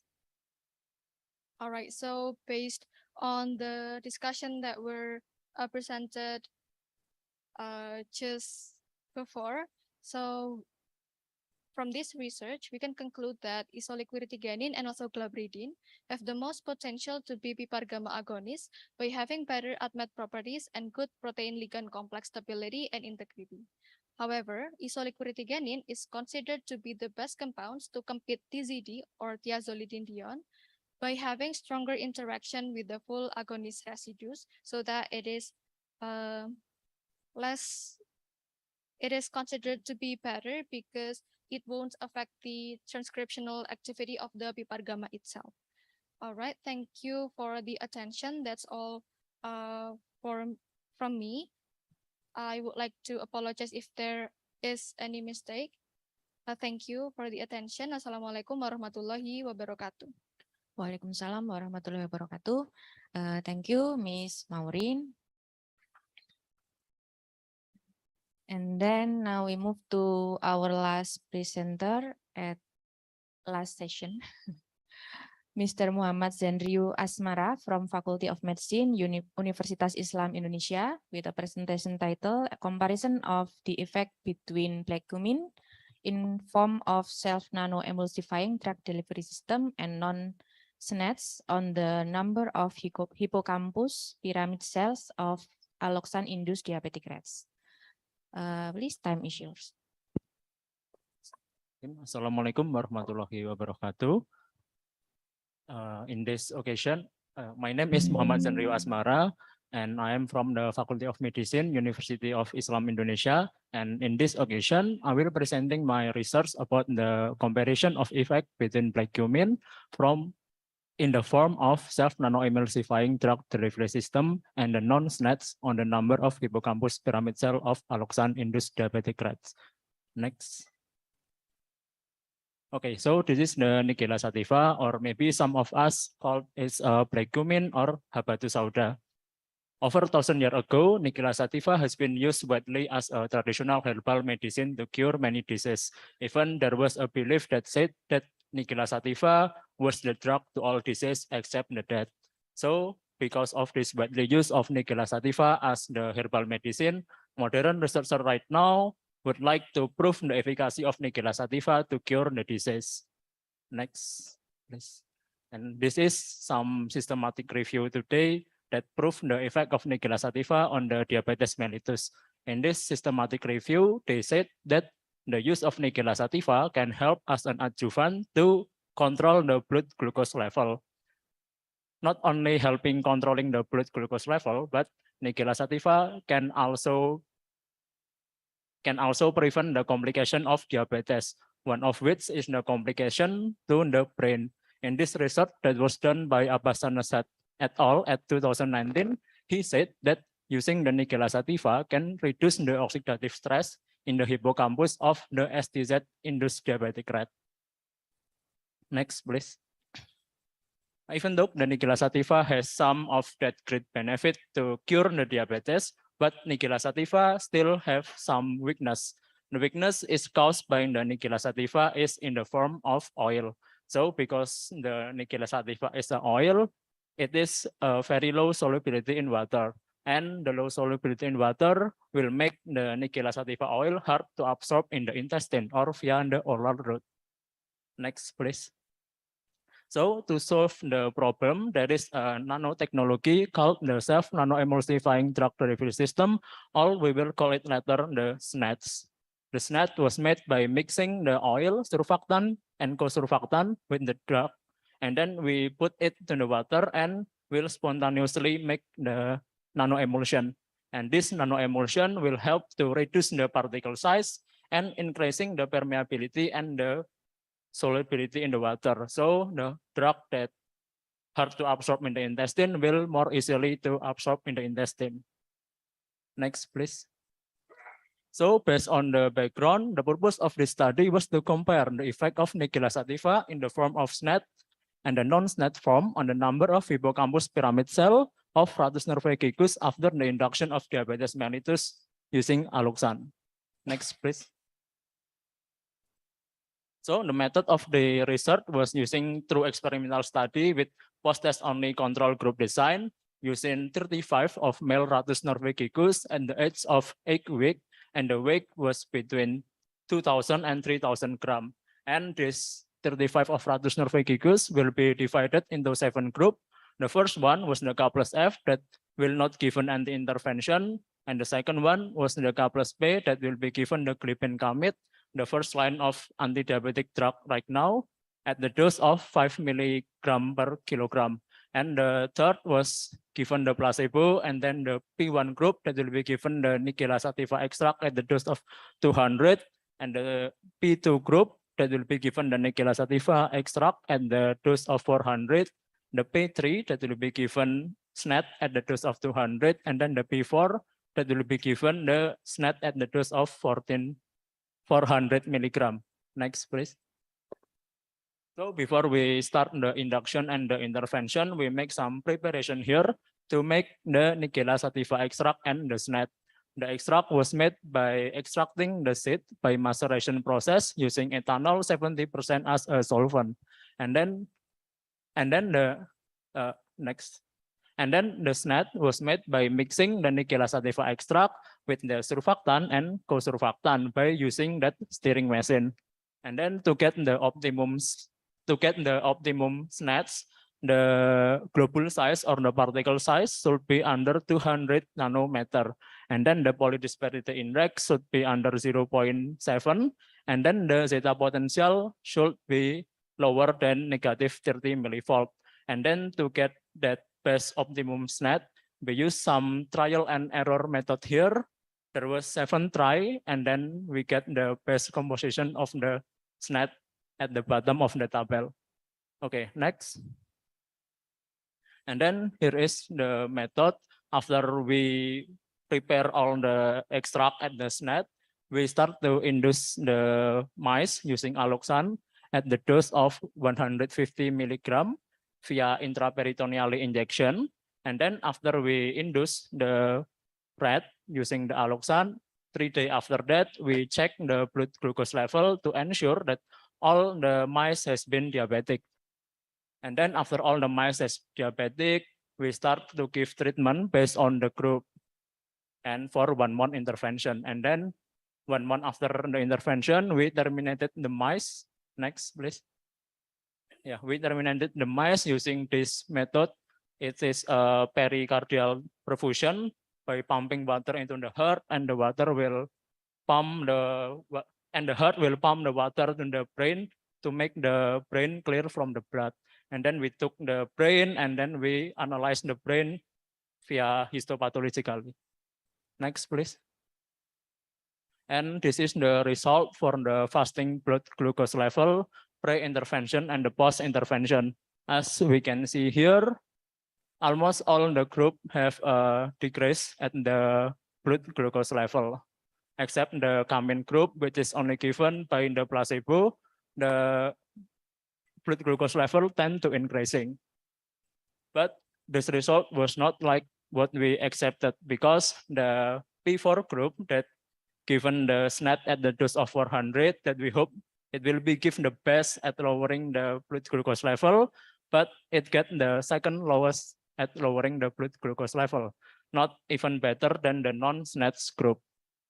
So the question is why the result was like this. Next. The result become like that because the induction was using the alloxan. Alloxan is a very unstable compound, and I think using alloxan is very dilemmatic, because if we use higher dose like 200 milligram, the blood glucose level is tend to stable, but the mortality rate in the subject was very high.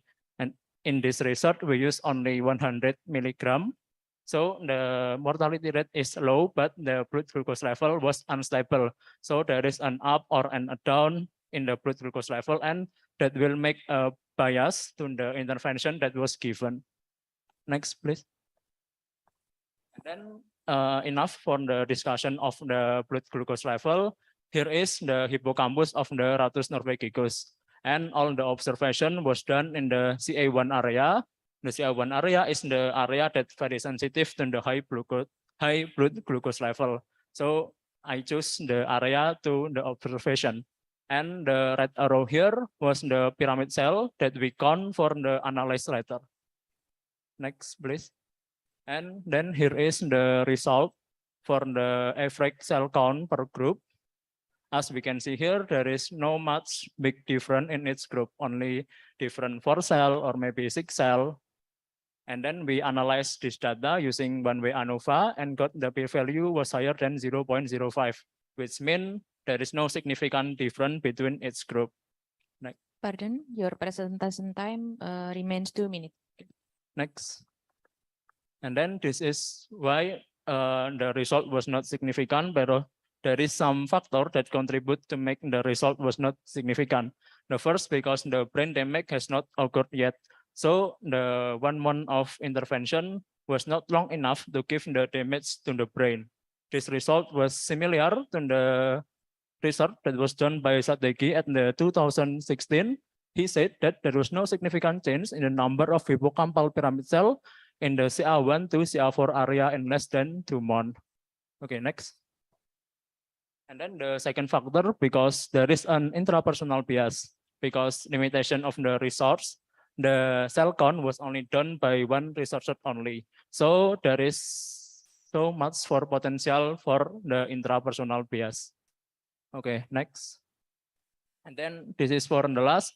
The conclusion of this study was the effect of Nigella sativa extract in SNAT is not better than Nigella sativa extract without SNAT on the number of hippocampal pyramid of the hippocampus of Ratus norvegicus.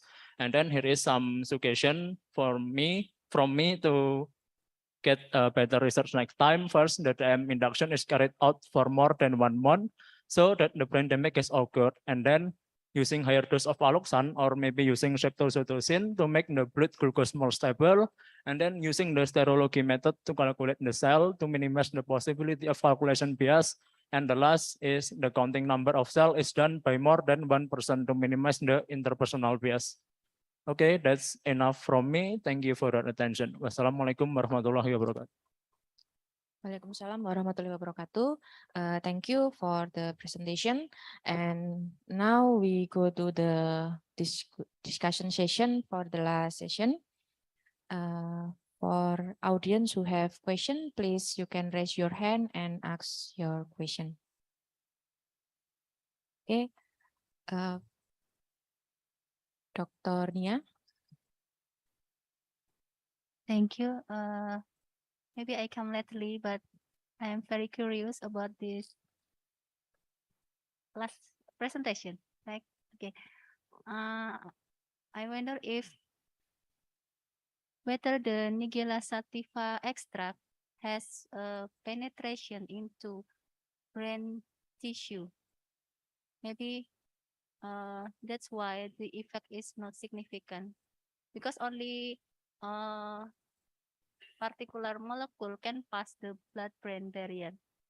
How about this? Thank you.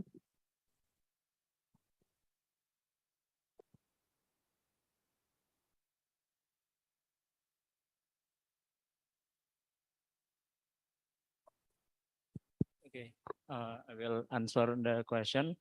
So the Nigella sativa can give effect in the brain, to the complication in the brain by lowering the produce of the oxidative stress in the body. So because the oxidative stress was lowering, so the damage in the brain was also lower.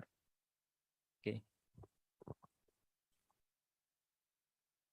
Okay, please stay in front of. I'm sorry, I have a little bit of questions. You said it is acting by lowering the, what did it say? Oxidative stress. So like ROS Yes. is lower.